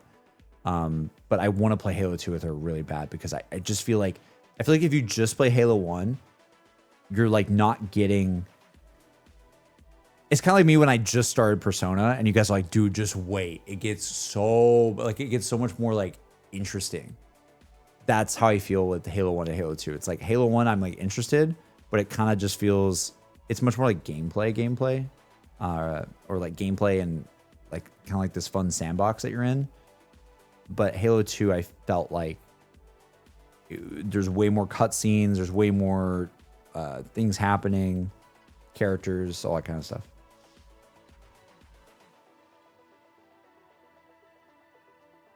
Yeah. Yeah, Halo 2 is peak, dude. I'm trying to think of another like trilogy in games. What's another like trilogy? Gears of War is pretty good too. Just off of like more Xbox stuff, but Gears of War 1 through 3 is really fire as well.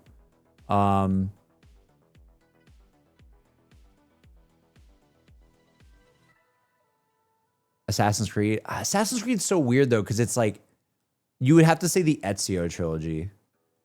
You probably wouldn't say AC 1, 2, and 3. It'd be like AC 2, Brotherhood, and then Revelations. But yeah, I could see that.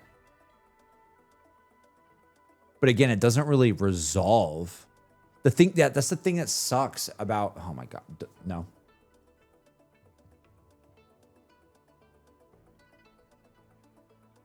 Don't do it. Don't make me go down that path. Even them result, like even AC2, Brotherhood and Revelations, like all being like the Ezio story, because the Desmond stuff is like not really, like it's still ongoing. It doesn't really feel like a capstone of like, oh, this was like a trilogy and it's like they did it, right? Like it doesn't feel like that. Like, because AC3 feels more like that in the closest way. And that even doesn't, right? Like, I gotta stop myself. I'll rant about Juno again. I can't do this. I can't do it. I can't do it. I can't rant about Juno, bro. I can't do this. God of War. Oh yeah, God of War trilogy. I mean, you know what's funny though? The only reason I didn't say it is because I just haven't played it. I haven't played the original one. I obviously know of it, but like have not played that. But that's probably up there for sure. I came into it with 2018.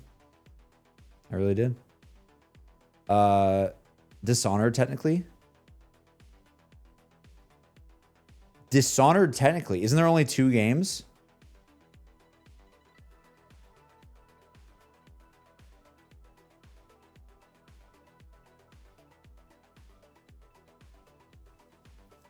This is like, oh, it's standalone suspension. Oh, okay. I thought you were doing some like Drakengard to Nier stuff where it's like there's connections that or like how World at War, like when you really think about it, dude, you know what's crazy? When you really think about it, the actual Black Ops trilogy, this is like not actually true, but you could look at the Black Ops trilogy like World at War, Black Ops 1, Black Ops 2. It's really weird, but you could. You could totally do that. Because World at War is, it's not a Black Ops game, but like the thread is there. The thread is there where you can play those games back to back and it kind of works. And yeah, BO3 is so distant from it that it doesn't, you don't really include it with it. Yeah. Yeah, I agree. I totally agree. I think WoW BO1, BO2 is a better trilogy. In the trilogy sense. Yeah. Duologies are underrated too. Yeah. Like God of War 2018 and Ragnarok, if we want to count it like that. I know there's other God of War games, but those 2 games are great, in my opinion. Uncharted trilogy, true, very true. Half-Life, Half-Life 3, though. Whisper, what do you mean?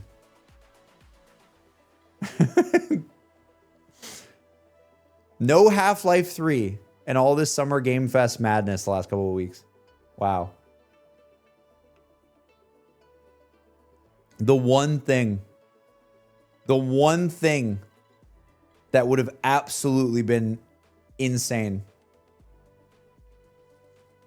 more than like anything else, the whole internet would have collectively lost it.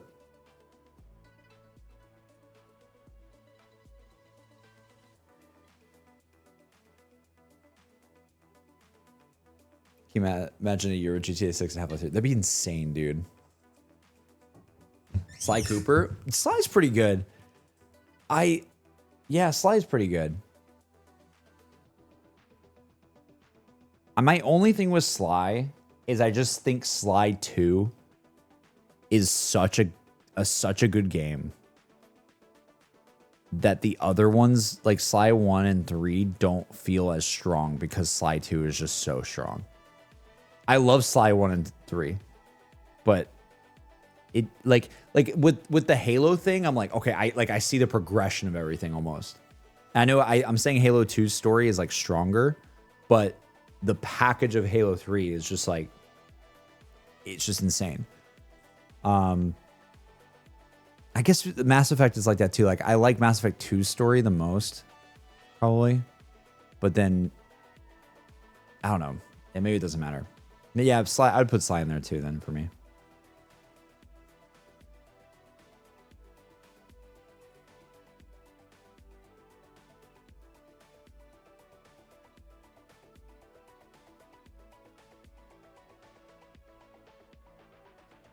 I'm trying to think if there's anything. What's another thing that I'm missing? There's got to be one that I'm missing. That I'm just like, oh yeah. Would you say The Witcher, chat, or does that not really work? I don't know how The Witcher 1 and 2 work. Are they kind of disconnected from Witcher 3? I assume they are.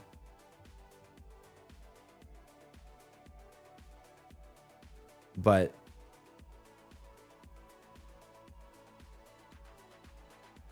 they're pretty connected. Really? So it's not like Fallout. I don't know why I always assumed it's like Fallout, where it's like Fallout 1 and 2 is very different than Fallout 3. Wow. I didn't know that. I really didn't know that. Arkham Trilogy. Ooh. That's good. That's good. It's real good. Dude, y'all remember the hate for Arkham Knight?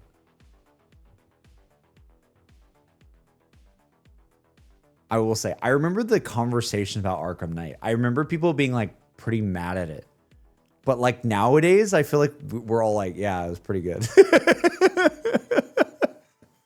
Like, I just feel like I remember people being like, yeah, Arkham Knight's not as good as City. City's the best. Which is like true. But I think City was the best. But it doesn't mean, again, it's like, it's really hard to. I mean, City is such a good game. Like, I don't know how you'd. They had the tank stuff. Yeah, I do remember that. Yeah. It was like overhyped. Yeah. I feel like it was. I feel like people set themselves up for like really high expectations for it. Yeah. It's a very good trilogy though. What is, I'm going to look up on Google really fast. Best trilogies in gaming. There's a list.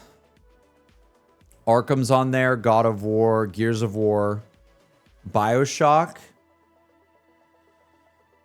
I never played BioShock 2, so I don't know. Max Payne.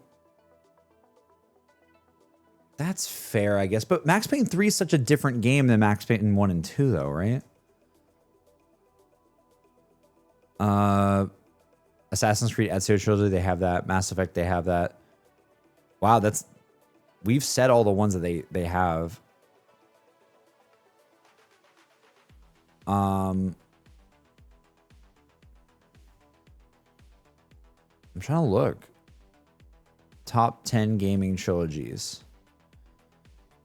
Doom 1 through 3 was said on this one forum.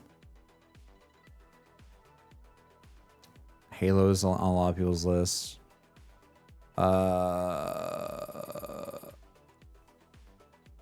Oh, dude, chat.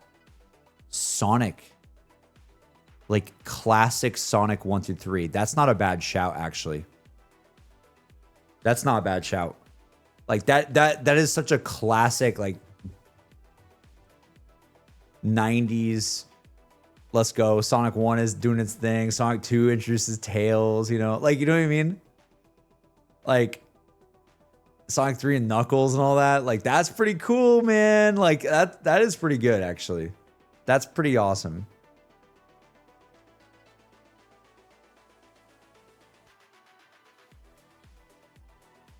I'm trying to look at more. Let's see.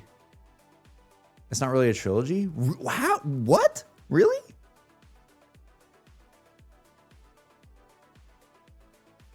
You wouldn't call it a trilogy? I feel like it is. Like, it's very simple, like on the story side of things, but Sonic and Knuckles, I guess. Yeah, I mean, that's fair. That's fair. I guess we also have the Sonic Adventure trilogy, right?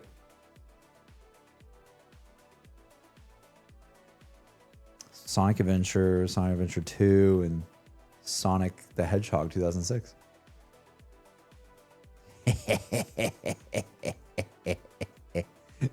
Greatest trilogy gaming. I'd get like canceled on Twitter for saying that. If I said Sonic 06 was the greatest trilogy in game. Oh my god.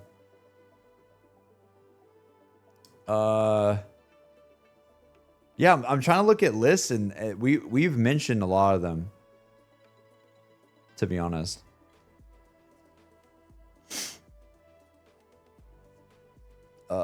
Let's see if other people are saying. Some people said Fable.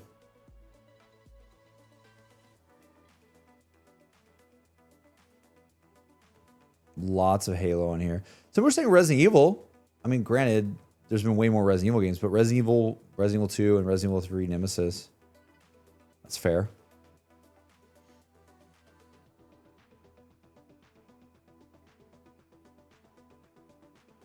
Fable's a good call, yeah. I found another list that has Sonic on it. Some were saying Grand Theft Auto. Wait. This one says Grand Theft Auto 3, Grand Theft Auto Vice City, and Grand Theft Auto San Andreas. That's a trilogy? Wait, I'm so confused. I don't know. I don't know this lore.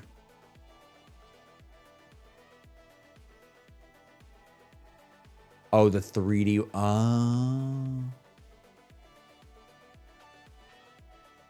I see. Okay. Interesting. You know what? I think Arkham, the more I'm thinking about it, guys, I think Arkham is definitely one of them. Even if Arkham Knight is not as good as City to a lot of people, I think you gotta put it. It's probably one of the greatest, like, I don't know, it kind of redefined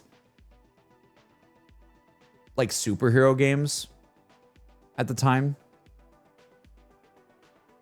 I think it's there. I think it's in there.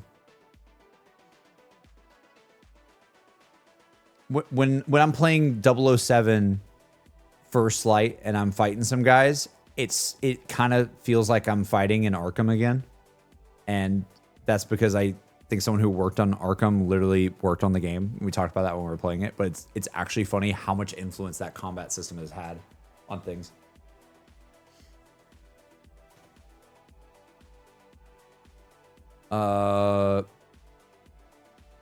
Did the Lord of the Rings game ever get a trilogy? Was it Shadow of Mordor and stuff? Or is it only two? There's only two? Okay.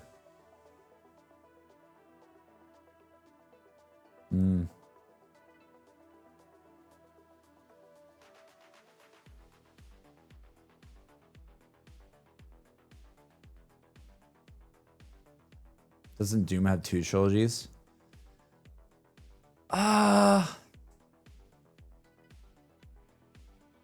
Yeah, maybe. I don't know why, but at least modern Doom feels like a little like the newest Doom game feels a little disconnected in a way. Like, I feel like Doom 2016 to Doom Eternal feels more like, okay, this is a sequel, and this feels like it's its own too.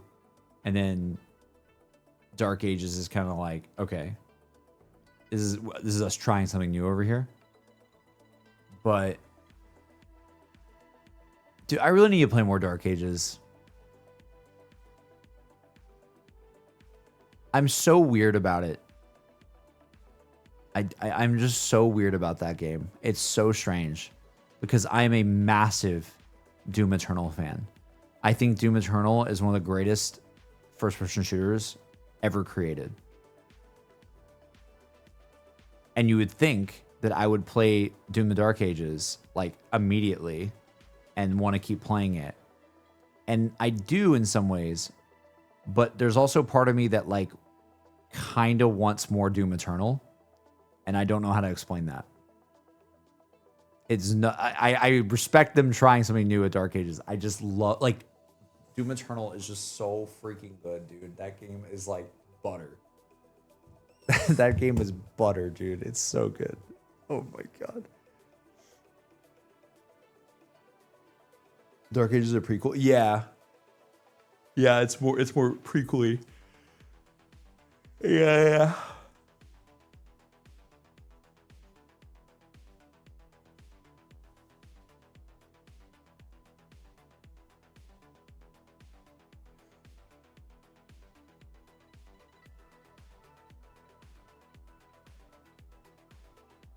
Someone said Dark Souls 1 through 3. I haven't played them, but that's probably a pretty good one too.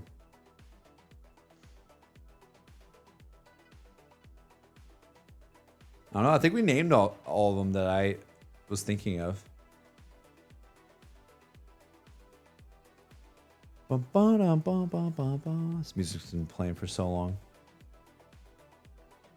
Guys, I'm kind of tired. I'm not gonna lie. I might start wrapping up soon.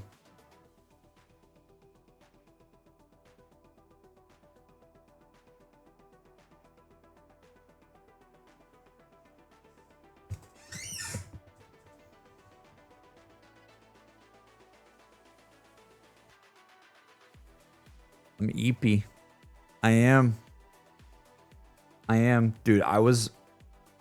Can I just say that all I do is listening... Dude, all I do is listen to Arknight's music when I'm not even playing Arknights.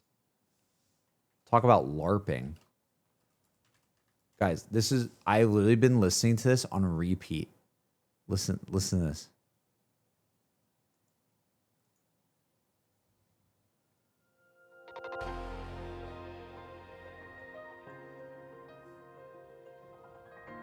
I don't even know the context.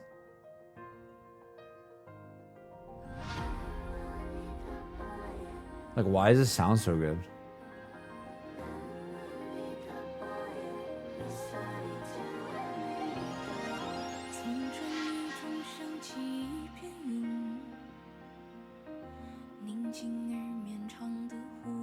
And you can see Enfield. I do too. Too many games.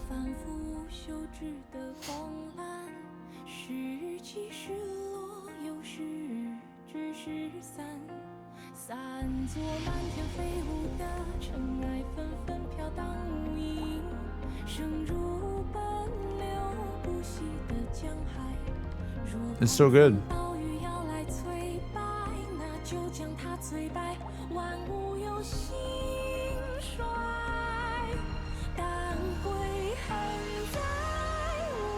There are 3 terms that made me not want to play a game: FPS, Souls-like, and farming sim. Wait, why?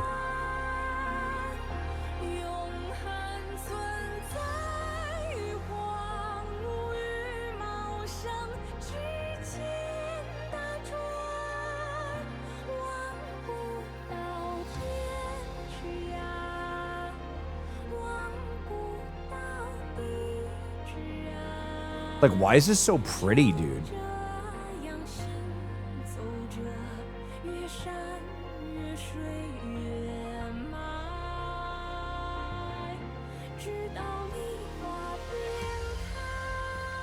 Like, isn't this like such a pretty like song? It's so pretty.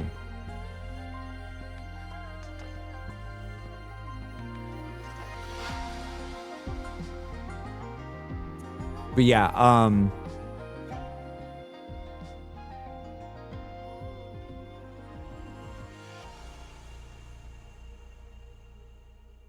I think that like there's obviously I think there's all obviously bad apples in every genre, but I would say as someone who went from playing a lot of FPS games to playing like JRPGs more in the last couple of years, just from me to you, there is so much good in the FPS space, but you just have to you have to like kind of know where to look, I guess. It's like with anything. There's always going to be games and genres that are like masterful, and there's always going to be games that are like, okay, this is kind of like not really doing anything too innovative here.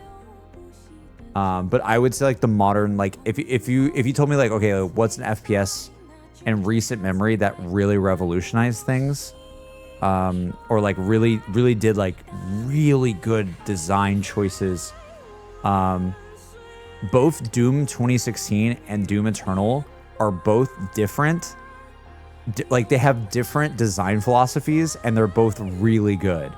And it's really funny because some people really like Doom 2016 because it gives you more freedom, and some people like Doom Eternal because it tells you, no, you have to play like this, and it's like a sport almost, and it's like whatever type of player you are is like the one that you'll like more. And usually I like freedom actually a lot, but Doom Eternal is my favorite of the two, and like I would just say like it's almost interesting from a design standpoint to look at those two games, because Doom 2016 is just, it's freaking rad, dude. And then Doom Eternal comes in and it's like, okay, that's crazy. We're gonna amp it all up to 11, and you're gonna play the way we want you to play. And you're like, whoa, what? And it's like, yeah, you're gonna figure it out right now. We're gonna teach you how to play. It's a combat puzzle. Good luck. You're gonna die. And you're like, oh my god, that's crazy. It's really fun though. Yeah. Do you have playlists of all songs that's true for video games? I have a private playlist I have of just like it's not even just video games, it's just normal music too. And I'll just have it like I'll just always add something new to it. I'm weird. I just have one playlist with any song that I like, and it's all in the same playlist. I'm super weird. And it's a YouTube playlist. It's not a Spotify playlist. It's a YouTube music playlist.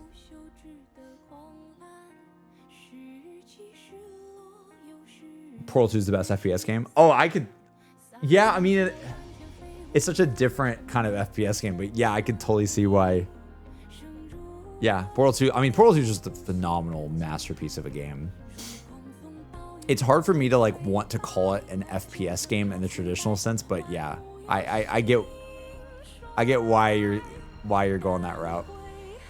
I mean, it is like shooting a portal gun in first person. But my brain sees it as like puzzle game. I don't really see it as like traditional FPS game, but yeah.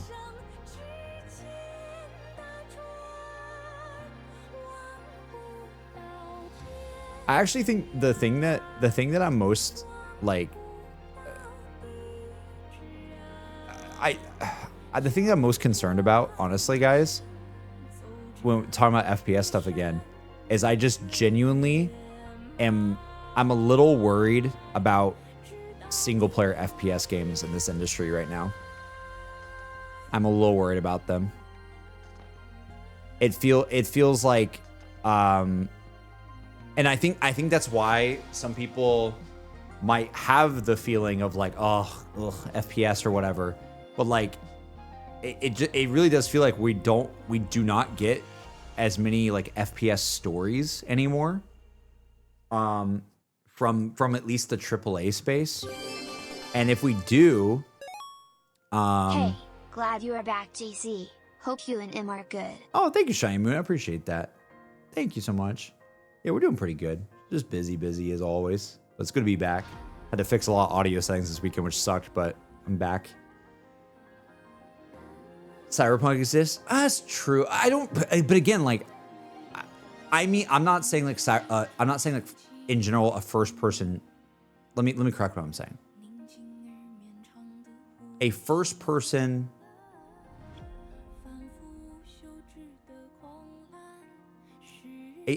Not an RPG.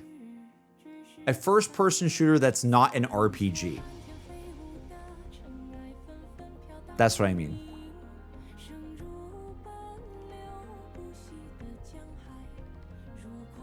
Borderlands is like a little bit of both, right? Like, I mean like, it's literally just like Doom. It's Doom, and there's a lot of indie games to be fair, but like I'm trying to think of like the AAA space, and it's like literally Doom, and what?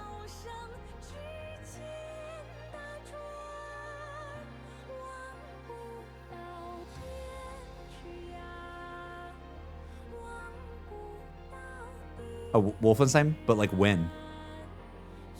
Like I'm just thinking of like a consistent. This is an FPS campaign that's coming out to like a consistent degree. It's just not happening.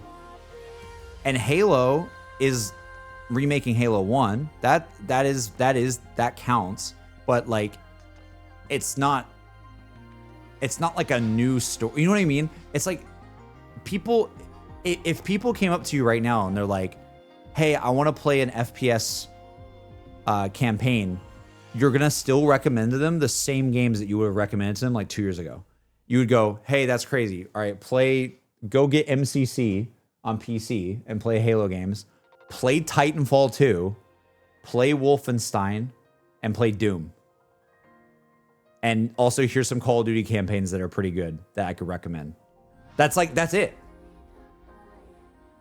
Like I'm trying like there's a little bit of nuance though, because like you guys are right. Like Resident Evil, it's different than what I'm talking about. But like like Resident Evil 7 and 8, like that counts, right? And like a bit of 9 counts with but it's a little bit different because like survival horror is a little bit of a different vibe of what I'm talking about. But I'm talking about like I don't know, like traditional FPS campaigns, I guess. Or what is traditional? I don't know. Metro? Yeah, that's fair. That's more RPG though, right? I don't know. Again, like, what is a genre? It could be so many things.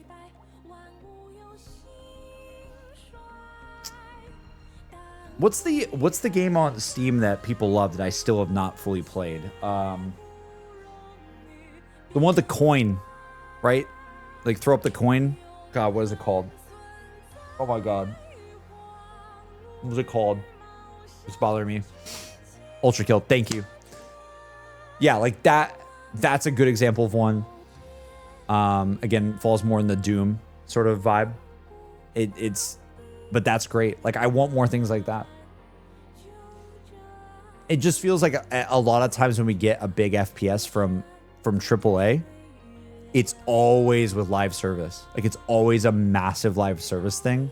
And it's not just like, hey, this is a good story. Come play this good story. Or come play this like Titanfall 2 is the best example of what I'm talking about. It's like, sure, it has multiplayer on it, but and the multiplayer is great, but that campaign is just like a really, really fun campaign to play on a weekend, And everyone who plays it, they're like, damn, that thing was good. It was really good. It was really fun. I guess there's more that I'm thinking of though, because you guys are mentioning more, and I'm like, yeah, it's true. Yeah, there are more.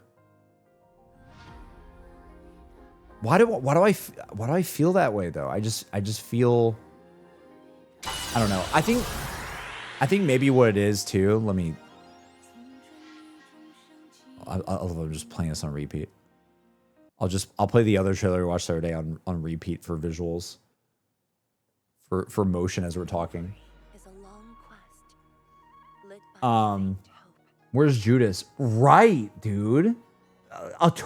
Totally. It would feel a lot different if Judas is coming out right now. That's for sure. Yeah, dude, where is Judas, man? Longest game development. My goodness.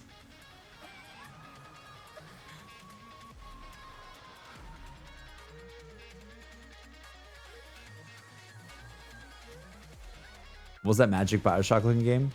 You talking about Clockwork Revolution? That's FPS, right?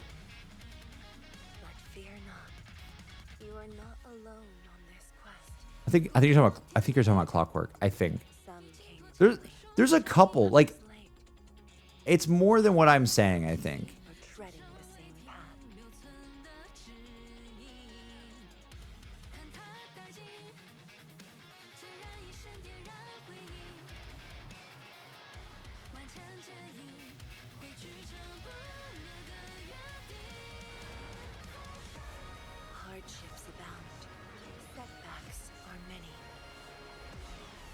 I think, you know what it is? I just think that there's so many FPS games that maybe it's like the IPs that I was attached to growing up feel like they're just very absent. Maybe that's what it is. And it like, I don't know, man.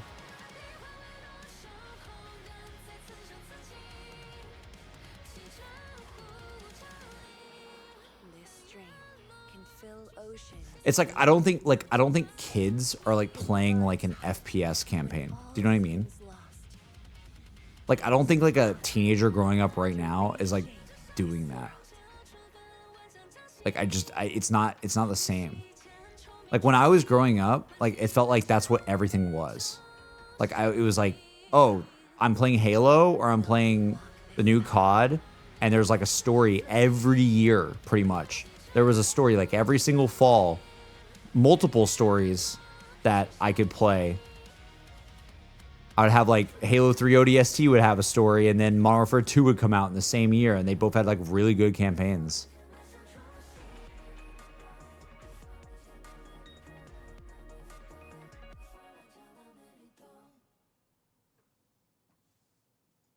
I don't know, man.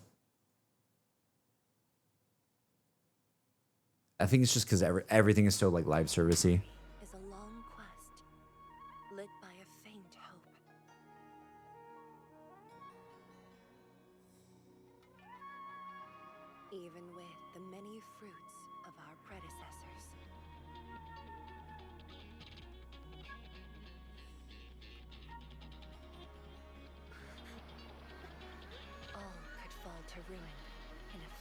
Kids are mostly playing free-to-play games like Fortnite and Roblox. Oh, for sure. Yeah.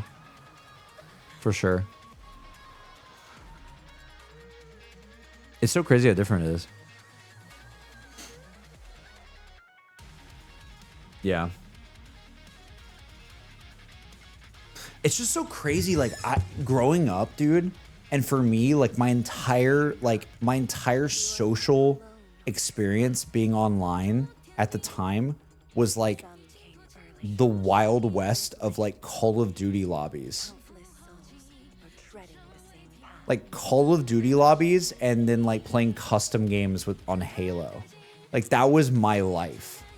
That was like the friendships I made at the time and all this kind of stuff. And nowadays, like it's so weird to think about like kids are having that now, like on Fortnite. And they're having that like with Roblox and things like that. It's like, what the hell? Like, it's I'm not even like trying to dog on it. It's just so interesting.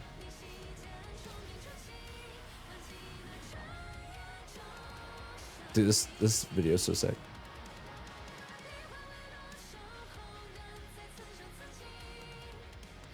Marvel Rivals too. Oh yeah. Marvel Rivals is still doing pretty well, right? Yeah. War Dogs is coming this year. It's like Battlefield. That's sick. That's sick. Battlefield did pretty well, but again, campaign-wise, it didn't do that well. Like no one was like, oh man, this Battlefield campaign, you gotta play this, right? Like all respect to it, but it was the talk of Battlefield that year was like multiplayer, coming in the multiplayer. But I don't know. I just had such an attachment to the worlds. Maybe that's what it is, guys. It's like, it's not even necessarily. I don't know. Like I feel like there's a lot of shooters where it's like, oh, this shooter is fun because the gameplay loop is fun, or like competitively it's fun, like playing like Valorant or something. But it's not like you load up a campaign on Valorant. You know what I mean? Like, oh, like, and even Overwatch. It's like Overwatch is, you know, obviously like probably one of like the most successful FPSs in the last like decade or so. But even they couldn't, like, they never got to the point of like really doing, I mean, unless they've added things now that I don't know about. But, you know, it was notorious for the fact they wanted to do more campaign stuff with Overwatch 2 and then couldn't do it. And I think that's what it is it just feels like a lot of games, like, I want to get more invested in the world, and it's really hard for me to, because I want the campaign hook to do that, and it doesn't happen sometimes. I'm like, oh, like, well, it's hard. Like, yeah, Marathon's a good example. Like, I think the style of Marathon is really cool, and I really liked the storytelling they were doing with the ARG and all of that. And I really wish that game had a campaign on the game. Like, if Marathon had a campaign with the extraction mode, I probably would have played it way longer than I did. And I would have been more invested into the entire world of it all. I don't know. I don't know how to explain it. It's like, I'm one of those people that, like, I kind of like that in the old days of COD, and it was definitely like a resources thing. Like I like that COD 4, for instance, like Modern Warfare, I like that the multiplayer maps like kind of come from the campaign. Like, I like that it's all rooted with the campaign.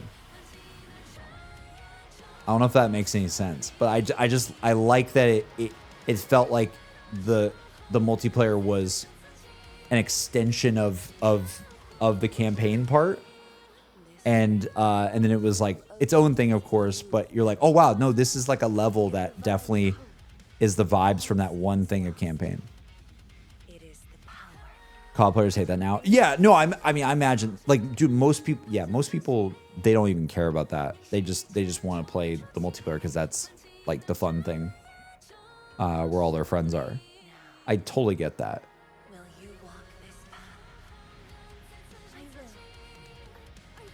But yeah, now every map is a part of a BR map. Yeah. Yeah.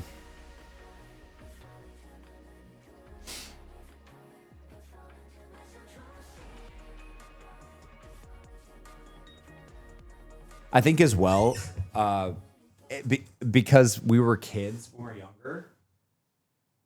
I think when you're a kid, like, it's kind of funny. It's like when you're a kid, and you're like, wow, this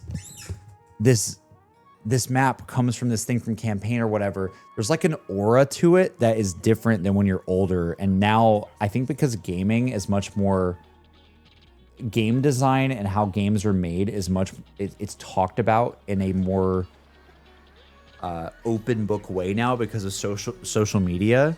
I think a lot of us, like, some of the aura of, it sounds weird, but like some of the magic is kind of gone a little bit. Like, have you ever gone to like Disney or like a theme park and you had that friend that's like no offense, like very like a Disney adult or like an expert on the park or whatever, and then they kind of like say something and they're like, oh yeah, like, so that thing, like that thing on this ride, like, it was made over there, or like, and they say something that kind of like takes you out of it, and you're like, oh, I kind of wish you didn't tell me that. Like, I almost don't want to know. Like, just let me like enjoy the immersion, you know?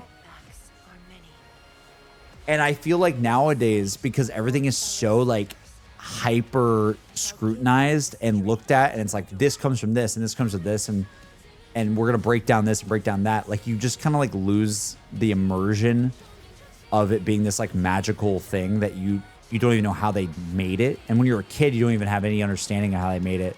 And then when you get older, you start realizing. And now I've been on the game dev side. Now I have, oh my god, bro, so much of the stuff, dude, so much of the stuff and all types of games that I theorized about as a kid. Like, yes, there is absolutely intent with a lot of choices, for sure.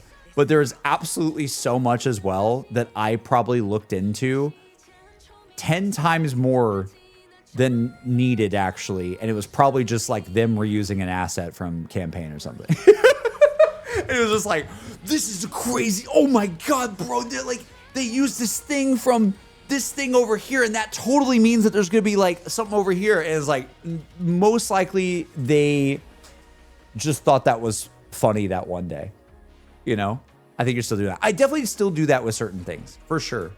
But I guess I'm more, I think I have more self-realization now than I did when I was younger, because I've gotten older. I've had more experiences with game development, and again, like just social media. I think you know more how things are made, and you get a peek behind the curtain a little bit more.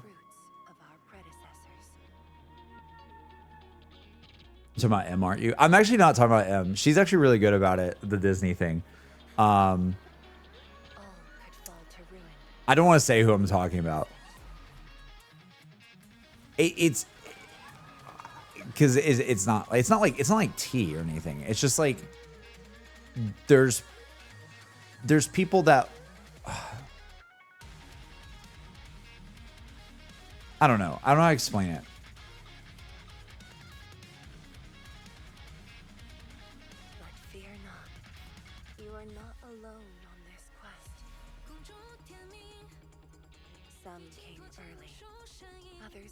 I think there's just like there's a childlike innocence to when you're playing games growing up, or when you're going to a theme park or whatever, and you like don't quite understand how it all works. And you're like, oh wow, it's made like this, or sorry, it's not made like this. It just works. It's the Todd Howard thing. It just works.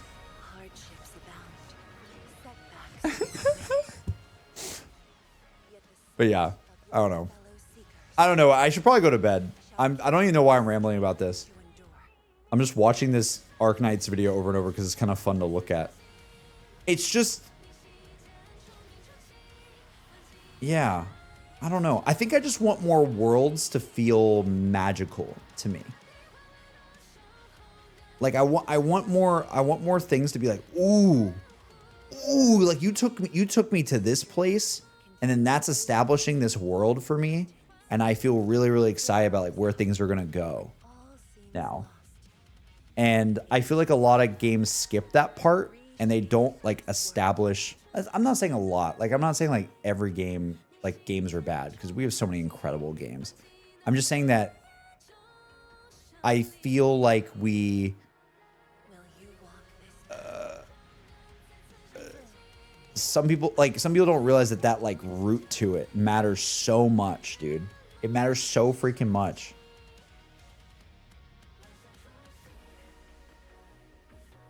It matters so much. Establishing your world, getting the buy-in from the player that this world matters and has stakes and has a story and all this kind of stuff. That is everything. That is everything. And it's possible to do without a traditional story, for sure. It's definitely possible. But I do miss that with certain multiplayer games where it's like, oh, like I really wish I had more of a root to it all that would ground me to it a little bit more. If that makes any sense.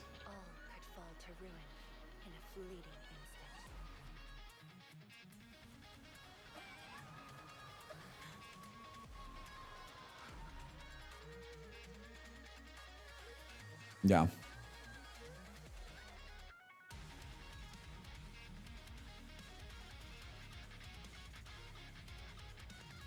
You probably enjoyed Trails. Probably would. People said good things about it for sure.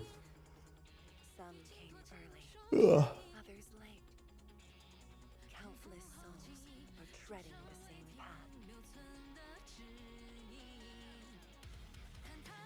It makes sense. Like I wouldn't care about doing runs in Haze if the story stuff wasn't there between runs. So elevates 100%. 100%. Some people would disagree with you though. There would be some people would be like, nah, like the gameplay is fun. And it is. But I agree with you. I think that's why Hades works so well. I think their game design's great. And they were able to tie the story with the game, like the game design, very masterfully. But that was so huge.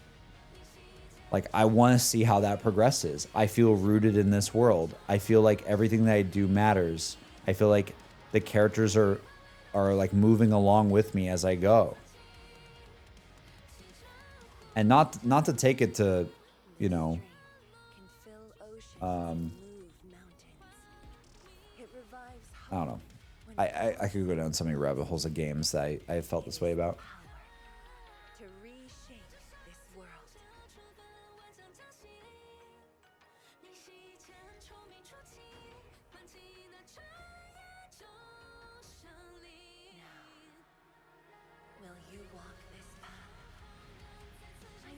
Like I would honestly say, without going down my Juno rant, the Juno rant of Assassin's Creed, that is like a perfect example of what I'm talking about though.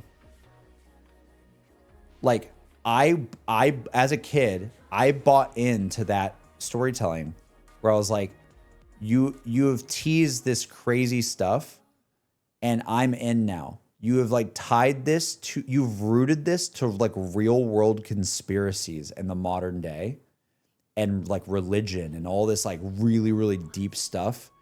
And you like tied it all to it. And you were like, it made me feel like there was this massive plan, this like massive plan. Like, and I would get the new Assassin's Creed game and like not speed through it in the way of like not getting the story, but I would be so excited to get the cliffhanger every time at the end and see how that part progressed, because I felt there was this massive plan behind it. Now, was there?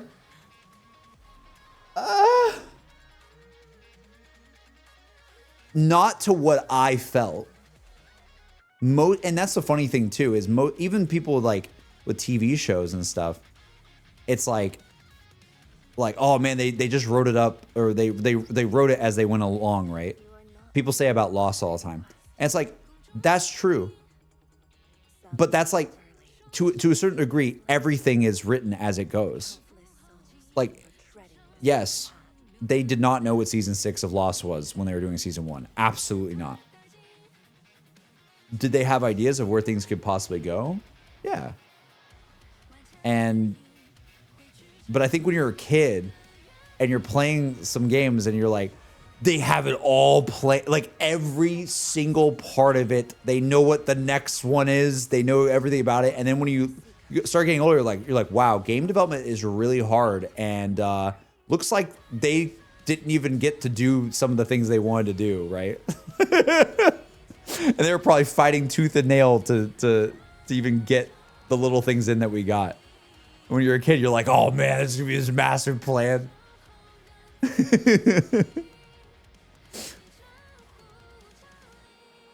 Without an interesting world or aesthetic, I'm usually not interested. Like, no matter how good the core gameplay is, it won't make me try a game just for that. I would say, yeah, I'm kind of with you. Most of the time, I'm that way too. There is certain games that there's outliers to it though. But yeah, I'm with you mostly, yeah. I really like having something that I'm rooted to story-wise. I just like storytelling and good characters and all that kind of stuff. But there are some games that are very gameplay focused. Like Doom Eternal. Is Doom Eternal the best story I've ever played? No. Did I play Doom Eternal for the story? Not really. So like that one's kind of like an outlier. You know what I mean? So there are some games like that exist for me where it's like that. It's just that loop is so fun that it almost felt like, in Doom Eternal's case, it almost felt like a sport.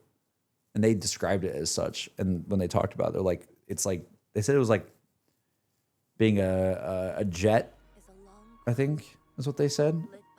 It's like you're learning how to drive a car, or you're being like a jet that can like jump around and stuff. I'm like, dude, that's awesome. But yeah, most of the time it's really hard for me to connect with something if there's not something really rooting it.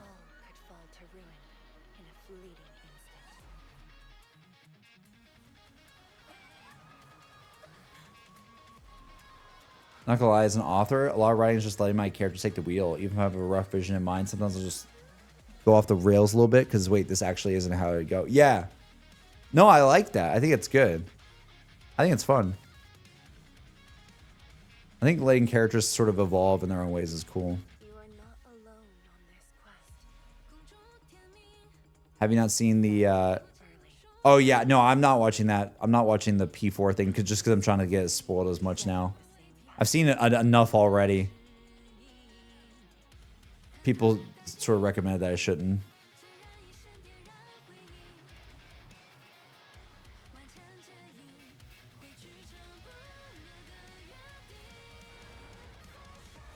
Yeah, I'll definitely watch more Persona 6 stuff as it comes out. Since we're all on the same page there. Bro, that shot is so good. I'm sorry. I know we talked about this on another stream, but like this character, she looks so intense there. And like the effects here are so cool. Again, I don't know what it is about these Archetypes trailers. I think it's because they're rendered in 60 FPS. I think that's why I like them so much. But there's something about the animation being like so smooth where I'm like, that is way too smooth for a cinematic. And I really dig it. I don't know. Usually I don't like cinematics in 60 a lot because it kind of does like a weird thing to my brain. But I don't know. It looks cool. Like that blood or whatever that is definitely not moving at 24 frames. There's no shot, dude. Like that is not 24 frames per second. That is 60. Like 100%.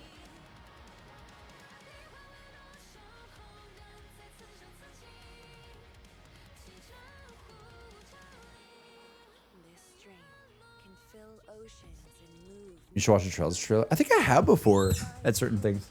By the way, guys, question before I go, because I do need to go. I need to go get some sleep. And Emmy is going to be streaming Kingdom Hearts tomorrow, remember.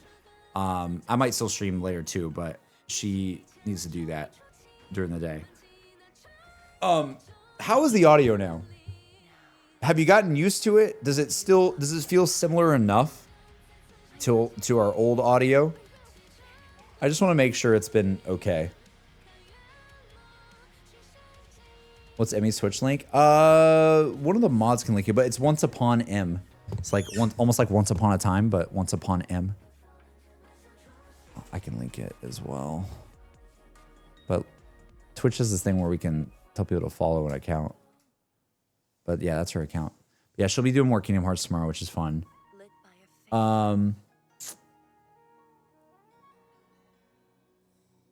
It sounds good to you. Okay. So you guys are fine with it.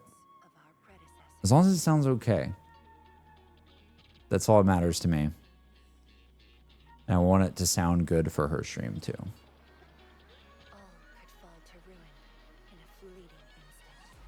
Thank you, Whisper. Hell yeah. Yeah, so we'll be doing more Kingdom Hearts tomorrow. She's still, I'm sure, early in the game because she's only streamed it like once or twice. And I can't be there. So, yeah, y'all enjoy that. I will probably... The next stream you see from me at this point is going to be more Persona 3 episode I guess DLC. So I will lock in, play on the hardest difficulty as I've been doing, and try to get more progress in that. Sorry that it's taken us a bit to get back into the rhythm of things after the vacation. but I want to make sure the audio was okay before we did that. I probably would have streamed it today otherwise, but it's okay. So maybe tomorrow night. It really just depends if Emmy is how long she plays for. I'm gonna let her have that because she scheduled that and everything. But yeah, dude. Yeah. Thank you for this interview react. I got you. I feel like I'm trash at reacting to it because I don't really know the vibes. But I will say it looked really cool. It definitely looked like something I probably would like. Just throwing it out there. The new one. I didn't really watch. I didn't pay attention to the remastered thing. But yeah, it definitely looked like something up my alley as well. And Fire Emblem too, to be honest. I didn't realize Fire Emblem worked exactly like that. And that was kind of cool. You guys have probably told me it before, but yeah. That was cool. I like that as well. That was very exciting. It was a really good, like, I honestly liked the Nintendo thing. I think it was good. There's a lot of good stuff there. Oh man, so many games, dude. Again, I just hope that video games can do well this year and they don't all just have a bloodbath with all being released within the same second. Hopefully it's okay. Hopefully it's fine. We will see. But yeah, guys, I'll see you guys probably tomorrow, I'm sure. And Emmy will see you guys for Kingdom Hearts. And I'm going to go to bed because it's 3:17 p.m. and I am tired. I'm so freaking tired, dude. But yeah. That's going to be it for me. I'll see you soon. Okay? Thank you for letting me just like put this on in the background as we've been yapping. I just did it just to have something to look at. I do that sometimes. I don't know if you guys do that too, but like I'll just, as I'm vibing and talking, I just like seeing movement. I don't know. It's just something I like doing, even if it's repeating over and over. It's kind of like a wallpaper or something. But yeah, good night, chat. Have a good one, okay? Have a good night's sleep. Get some rest. Go support Em because she's been killing it lately. Her Undertale stuff has been doing so well, so that's awesome. And yeah, see you soon. Bye-bye. Bye-bye. Bye-bye. Bye-bye.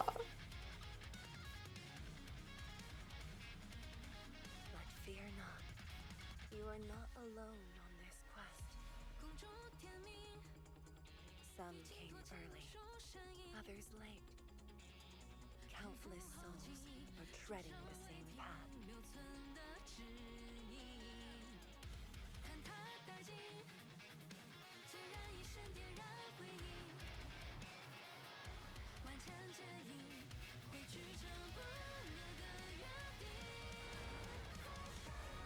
Hardships abound, setbacks are many. Yet the sight of your fellow seekers shall give you the strength to endure.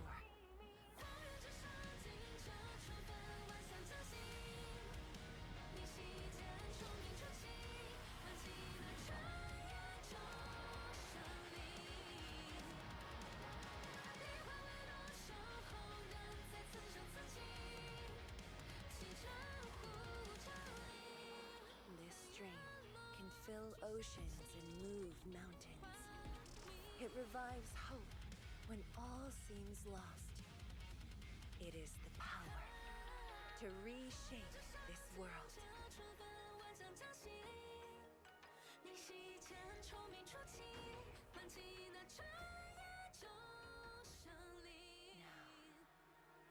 Now, will you walk this path? I will.